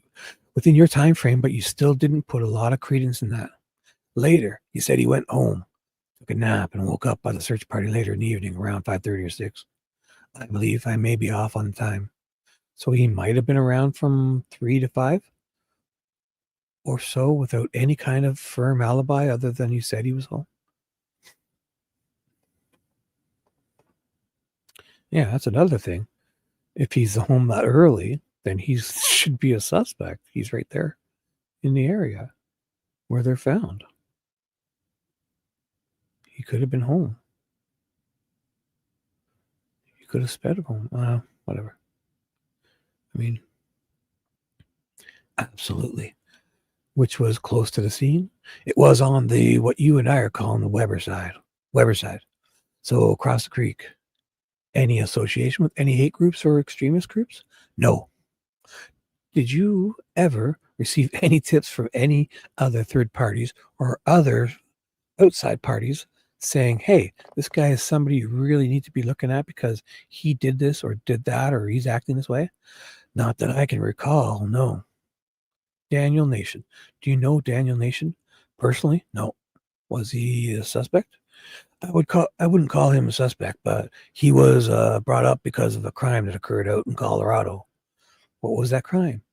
He was on a trail and attempted to attack somebody with a hatchet or something. Was he from around here? He was from Indiana. We put him in Indiana, but we could not get him near Delphi. His alibi was he was with his, I don't want to call her his wife, baby mama. I don't know. His girlfriend or wife was pregnant. He was at a doctor's appointment during that time, several hours away from here. He was from Indiana, but he was down south. Do you think you were able to kind of clear his alibi, so to speak? Covered him with all the knowledge that we had. An investigative would have been Jay Harper and Steve Buckley went to Colorado and interviewed interviewed him and then interviewed other people as well. Do you know if any connection whatsoever? Redaction. So why don't we get to know the rest of this question as if he's saying something that gets redacted? This is Rosie asking. Like, why can't they give us the rest of that question at least and then just redact, you know? It's wild. Seems like they just get to redact the whole fucking page, right? Can't get over that. So this is the remainder of an answer. We'll have no idea how it started or if there was other questions in between. The trailhead at a certain time, he was working in Logansport with his mother. He's like an appraiser or something. So who's an appraiser? Was it that guy? Yeah. Okay. And obviously when he got there, they didn't show up. So then he immediately started calling family members and they went out on the trail looking for the girls. Was Derek German, ever associated with any of these hate groups, fascist groups, extremist groups? Not to my knowledge, nope. Any of the ones we talked about? Nope. Did Derek German have a criminal history that you were aware of? Oh, yes, he did. What can you tell me about that?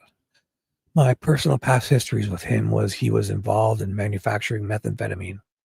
I don't know exactly what he got charged with, but I know he was recently released from the DOC. Did his history cause some concerns amongst your staff about his potential involvement in the case? Some concerns, yes, but we covered most of those. Did he ever work as a confidential informant for the police that you were aware of? Not that I'm aware of. Have you heard that come up before, that conversation or that comment?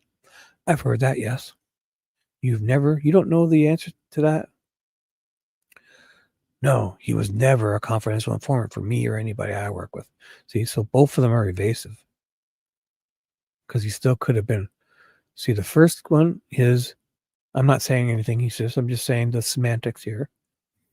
So he's not aware that he was ever a confidential informant.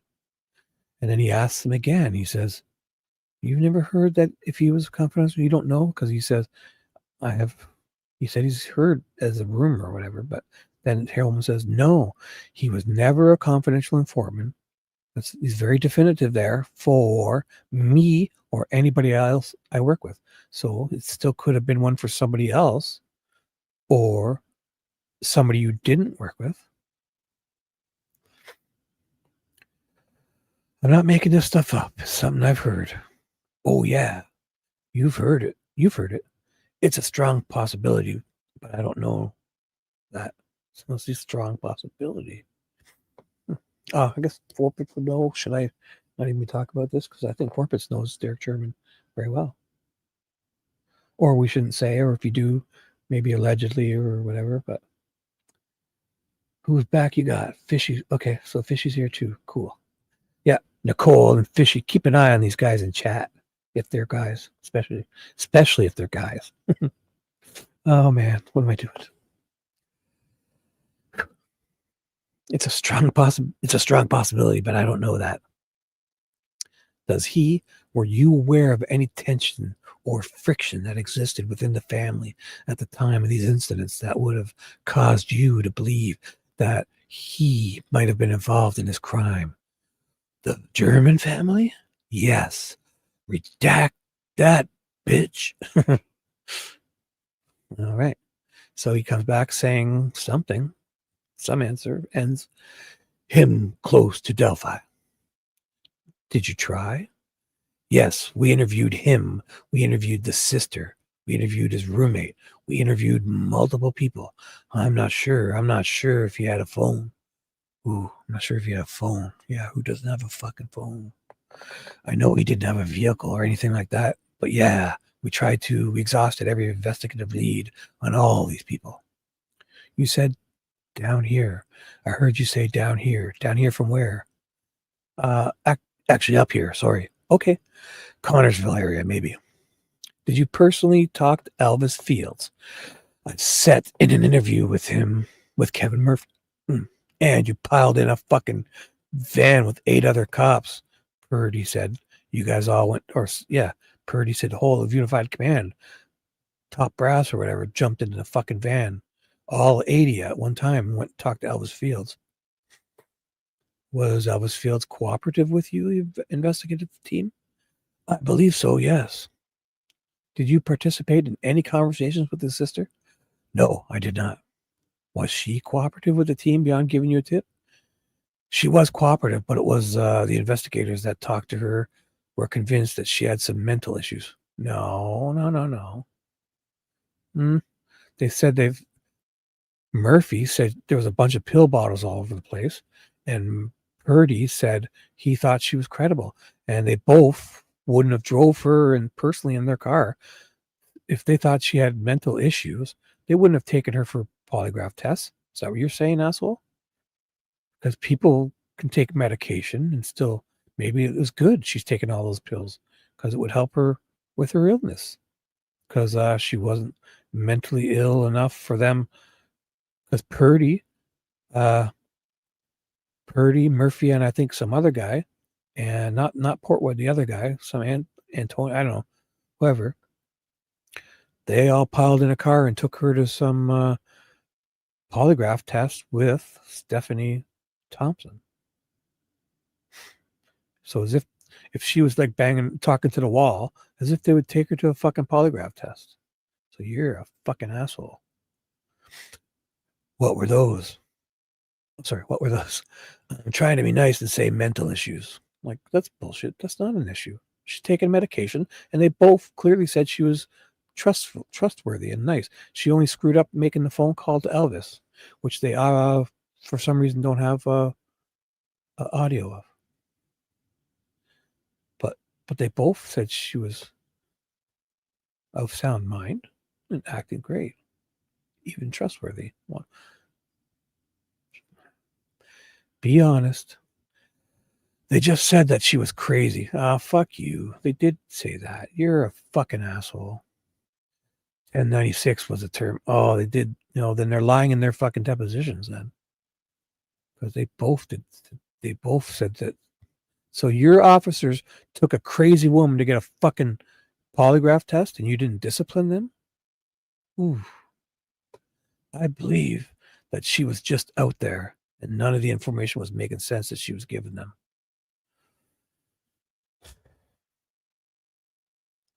What was the information?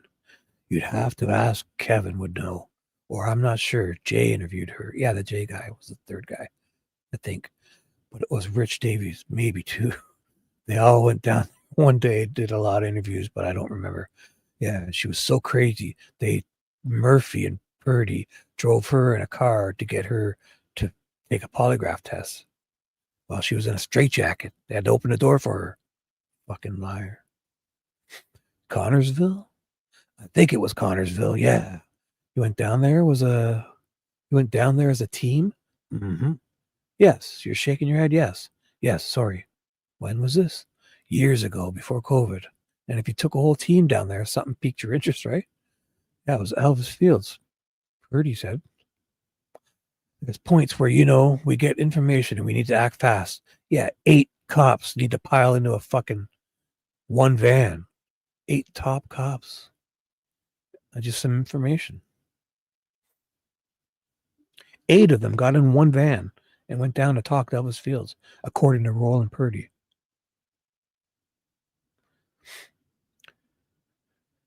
And there was multiple people to interview. Ooh. So there was a roommate, him, a sister. So he said he didn't talk to the sister, but he did. And a mother. So we took basically probably 2 people per interview. Yeah, 4 people. 2 people. So that's 8, all 8 of them. So all 8 of them go down there to interview these 4 people. 2 in each, yeah. Roommate, 1, 2, 3, 4. But they probably talked to Elvis too. And then maybe some extra just in case we needed to go interview some other people. Holy fuck, he's saying more than 8. 2 people per person. So we took basically probably 2 people, 2 cops per interview. So that's 8 of them because there's the roommate, 2, 3, 4 people. So that's the 8 people they were talking about. Then maybe some extra just in case we needed to go interview some other people.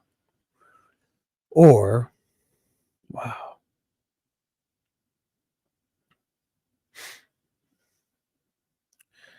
And did this just occur in a short period of time, kind of intense?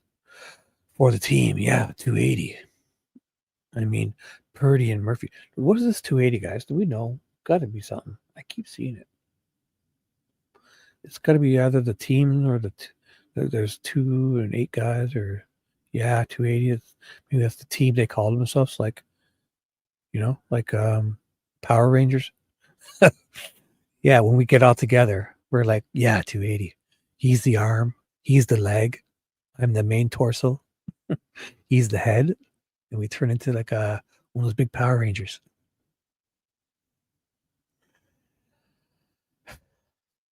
For the team, yeah, 280. I mean, Purdy and Murphy worked it beyond that and before that. and they were ready to go interview, and we put together a team. We did that a lot. It's not uncommon if there's multiple people to be interviewed. We would definitely do that quite a bit.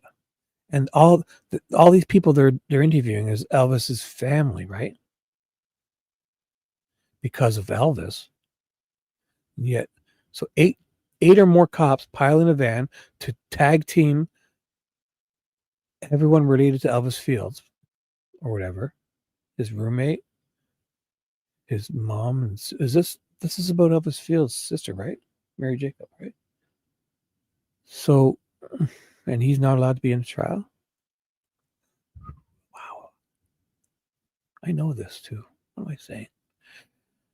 Do you recall anybody else other than his? I think you said his sister providing you with information about him. There's a roommate, but he didn't have any information other than he thought he was. Why the fuck would you guys all go down there then? If you didn't have any information. So 8 cops piled down in there to go on a wild goose chase. They had no transportation, no way to get down here. Oh, yeah, no way. Pretty much homeless. He's talking about Elvis Fields' family, right? Am I off here? Am I? He's talking about Mary Jacobs. Mary Jacobs is the crazy one that had pill bottles. So she's so crazy just because Murphy said she had pill bottles that he's okay with them taking a really crazy woman to get a polygraph test, which she passed. She's so fucking crazy she passed, right? Or no, did she? Okay. So you're saying, generally speaking, you went down there kind of as a unit, and then you kind of dismiss this as just not reliable. No, we continued to follow it up. Kevin did. The rest of the team moved on other tips and leads. Was Kevin reporting to you what he was finding as he continued to follow up? Yeah. What did he report to you? What I said earlier, that the sister was unreliable. He did not say that. Kevin Murphy did not say that. He said she had pill bottles all over the place, but she was very coherent and in well. She was well. She seemed very in. She was lucid. She was, taking her medication, obviously, and he didn't even know if, I guess he said he looked at the bottles and they had her name, and some of them he recognized they were psych meds. But I mean, she was prescribed them, taking her meds. Maybe she has a thing about keeping an eye on her medication. She wanted to keep them out and around them, where she could see them. I think that's more sane than fucking running around the woods talking to, listening to the branches talk to you, listening for Odin to speak to you through the branches, like Brad Holder admitted to Purdy and Lemler. Lordis. Are you familiar with any activities by that Elvis Fields engaged in himself that would have connected him in any with this particular crime scene? Nope. No. He was saying or doing anything that was like, oh, we need to focus more on him. I think that's what the sister was saying. The crazy sister. This 1096 crazy nutcase that we 2 guys drove in their car. 2 officers drove to get a polygraph test with a now deceased Stephanie Thompson.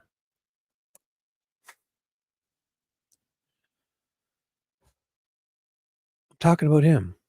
No, he denied everything, I'm pretty sure. Garrett Kurtz. Do you know Garrett Kurtz?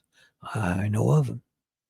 Oh, let me just take. Oh, so I'll stop here. I'm just going to take a drink. Sorry, guys. Talk amongst yourselves.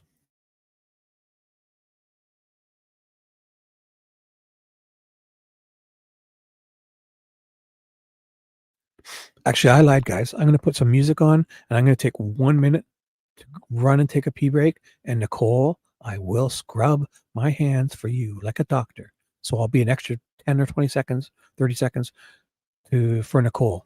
Okay? I'll be right back.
And we're back.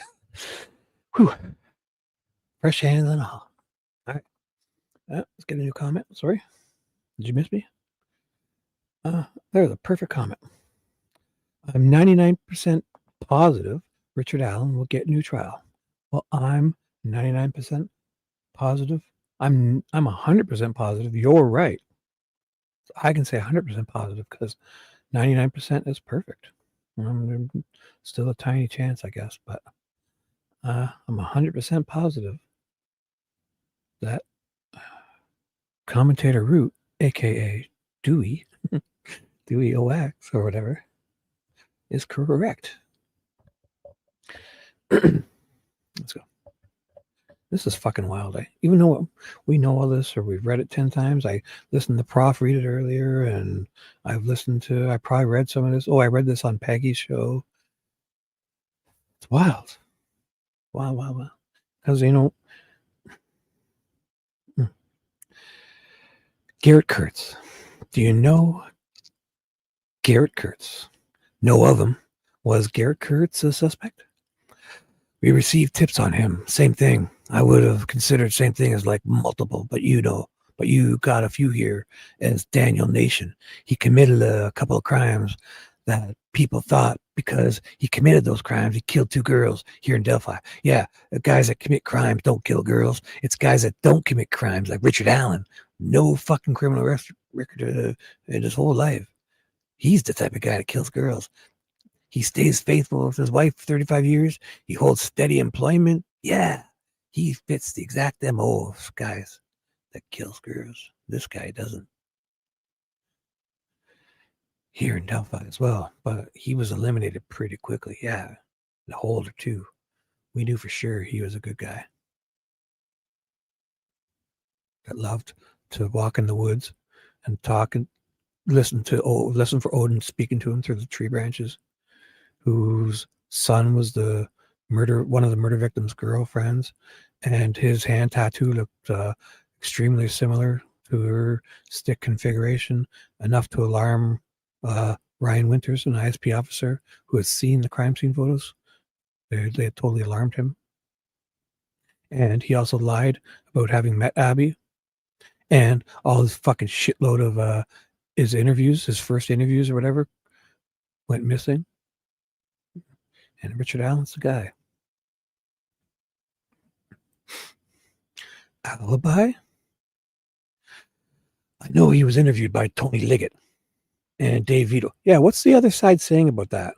About Brad Holder actually walking around the forest after he was cleared, but the Purdian Lemler went to talk to him, Lourdes, and as in their official roles as police, maybe not in uniform, but like, not undercover, but the plain clothes cops. I don't know how they were dressed.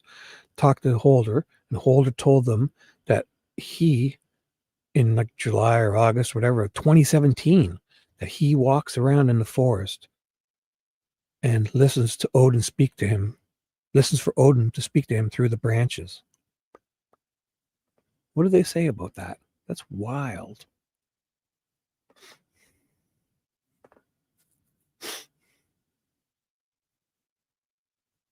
Preach. Carol, retracting messages. You think I'm distracted right now? I'm going to check. There you go. Carol retracted this. Shibby, you're back. Back again. Why do you do that, Carol? You drive me bonkers, but I love it. She retracts her messages all the time. So, Carol, you should change your name. So just message retracted and not say anything in chat. Just kind of type in like a dot and everyone will know who you are. Anyway, sorry. Alibi. I know he was, who were we talking about again? Daniel Nation? Yeah. Daniel Nation, I guess. Alibi? I know he was interviewed by Tony Liggett and Dave Vito, maybe, and a couple of other troopers. 1 second. Make this full screen. Sorry. Other troopers from up north. Yeah, there was never, ever any evidence connecting him to Delphi. Well, he did have connection here, but to the crime scene. Well, he did have connection here, but to the crime scene. Okay. What were his connections here? He had family and friends that lived in the area.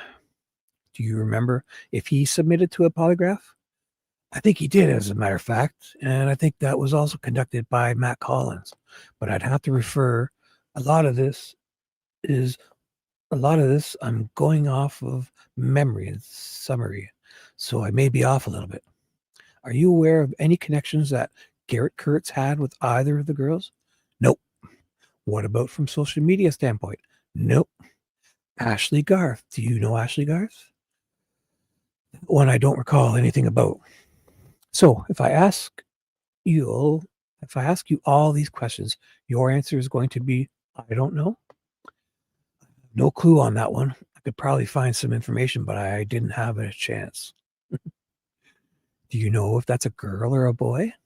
I think it's related to Garrett Kurtz. I think it's a girl. I think it's his co-defendant, probably. Co-defendant or co-defendant that killed. I think it's his co-defendant or that killed up in Newton County.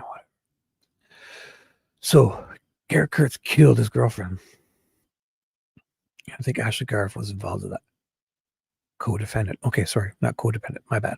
So it's actually right. Yeah, because they got charged and all that. Right? I don't know. In this day and age, it's tough to tell. Yeah, I get it. It's just odd there would be a woman on here. Yeah, because women in this area don't do crime. So crazy. Nick's probably mad at me for rambling on about that because that's what I believe, but I can't confirm that. Well, why would Nick be mad at you? Gabe Ellis? I don't know Gabe Ellis. Sorry. Yeah, I don't know Gabe Ellis. I think that's probably still involved with those other two that you just mentioned, but maybe connected. I don't recall Gabe Ellis at all. So if I ask you all those questions, your answer is going to be, I have no clue. You have no recollection? No recollection of Gabe. So let me ask you this.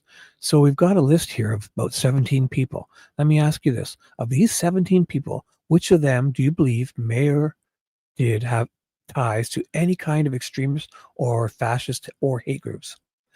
Just Patrick Westfall and Brad Weber. Sorry, Brad Older. Ron Logan? No, I don't think so.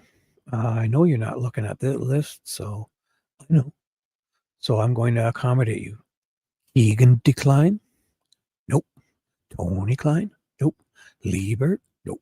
Jimmy Duvall? Nope. Brad, at least I like this how they're not asking the question each time because we know it's all the questions. So Brad Holder? Yes. That a yes? Rick Redhawk? I don't know. Michael David Schmidt? Don't know. Patrick Westfall? Yes. Thomas Lincoln Wallace? Don't know. Brad Weber? Nope. Daniel Nation? Nope. Derek Sherman? Nope. Elvis Fields? Nope. Garrett Kurtz? Nope. Ashley Garth? Burp. No clue. Gabe Ellis? No clue. Okay. Again, these are kind of broad sweeping questions, but of this whole group of people, you mentioned that Holder and Westfall were connected, and you thought that Kurtz, Garth, and Ellis may be connected. Possibly. This is not a matching game. Right, I get it. Are you there? Are there any other players here that I've mentioned that you think are connected with some other person on the list? Just Tony and Keegan. Okay. Yeah, that's a good point. So Tony and Keegan, right? And other than like all these guys. And other than that, all these guys with no third party defense. Oh fuck. It's awesome. Holy shit. And other than that, the only other connections would be Holder and Westfall, and then possibly Fields or Kurtz. I'm sorry, possibly Kurtz, Garth, and Ellis. Correct. You want to look at the list just to make sure? I trust you. Okay, that's dangerous. Give me a few seconds here. Sure. I was thinking about Stephanie Thompson for actually other reasons earlier, and it kind of popped back in my head. She was involved in the case, right? Yes. And my understanding was she was doing polygraph exams. Yes. Was she doing anything? Which technique was she using? I'm just curious. The preferred techniques that the state police teaches. I don't know what it's called. All right. Was she doing anything else in terms of investigating this particular crime? Like, kind of typical investigative work? No. Groundwork? Nope. We just utilized her in the polygraph. With regard to those suspects that I've mentioned, that's my word. 17 of them. Did you ever polygraph any one of these? Anyone associated with these people? So, like, if somebody's wife came to you and said, my husband was responsible for this, did you conduct any polygraph kind of at a second level, if you will? On that list? No. Do you want me to read the names again? No. I'm familiar with the list. We have done that. Okay. Tell me for who. I know we interviewed or polygraphed the guy's mother. You're going to have to give me a minute. I'd think of it. I'll text you at 2 a.m. How's that? What? No. Fucking think of it now. I don't give out my personal number. It's too dangerous. Good man. Actually, I did just the other day to someone in this chat. You know who you are. I don't give out my personal number. It's too dangerous. Give me a minute. I'll think of the name. But somebody's mother, you started there. Yes. Was it local, or do you know if it was somebody from afar? It was, I believe, over in the Kokomo area. Do you remember in this circumstance why you did it? Kenneth Johnson. I believe so. What was it? Why was Kenneth Johnson's mother being polygraphed? And who the fuck is Kenneth Johnson? Oh, the Indiana Packers, meat packer. Kenneth Johnson worked at Indiana Packers, took a day off. He was getting disciplined for pulling a pig's ear. Jeez, these guys. For what? Pulling a pig's ear. Yeah. That wasn't an expression you're talking literally? Yes. Okay, go ahead. So, yeah, we don't want them pulling their ear before we fucking chop their heads off or whatever and eat them. I know. We don't want to torture them. We want to make it as humane as possible. If you've had taste some bacon, you'll understand. So there was some other people involved in that investigation, and they thought he was a registered sex offender. So they polygraphed him, and it was inconclusive. His alibi was his mother. Polygraphed his mother, and she passed. And she was at home during the time frame. And then non-preferred technique or preferred technique? Preferred technique. And then he was repolygraphed later by Matthew Collins. I can't remember who did the first one, but he passed the second one. His mother passed the first one. That's the only time you kind of went second level here in terms of polygraph that I can remember. Yeah. Okay. Let's take a break real quick. A recess was taken.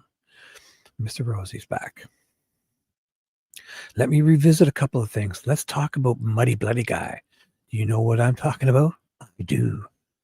So my recollection, just so we can set the table here, is that Sarah Carbaugh saw this guy that she described as being muddy and bloody, right? You generally agree with that?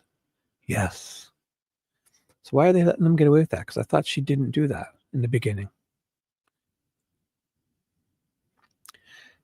Yes. And that this particular person was first seen somewhere between the Mears farm and the cemetery, I think. Yes.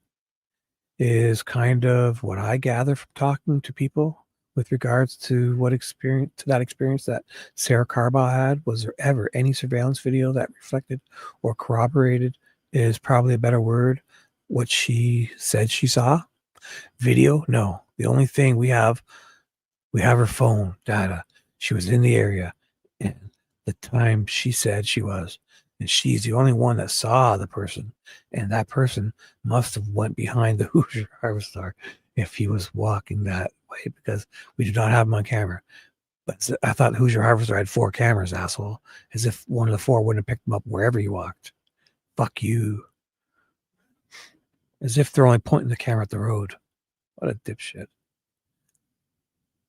You got cameras. You got 4 cameras. You're putting them on all 4 corners, looking around. So you'd catch him on wherever he walked. Is that what you're asking?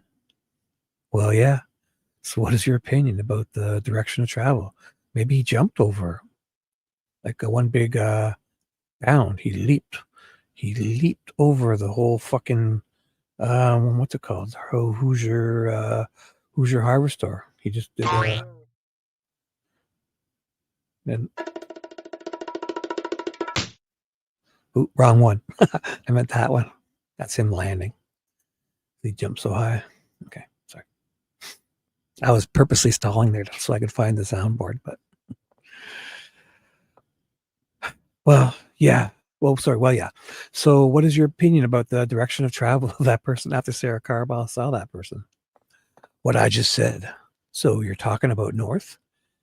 There's many options, obviously, but down the street, down the middle of the road in the middle of the day is obviously the best choice, right? And scooch way behind the Harvest Store because we know Harvest stores only point 1 camera at the road. They don't worry about their business at all. They worry about cars driving by their business. They don't put security cameras for their actual doors and for their own security and stuff. So you're talking about north. There's many options, obviously, but she sees him walking. I don't know what direction that is, from the cemetery towards Mears. So we're assuming he's going that way. We're assuming that. That's the witness statement. Well, if he's leaving the crime scene and he's going to his car, you're assuming he's going that way. And we know she was there because we have phone data, so we could have, after she left, he could have went back the other way. He could have went back and around Hoosier Harvest over towards where the old CPS building is. I mean, there's multiple options here. We do not have him on video going across, so he had to go some different direction. That's all I know. Well, I mean, why, if he was so worried about that camera at Hoosier Harvest Store, why would he drive past it in his car? He's after the murder, he's conscious enough to think of, ooh, if I go around the Hoosier Harvest Store, I'll stay off their camera. Yet on his way there, he's la-di-da, not worried about any cameras. Because he could have gone around the other way, which probably would have been easier. And those cameras he was thinking about, he was clear enough to remember them after the murder and all that. So he would have been very thoughtful of that before, knowing he's going to do stuff. So he would not have drove past those cameras with he would have went around.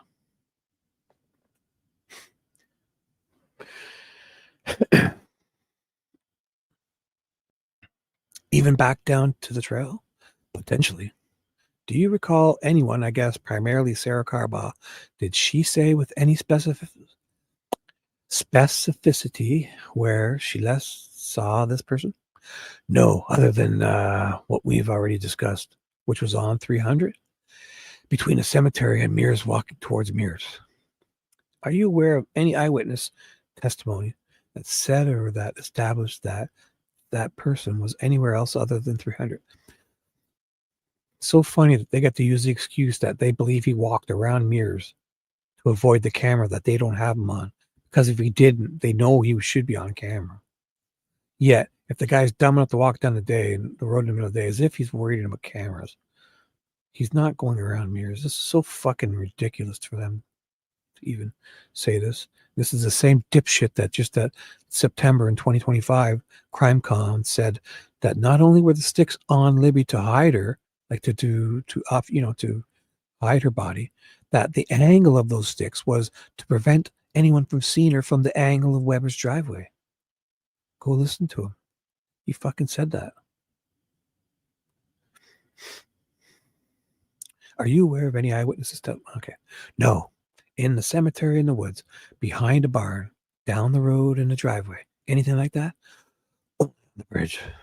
All pretty important facts in this case. Yes, Mr. Rousey. I don't have any further questions. I think Andy is going to ask a few.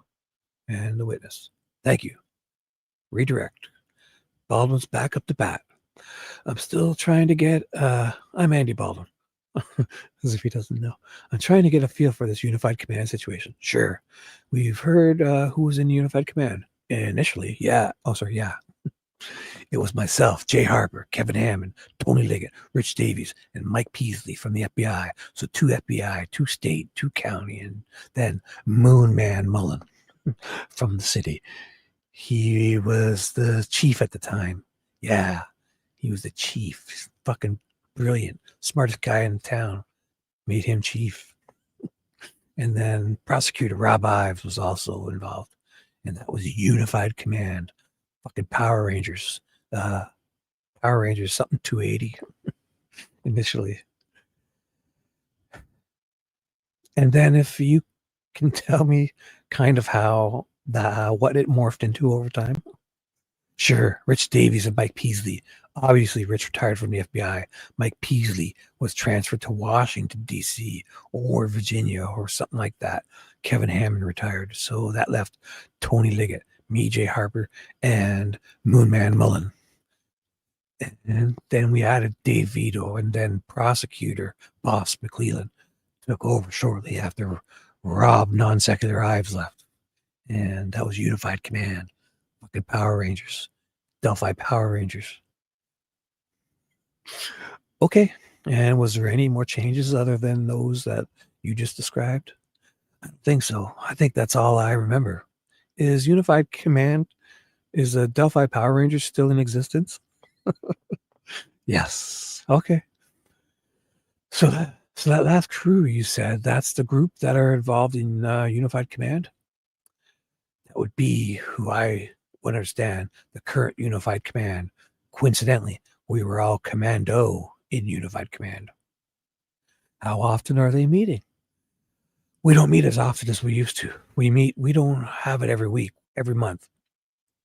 If something comes up, either prosecutor Bossman McClellan will send out an email and say, hey, we meet on this day, or vice versa. I'll say, hey, I got some information I'd like to share, or anybody with the Unified Command. And we might invite other people like lab, forensic scientists and things like that. But I would probably say once a month still.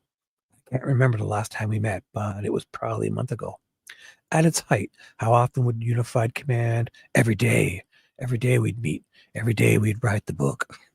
Meet in the morning. Talk about what had happened and what our plans are moving forward. Allocating any resources, time, money, going over stuff like that. Where was the meetings? Was it a specific place or was it a different place? Well, it moved a couple of times, but we called it Unified Command. So the command center started out at the Delphi Police Department. Above the police department, there's a conference room and a kitchen and stuff we used. Yeah, kitchen. Fucking refrigerator full of donuts and deli meat. Then we moved over to what was referred to as the old REM-C building, and we were in there for quite some time. We moved back temporarily to the police department. Yeah, we never cleaned them once. And then we were at an offsite location, and I don't know the actual address here, just outside of Delphi. And the reason I'm asking is because sometimes when there's meetings, you go down to the diner and you have a cup of coffee. No. It was all private, secure locations with law enforcement only. Yeah, I bet you they had fucking food sent in and paid for all by, piles of pizzas and coffee, those big things of coffee delivered by the local coffee shops and paid for because they have to officially do that. They can't. Yeah, it's so necessary. Yeah, I can just imagine the budget for fucking pizza and donuts of these guys. Coffee. Was it in place where you could go look at technology, like things on computers, or was there a big screen so you could look at anything that you need to look at if there was anything of interest? Yep. Okay. Who was kind of in charge of that technology side of it? Moonman Mullen is our IT guy. Probably, I'd say, is the most proficient in technology. Oh my God. Steve Mullins, the most proficient technology. Oh my God. Can't do it. I'm going to crack. I'll just take a quick break. 1 second. I can do it. I'm just kidding. 1 sec.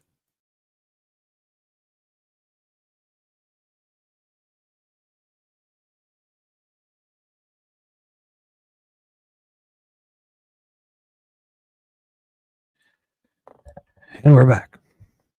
Anybody new? 4 bits. Untitled. Beasley. Beasley. You notice that Tobe wasn't in Unified Command? Yeah, because he was probably in shit for fucking calling off being such a big dope and calling off the search and dogs. Probably because he did sound like he was. It sounded like Tobe the very next day the girls' bodies were found, or the day after was like on desk duty or something. So he probably got in big shit for calling off the search and shit. I don't know. Yeah, they didn't want him. He's a fucking dope.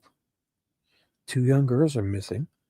And he calls off a search. Or I guess I can't say because the Tobe in his deposition, to be fair, Tobe said it was like a whole, everyone kind of was in charge of the search. I don't know. I always thought Tobe was the one who called it off, but whatever. All right, 19 people. Glad you're here. You notice that Tobe was in Unified Command. In Unified, no, he's kidding. Unified Command. Okay. And I'm trying to get an understanding of these people that go out, the detectives and the different agencies that are investigating. I even saw some like up in Hammond, Indiana, I think. If you're up in Hammond, Indiana, how do you get involved in a case like this if you're a police officer up here? A couple of different ways, probably. Maybe a task force officer came down here to help us, but also we would, to save time and resources, we would reach out to, for example, if Peru. Nicole, you still here? Hope you're. Anyways, or did you fall asleep? Whatever. Any other mods still here? Beasley's here. Just curious, because I'm not really reading the chat in between, but everyone's being good. Just checking. He's a creeper for sure. Okay. If there was a person we got a tip on in Peru, I would reach out to Bob Burgess and say, hey, Bob, could you follow up on this and establish alibi and things like that? If anything else, contact us and we'll jump in here and help out. So we utilize not only state police, but some other local and then FBI out of state. We've used, we get tips out of state. We would always go and we'd reach out to the FBI or the state police, but in Florida or wherever, Denver, we went to Denver. We have sent people places, but we don't always send people places. Because like I said, just because we get a tip doesn't make you a suspect. Or if you don't have any tips and you come and tip yourself in, definitely that makes you a suspect. So it could be they could follow up on that very quickly for us and eliminate them as a suspect. Hey, Nicole. So, you download. How much more is there of this? Should I just keep reading, or I'm getting a little tired here, but I can do it. Time's it. 6:30. Ooh. I'm still on the clock, so I guess I'll read. I'm on page 449. Remember this, just because they get a tip. You said the word. Okay, so I'm on page 449, line 5. I'm going to just scroll ahead quickly, okay? 449, line 5. 449, line 5. 449, line 5. 449, line 5. Redactions. Ooh, holy fuck. Oh, they have a little break again. Yeah, these fuckers are taking breaks and going for a bath and having lunch and going to eat big piles of ribs and donuts. So that's not fair.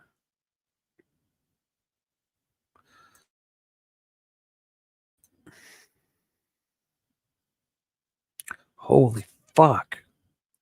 Yeah, maybe we're gonna. What time is it? Wow. I mean, holy fuck.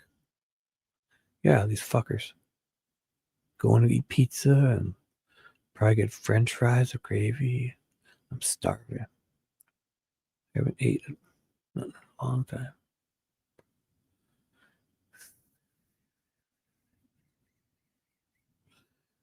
Yeah, maybe I'll. Well, that's a lot. Any suggestions, guys? Would you be okay if we shut her down? I've only been going. I could go longer. I mean, if I took a quick break to grab something, I'll go longer. So that's it. One, we pause and continue another day. That 5 hours and 16 minutes. But if I were to eat something, maybe grab another coffee, I could go. And I got food. I could grab some quick stuff. Or you don't care. So one means, what did I say one means? One means pause and do it another day. Two means take a break and go get a quick bite and then continue. Maybe even finish if I feel good, because I did sleep good yesterday. Or three, you don't give a shit and you're not even really paying attention to what I'm saying. Talk amongst yourself.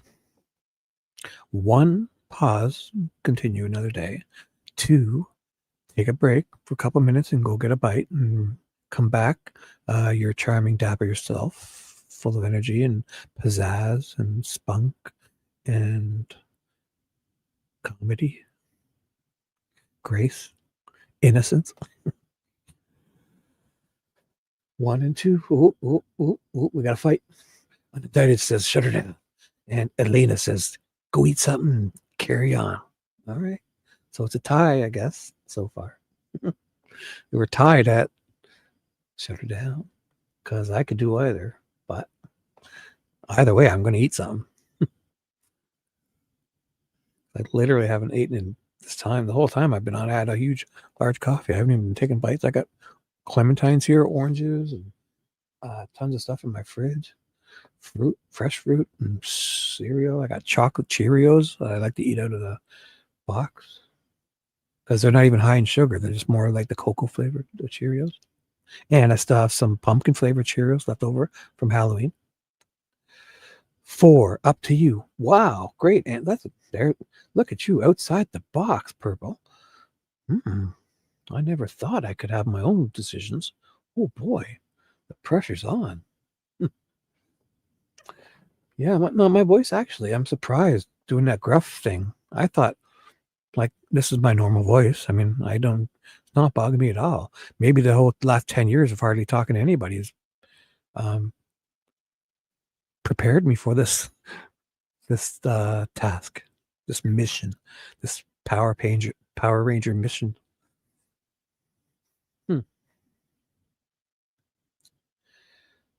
Yeah, probably a good idea. I mean, I'm making these way too long too, ain't I? But oh my god, the people are eating it up. You see my numbers? Oh my god. Yeah, they're dropping. 16 people. How about we continue on? Yeah, I agree with you, Carol. Hide. You can redact them, Carol. I've already read them. Go ahead. It's up to you, Shibby. It's up to you, Carol, if you want to redact it. Okay, guys, how about we do that? Remember, what did I say I was on? Board. Shit. What good is it saying you're going to remember and not remembering? Was it 445 or something? Page question. Question 5. What a way to end the show. Forget where you were. No, I wasn't there yet. 440 something. Oh my god. Oh my god. What a dipshit. I should start writing those down more. Got this goddamn supercomputer right here in my pocket. Probably got 50 pens and papers within reach of me. Got this little one of those boards I can write on and wipe it off. Like the whiteboard with the magnetic marker thingy. Page number Shibby. I don't know. The one I said I was just going to scroll ahead. So I must have been like 444. Just so we can make sure we remember.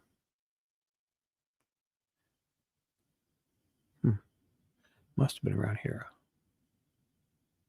Even back down to the trail potential Carba. It must have been here. 5 between the 7. No. Yeah, Baldwin was starting back, right? Because I was only on the bridge, the cemetery in the woods behind a bar down the road. I don't remember reading that, did I?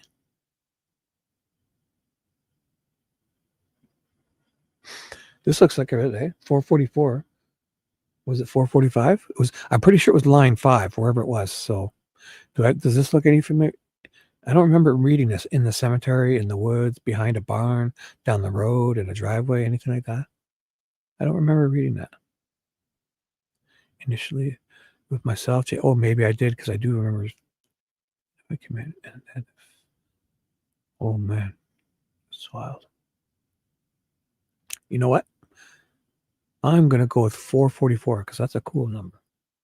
Let's just say 444 because it must be right here. This is all interesting stuff. So right here, because I do remember this, which was on 300. So in Carabao. So line 5, page 444 is where I'll continue tomorrow. You guys want to, any last bits you want to throw in before we shut her down? Saying goodnight to everyone.